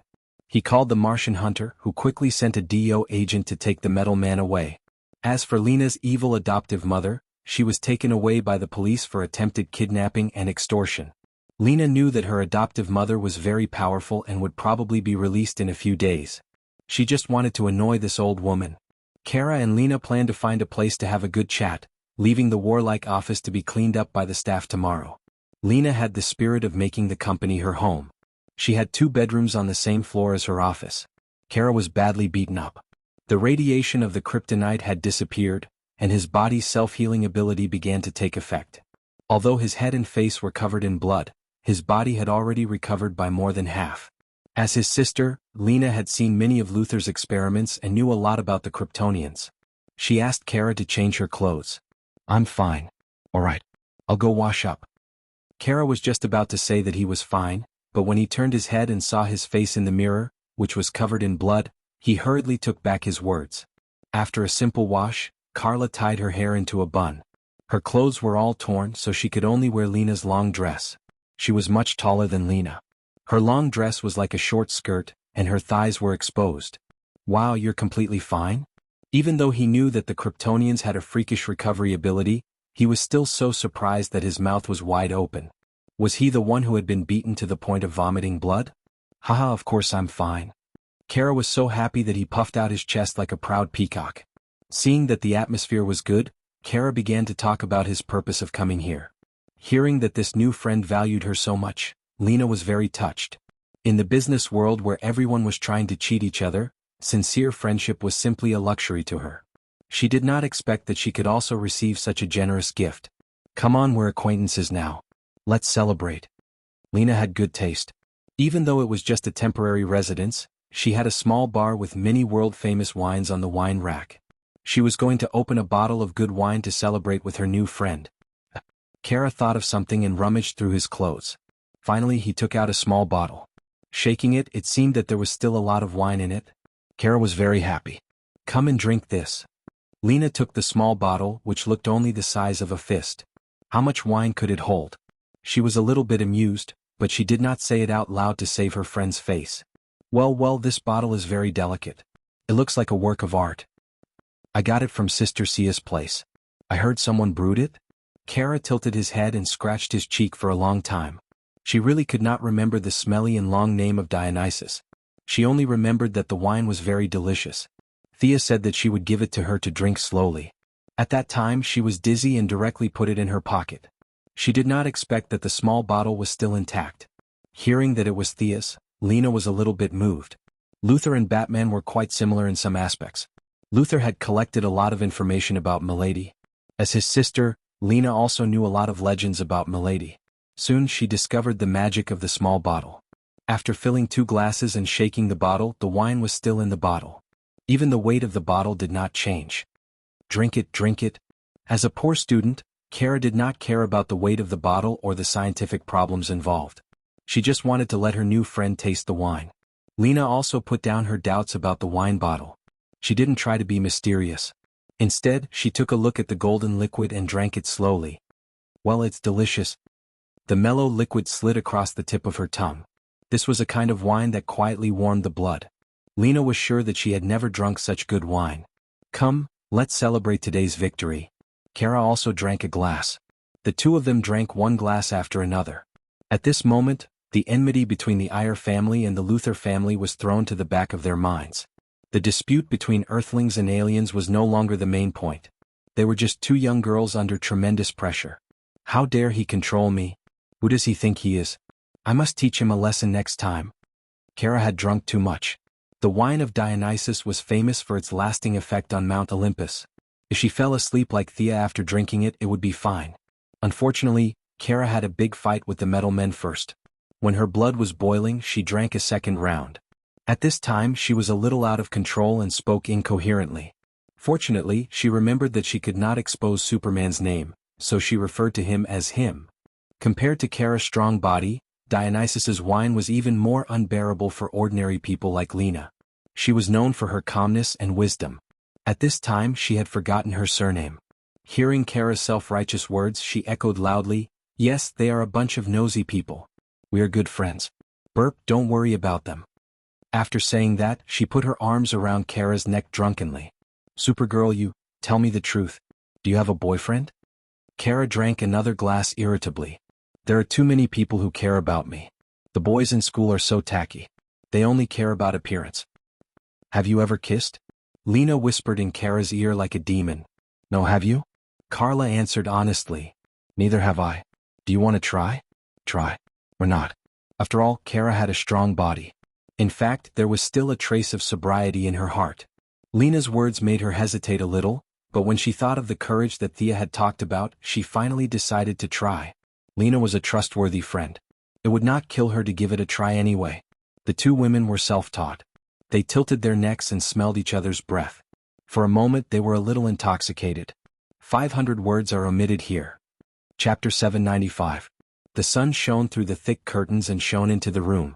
Kara, who was a little dizzy, finally woke up. She had never experienced a hangover before, but she felt uncomfortable. Did she catch a cold? She had never been sick and she had only seen people on Earth fall sick. She thought that she must be sick. Kara was about to touch her forehead, but she didn't expect to touch a smooth body. She looked to her side mechanically. "Lena? Why is she here?"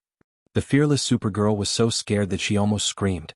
She quickly covered her mouth with her other hand and shrank back into the bed like a quail. She looked at the ceiling with her big bright eyes and she couldn't calm down. What happened yesterday? She was confused. After a long time, she recalled the part where they fought the metal men and drank together. What did I do after that? She seemed to have asked Lena if there was any secret to becoming bigger. Lena said to just rub it. Kara didn't know if she did or not. Her memory was fragmented. She only saw the 2 of them naked now. What happened after that must have been a combination of theory and reality. God, how did it become like this? Kara used her superpower to the extreme in an instant. She saw the moon with her supervision. Very good. No one was paying attention to her. She listened with her super hearing. No one was talking about her. Thank goodness. She turned around and saw that Lena hadn't woken up yet. She quickly got down and picked up the clothes on the ground. She didn't care if they were hers. She put them on and flew out. As soon as she left, Lena sat up. Lena had already woken up. After all, she was an Earthling. She had to socialize in the business field. She was more resistant to alcohol and she didn't drink much. It was just that she didn't know how to deal with this matter. Her best friend and best friend seemed to have become even more close now. She, who had always prided herself on her intelligence, wasn't much better than Kara. Both of them had chosen to be an ostrich. It was a little cold in the morning, but Kara couldn't care less. She ran home as fast as she could and poured herself a glass of water. She needed to calm down. Cold water poured into her stomach. She felt that she had finally regained some ability to think. Her friendship with Lena seemed to have developed too quickly. How should she deal with this relationship in the future? She was originally a very simple girl, but now she was completely in a mess. Just when she was at a loss, she noticed that her sister Alex wasn't there. The two sisters shared an apartment, so there was no reason that Alex didn't notice her rushing in. Where was she? When Kara was wondering if something had happened to her sister, she saw Alex sneaking into the room with a pair of big sunglasses. You're up so early. Seeing Kara standing at the door, Alex's face was filled with embarrassment. Carla was simple, not stupid. She looked at her sister suspiciously. What do you mean? You didn't come home last night? Alex didn't notice the change in her expression. She was completely immersed in her own affairs. After a long time, she seemed to have made up her mind and sat on the sofa. Kara, I want to talk to you about something. She hesitated, not knowing where to start. Kara's attention was diverted by her sister's safety. She temporarily put aside the matter between her and Lena, preparing to solve her sister's problem first. No, she felt that she could deal with any enemy. She needed a battle, a blood-boiling battle. Kara, do you remember that I had a good friend in high school? Alex said slowly. Yes, she was called Jessica or something. Yes, we were very close at the time. I used to stay at her house many times and I really liked the smell of her house. I thought it was friendship, but now, it doesn't seem to be. Alex said, weighing her words. Kara was a little confused, but her strength was that she didn't think about things that she didn't understand. She nodded and signaled Alex to continue. I recently met a police officer, Maggie Sawyer. You've met her too. Kara's little head didn't understand why Alex's topic changed so much. What happened to this police officer named Maggie? Was he dead? Had he gone mad? I was with her last night the whole time. Alex clenched her teeth and finished the sentence. Then she lowered her head like a criminal waiting to be sentenced. The sentence was a little vague. If Kara had been asked yesterday, she wouldn't have understood. But today, especially when she was also troubled by this question, it took her only a fifth of a second to understand. She relaxed a little. She was so lucky.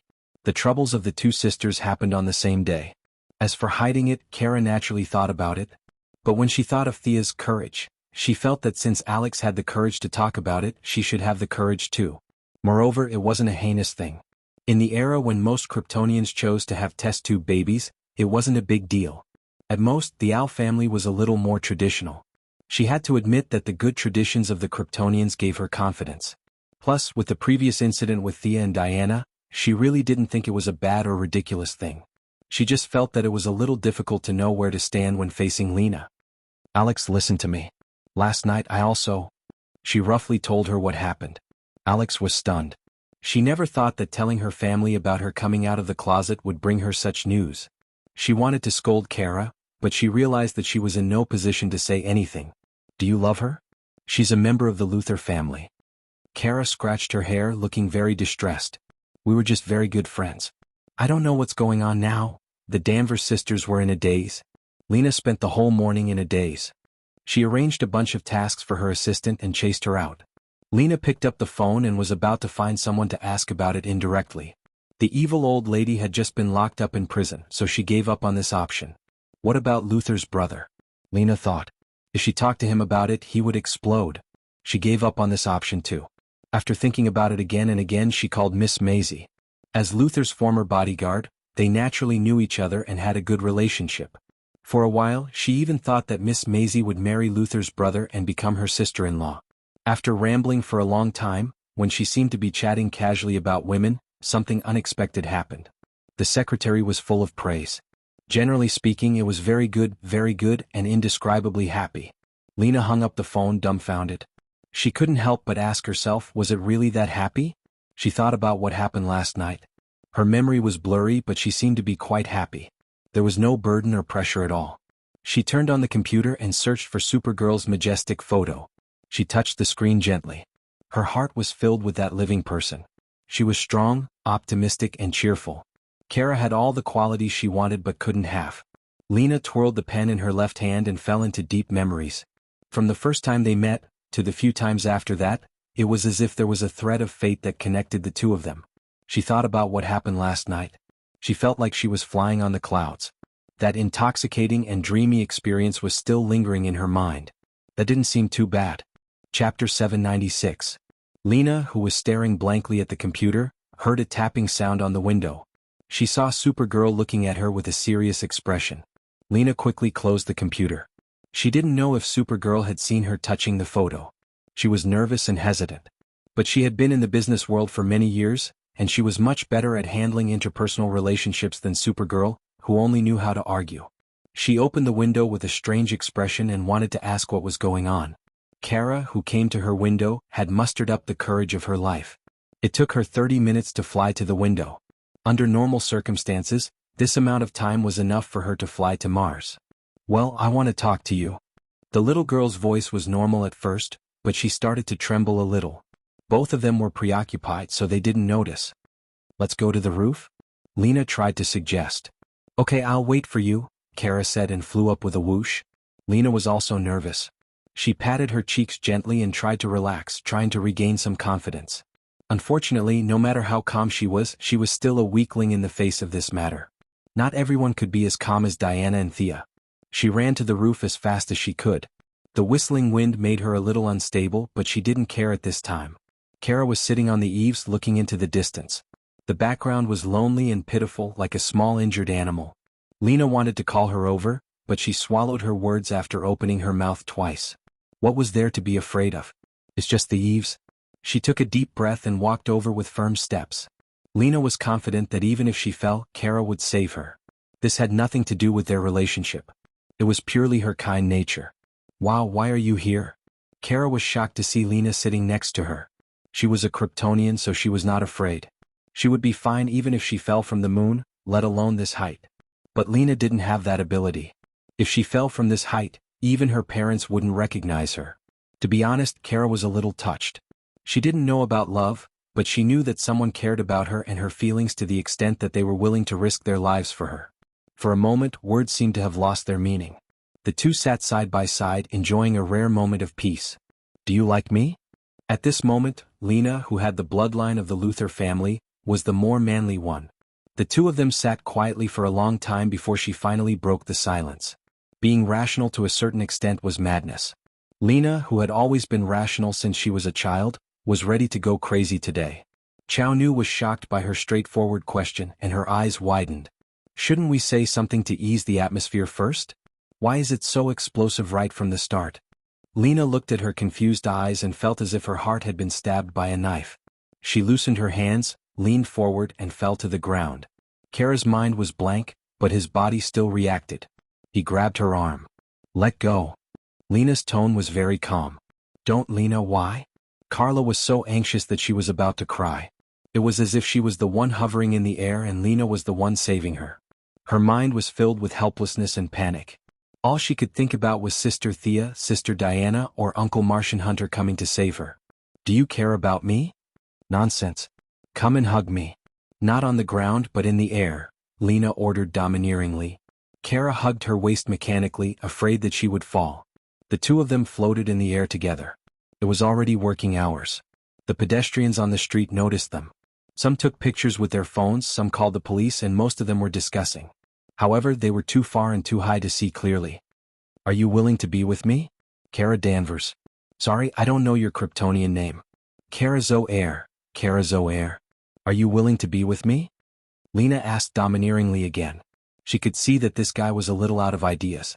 If there was no one to push him, who knew what would happen in the end? Jianghu had already noticed the various pedestrians on the street. Without saying anything, she carried Lena and flew into the distance. "This feels so good. Is this how it feels to fly?" Lena trusted Kara. She opened her arms and enjoyed the pleasure of leaving the air behind her. "Say you're willing. Say you're willing. Say it," she said a little coquettishly. I'm willing." Kara finally said what was in her heart. It was as if a huge rock had been lifted off her shoulders. "Then fly faster. I want to play for the whole day. Faster." The two of them flew across the sky, leaving behind a string of laughter like two happy children. They did not know that there were people watching them from above the clouds. Thea and Superman appeared at the same time. The secretary had reported to her about Lena's unusual behavior 3 minutes ago. After that, Gideon saw the two girls confessing their feelings in the sky through the satellite. Thea was a little confused. Young people were so brave. She felt that she was getting old. She did not know that the courage in her words had played a major role in yesterday's drinking.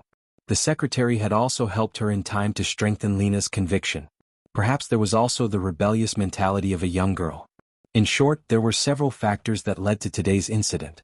She immediately instructed the secretary to clear all the records and teleport herself over. Superman arrived a little earlier than her. The two of them silently watched Chao Nu and Lena fly away. Lena is not a bad person. Kara should have her own happiness. You're very open-minded.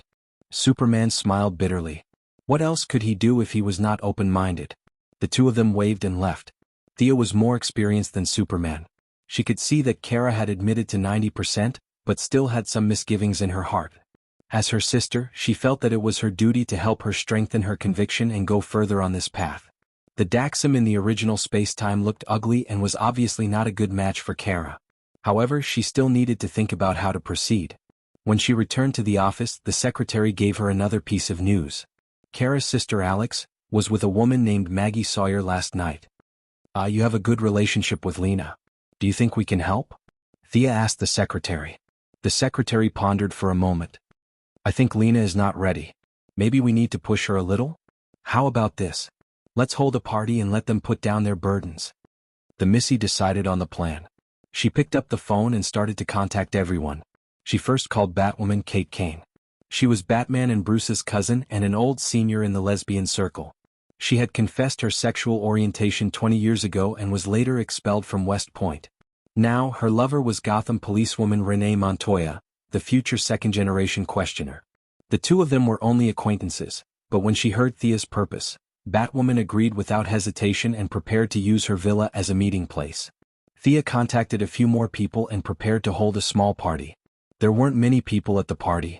As the hosts, Batwoman and Montoya, she and Diana, the secretary and Poison Ivy, the Danvers sisters and finally the Sea King's little friends, Yavara and Cassina.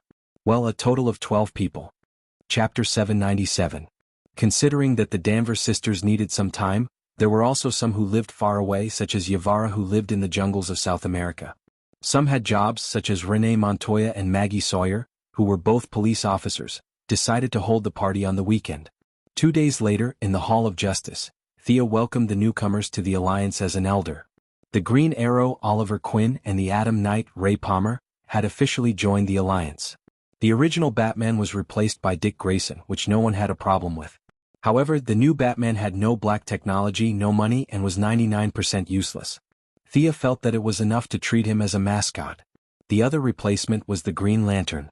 The Guardians of OUA had reached the end of their patience with Hal Jordan and forced him to return to the main planet to wait for a new appointment. The new Green Lantern was given to a newcomer, John Stewart, a former Marine and a black Green Lantern. You don't look at me very kindly, young Green Lantern.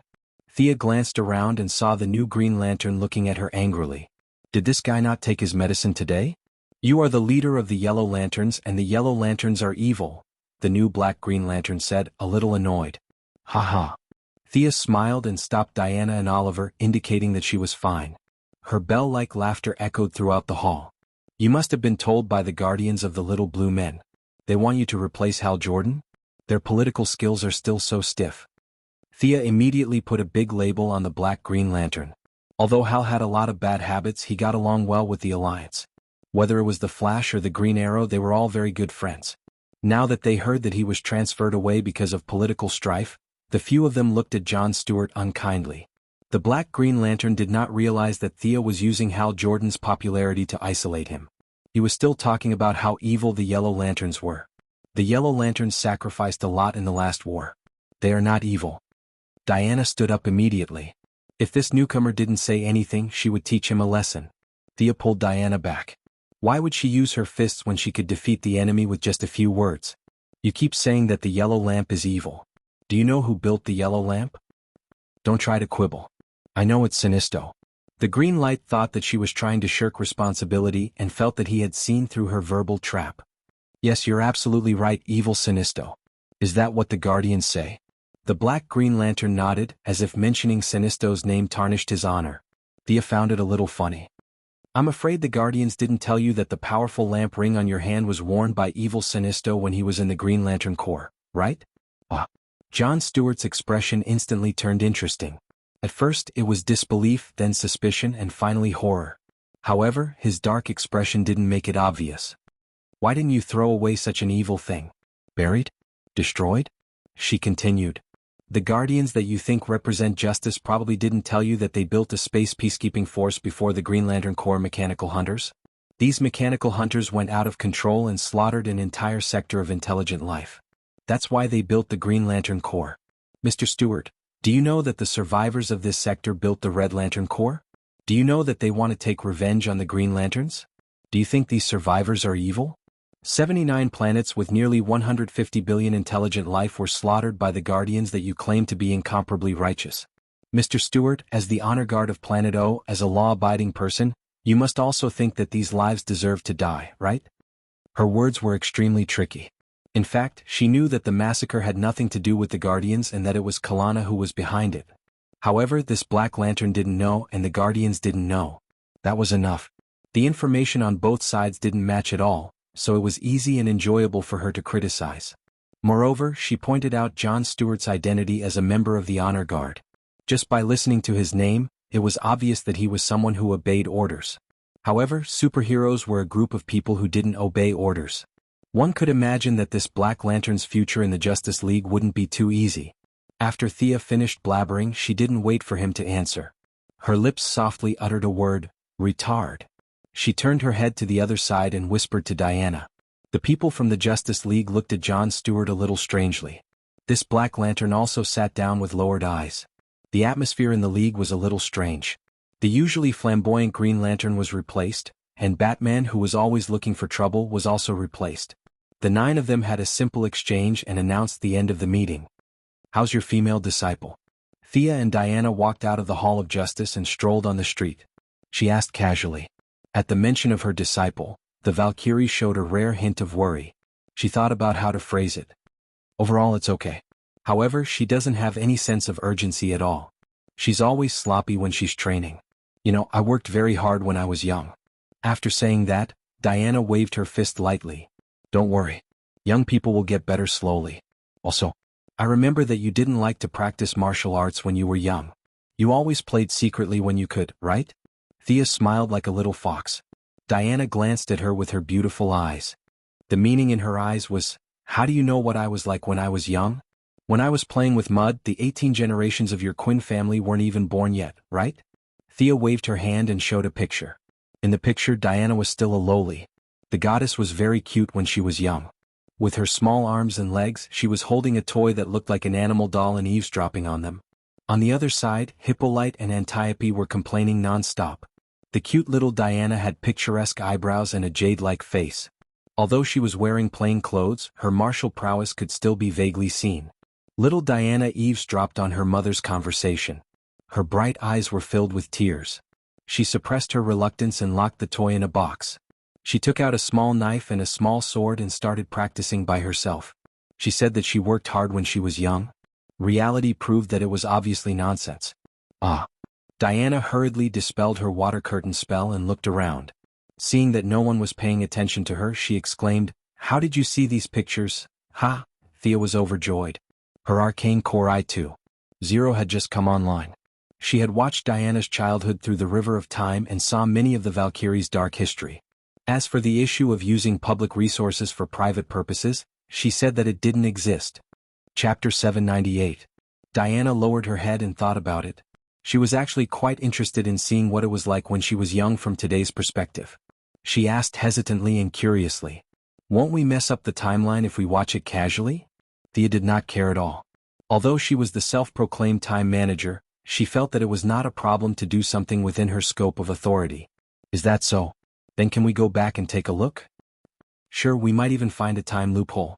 Thea said something that even she did not believe. They each created a clone and led Diana to the vanishing point and went back into the timeline. The scenery of Paradise Island was the same as before, or rather, it was the same as before.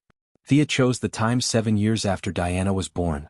She did not dare to go any further as she was afraid that she would meet Zeus. The two goddesses were hiding in the forest, looking at the young Hippolyte and Antiope were talking. Not far away there was a small figure hiding, eavesdropping as well. She seemed to have seen her mother's expectations of her behind her back, and she was a little conflicted. Quietly leaving the forest, little Diana returned to her place, put away all her toys and reluctantly began to practice. Look, you were not much better than Casey when you were young. Thea covered her mouth and laughed. Diana's expression was strange. Looking back at time, she was not very hard-working when she was young. They were like invisible people walking on the crowded Paradise Island. At this time, the Amazons had just started living here, and the tribe still maintained their primitive customs. The artistic buildings of the future did not appear, and Thea did not seem like much. However, Diana was in high spirits. The sea breeze blew their hair from time to time. Looking at the mountains in the distance, holding her lover's hand, walking on the land where she was born and raised, she was so happy that she could fly. Looking at the many younger versions of her tribe members running around, building their homes, she felt a joy from the bottom of her heart. Are you happy? Thea asked as if she was showing off a treasure. Happy. Diana replied sweetly. Then come to my place tonight? But I promised Casey that I would rush back. Casey is so old he won't die. Just make a call and say that the Jinglian has a mission. Thea dispelled Diana's concerns with just a few words. According to her, if Diana, the teacher who brought her own food, were to disappear for a few days, the magical girl would realize the value of a teacher and would most likely study harder in the future. Knowing that she was talking nonsense, Diana still accepted her explanation. Diana was the one talking while Thea was the one listening. However, both of them were very restrained and did not use their magic power to do anything for Paradise Island. This was already the past. It was fine to watch, but it was taboo to get involved. Diana was walking forward when Thea suddenly grabbed her arm. The Valkyrie was very vigilant. Her bright eyes scanned the crowd and saw a woman as bright as the moonlight. You can see me? This was the first reaction of the three women who met by chance. Oh, Your Highness Artemis, I didn't expect to see you here. Thea was the strongest. She instantly saw through the other party's true identity. Although her current level was higher than the other party, Thea still bowed slightly to the other party as a form of greeting. Oh, hello. Diana was a little embarrassed. The moon goddess Artemis was her elder sister, but the relationship between the siblings of the Greek gods was really worrying. She just remembered that she had been blessed by Artemis when she was born, so she saluted. Moon God was shocked. She did not expect to run into two god spirits she had never seen before while she was out for a walk. Although they were all clones, she could tell many things from their characteristics. Diana gave her the feeling that she was like Apollo. She had a dignified aura and could not be looked at directly. Thea, on the other hand, could not see through her. She was a little like Hades, but she could not tell the difference.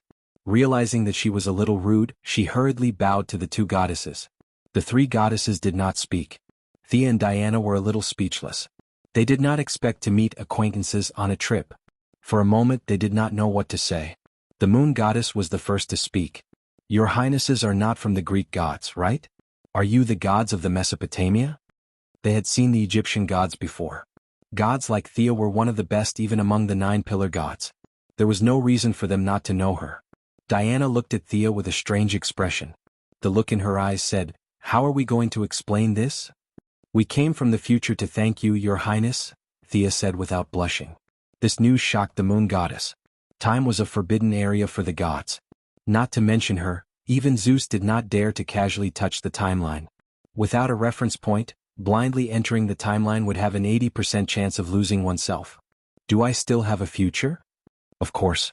Olympus prophesied that the eldest son of Zeus will kill one of his children and then ascend to the throne. Is that true? It's a lie. It's pure nonsense. Ah. The moon goddess was completely unsettled. I can't sleep thinking about it. Now you're telling me that it's a lie? But Zeus's oracle, he said. The moon goddess hesitated. She did not know if she should talk about the secrets of her gods with these two unfamiliar gods. Thea sneered. Zeus was too cunning.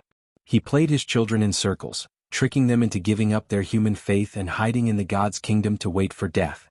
Meanwhile, he was crazily grabbing every opportunity to reach the highest level. Did humans give up on the gods, or did the gods give up on humans? She did not dare to talk about this question lightly. This was a matter of the past to her. Humans had entered the age of technology. The age of the old gods and the gods of faith would come to an end sooner or later. Your Highness, the path of faith is ultimately limited. However, as long as the bright moon in the sky is still there, nothing will happen to you. Artemis's personality was very light, even a little aloof from worldly affairs. After being tricked by Thea, she completely extinguished the idea of participating in the battle of the gods. What happened next was logical. Thea had always felt that the moon goddess was unreasonably good to her back then. Now that the truth was out, she realized that it was all because of her own knowledge that she had given up on. There was no discerning eye, no familiarity at first sight. The inside story was actually a deal. It was a fair deal. She did not let the moon goddess suffer a loss. To prevent her from jumping into the pit, she also gave her some pointers from the perspective of a new god. It had to be said that the Greek gods spent a lot of effort on eating, drinking, and having fun. However, when it came to becoming stronger, they were all as slow as fools. Giving up the human faith and walking the path of the gods of nature, like Zeus, was the only choice for Artemis. You came from the future, so your knowledge must be 100 times better than mine. What is the world we live in? What is the position of our gods? The moon goddess asked at the end of the conversation. Hearing this question, Diana's eyes flashed. In fact, she did not know either. However, her intuition told her that Thea most likely knew. It was just that she did not say it. Sending a signal to your lover that you must say it today, Diana puts her hands in her pockets and is ready to listen carefully. Thea scratched her head a little. After thinking about it, she decided to say a small part. The universe is very big. There are unknown parallel universes. The world under our feet is one of them. She did not show off the concept of 52 universes. The new gods were unique, but the old gods were different. There was no need to deliberately show off this point. In the universe, there is an immeasurable power that divides the universe into 8 regions, called the realm of gods. They correspond to each other. They are dream, heaven, new creation, and heaven. Nightmare, hell, apocalypse, and underworld. We come from new creation. Our enemy, dark side, is in apocalypse. Many holy lands, including Mount Olympus, are in heaven. The underworld of Hades and Osiris is an underworld. Of course, the angels are in heaven and the demons are in hell. As for dream and nightmare, they are too mysterious. I don't know. She briefly explained the realm of gods, and the moon goddess breathed a sigh of relief. She had always thought that she was not doing well. Now that she analyzed it, seemed to be okay. Some of the urgency in her expression disappeared, and her temperament slowly calmed down. Thank you for your kind words. I look forward to our next meeting. Before Moon God left, she said something that had a double meaning. After sending the moon goddess off, Thea continued to walk around with Diana for the whole day. When they returned to the original space-time, they were going to the party on the weekend. Chapter 799. It was the weekend in Gotham City. It was heaven in the day and hell at night. The storm caused by Batman's disappearance had gradually calmed down. Dick Grayson was working very hard. Everyone could see that, but he was not Bruce after all. Thea took advantage of this opportunity to make a move on both sides. A large number of criminals were loaded into spaceships and taken away. For example, Batman's old rival, Penguin Man, was now mining coal on a planet 5 light-years away from Earth. Many of the underworld families were swept up several times, and all the core elites were captured. The remaining small fries were also beaten up badly by the Raptor squad led by Barbara, the new Batman, Dick, and Damian, the Robin. It could be said that security in Gotham was at its best right now.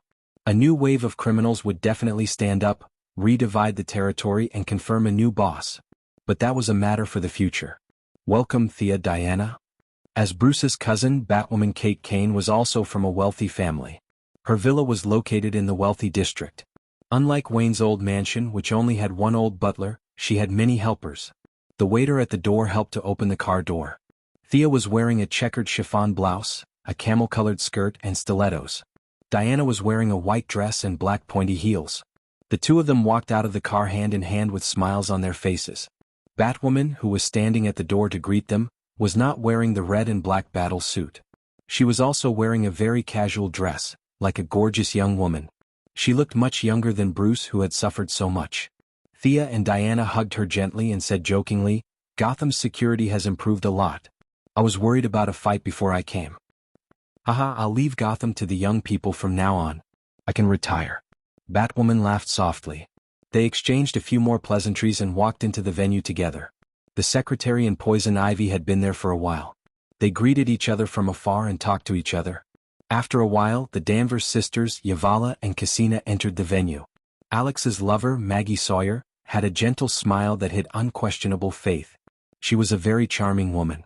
As for Kane's lover, Renee Montoya, the future second-generation questioner, she didn't seem to speak much, but she had an unyielding bearing. These two were ordinary people. They were both police officers and had long announced that they had come out of the closet. They had a lot in common. She was wearing a tank top, revealing her smooth shoulders and arms. She was wearing a blue skirt and crystal high heels. She looked both ladylike and fashionable, much better than her usual rustic outfit. Needless to say, it was all thanks to Lena. Thea is amused to see her looking around and holding the expensive handbag as if it were a brick. What are you afraid of? Will a Superman jump out of the bushes? She turned around and patted Supergirl from behind. Hi, Kara. The little girl hurriedly turned her head. From her expression, it was obvious that she had been startled. When she realized that it was Thea, she immediately relaxed. How is it? Are you happy staying with Lena? Quite happy, but Lena is always controlling me. Kara pouted and complained. Thea smiled and patted her on the shoulder. This girl needed someone to control her. Otherwise, her days would definitely be muddled. Today's gathering was mainly for Carla, Alex, and Lena, the three novices, to strengthen their confidence. As for the rest, they had nothing to say. As the host, Kane had a brief talk with them and then left the meeting to them. As a veteran of the superheroes, Thea had always treated Kara as her sister. She was prepared to say a few words. Today we are gathered here to give our blessings to a few loving couples. Love knows no boundaries or gender. It is full of kindness. When two hearts are together, it will bring us endless strength. Love is not a burden, it is a gift. After the young lady finished speaking, she snapped her fingers. Ripples appeared in the magnificent villa. Before they could understand what was going on, they were already in a magnificent city with technology far beyond their imagination. The tall buildings with a metallic texture, the constantly patrolling spaceships, and the statues in the city square all revealed that this was an extraterrestrial civilization. They were not fools. 90% of Thea's gathering this time was prepared for Kara. She was the only alien present. It was not difficult for the girls to guess that this was Krypton, especially when they saw Kara's stunned expression. Thea revealed the answer. This is Krypton. It is simulated using holographic technology. Take Lena and have a look. In order to build this virtual space, she found several people who had been to Krypton through the IBAN Business Alliance and inputted their memories to build a virtual simulation environment. Finally, she found Comrade Violent Wolf who had been to Krypton 7 times to test it. The similarity was as high as 99%. Fiora had also seen it in person and felt that there was no problem. Kara must have been only 10 years old at that time and could not see the subtle differences. At this time, Kara pulled Lena and ran in front while the rest slowly followed behind. They could vaguely hear Kara's introduction. This was someone's home and there was a delicious shop there. Lena also wanted to know more about her lover's past. They talked and laughed as they walked. Can't you take it back to the time before Krypton? Diana asked in a low voice. Thea whispered back, it's difficult. It involves a very complicated past. We should not touch it easily. After she self-proclaimed as the time manager, she realized how many secrets there were in time. The current board of governors could only do some mending work. They could intervene in the affairs of ordinary people, but once it was beyond Thea's level, they would be in the dark.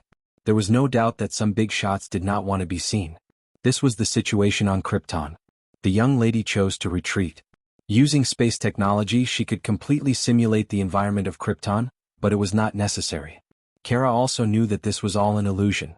She was very satisfied to see her hometown again. She was full of energy again. Karaoke played crazily for a whole day. She was so tired that she did not even recover when she sang in the evening. As the goddess of art, Thea's voice had reached a level beyond the sound of nature. However, she did not steal the limelight. She sang a simple song with Diana and then left the stage to karaoke. Surprisingly, Supergirl was very talented in music. She sang a few songs very beautifully. According to her boast, the word karaoke in her name meant karaoke. After confirming her love, Supergirl finally walked out of the confusion and glowed with her own spirit. Chapter 800. According to Thea's estimation, with the power of the Iyer family and the wisdom of the Luthor family, Kara might go further than Superman in the future. At the end of the party, Dionysus showed its power again. The heroines and policewomen were drunk and went back to their rooms to sleep. The group of women played around for a whole day. Diana went back to teach her apprentice, and Thea began to think about the future.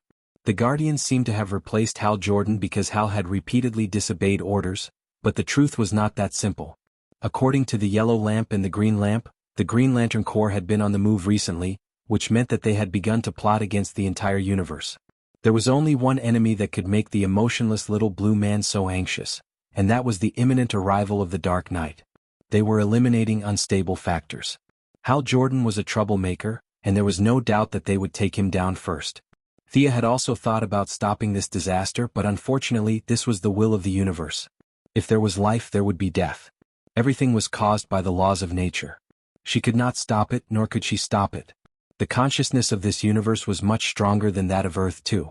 Once she stood on the opposite side of it, Thea felt that some ghost stranger would jump out at her in the next second. In fact, there was a good way to deal with the Dark Knight once and for all, and that was to cremate the entire universe. If the bodies were burned, you would not be able to stand up even if you wanted to. But she also knew that this was unrealistic.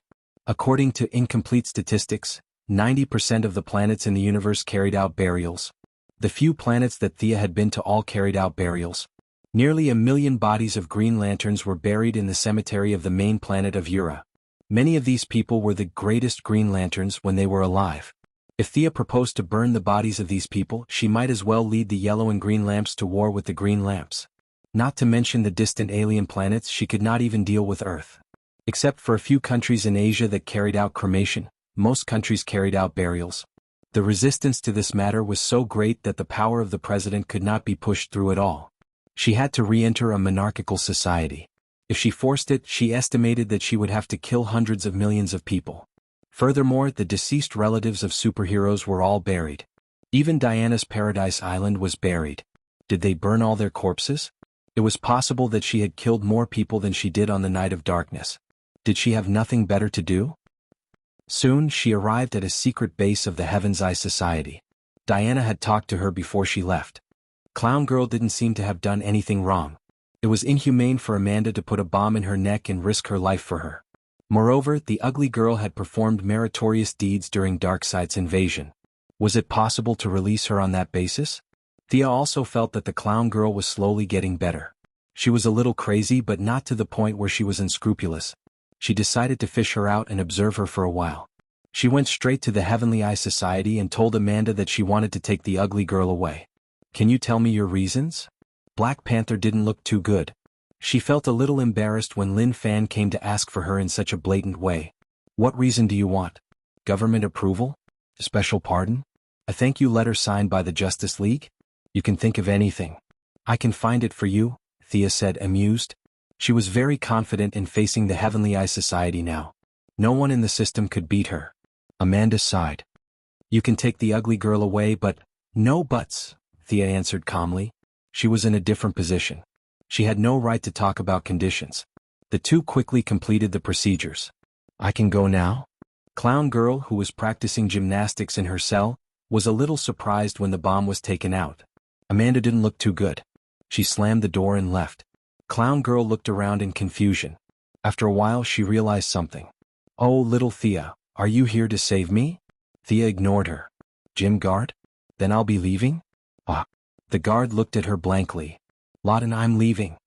Death Archer's eyes almost popped out when he saw Clown Girl waving at him from outside the cell. "Can I stay by your side forever? Until death." "Why did you run away when those words were still ringing in my ears? Don't send me off. I'm leaving. I'll come back to see you guys later." Clown Girl was still yelling at the prison door. Her voice was full of energy. It was obvious that she was very happy. Thea quickly pulled this troublemaker into the car. If she continued to taunt, half of the people in the prison would come out and beat her up. Thea didn't dare to throw this crazy person into society. She locked her up in the administrative committee and let Bao Lang watch her for a few days to see what would happen. After dealing with Clown Girl, she returned to the vanishing point in less than 10 minutes. Ballistics and extreme speed, the two extreme speed. She had to check on their results. This is a magician from the 64th century. Extreme speed pulled over a middle-aged man with white hair. His eyes were unfocused and his words were frivolous. Thea opened the records of Arcane Core's eye and looked at it carefully. The number of crimes this magician committed was shocking. In his eyes, all humans were like NPCs in a game. It was not uncommon for him to kill people. Not only did he commit crimes in the parallel universe, but he also did many bad things in Thea's original universe. The Heaven's Eye Society even planned several capture operations, but unfortunately he used future technology to evade them. "Don't look at me like that. Future person, do you think you're better than others?" As far as I know, in the 30th century, the Superhero Legion has already issued an iron law forbidding time travel. Your era is 3,000 years later than theirs. How dare you ignore the human agreement? You're unforgivable. Magician's eyes were full of contempt. Even if he became a prisoner, he still didn't think he would be in trouble. In his opinion, even if these people from the 21st century could travel through time, their knowledge was no different from prehistoric humans. Thea reached out and tapped his forehead. A bright light flashed and her finger was blown away by an explosion. Both of them were surprised. Nanobody structure? You're not even human now, right? Thea looked like she saw a new toy. This guy had modified his body to a terrifying level. Magician was also shocked. Even with the power suppression handcuffs, he still didn't think anyone could kill him. In this primitive era, any weapon should stop in front of the crystallization of future technology. This was also the reason why he dared to do whatever he wanted. But just now, Thea's casual move made his heart palpitate. Don't look at me. I don't have any psychological burden if I kill you. Thea smiled and pointed again. This time she used her divine power. The nanobody couldn't resist the soul extraction. Magician's face was filled with confusion. He fell to the ground with a dull gaze. He was already dead. Mr. Speed, bring the other prisoner. Thea kept the soul fragment. The reason why she showed her skills was to kill this scum and also to intimidate Speed. The second prisoner was brought up. It was a red-haired boy who was less than 1.5 meters tall. He was terrified as he was dragged out by Speed. Yo, this is a famous person, Bart Allen of the Speed family. Sia flipped through the records. Just as she had expected, this child did not commit any crimes at all. It was more or less like he was caught to vent his anger at the speed of light.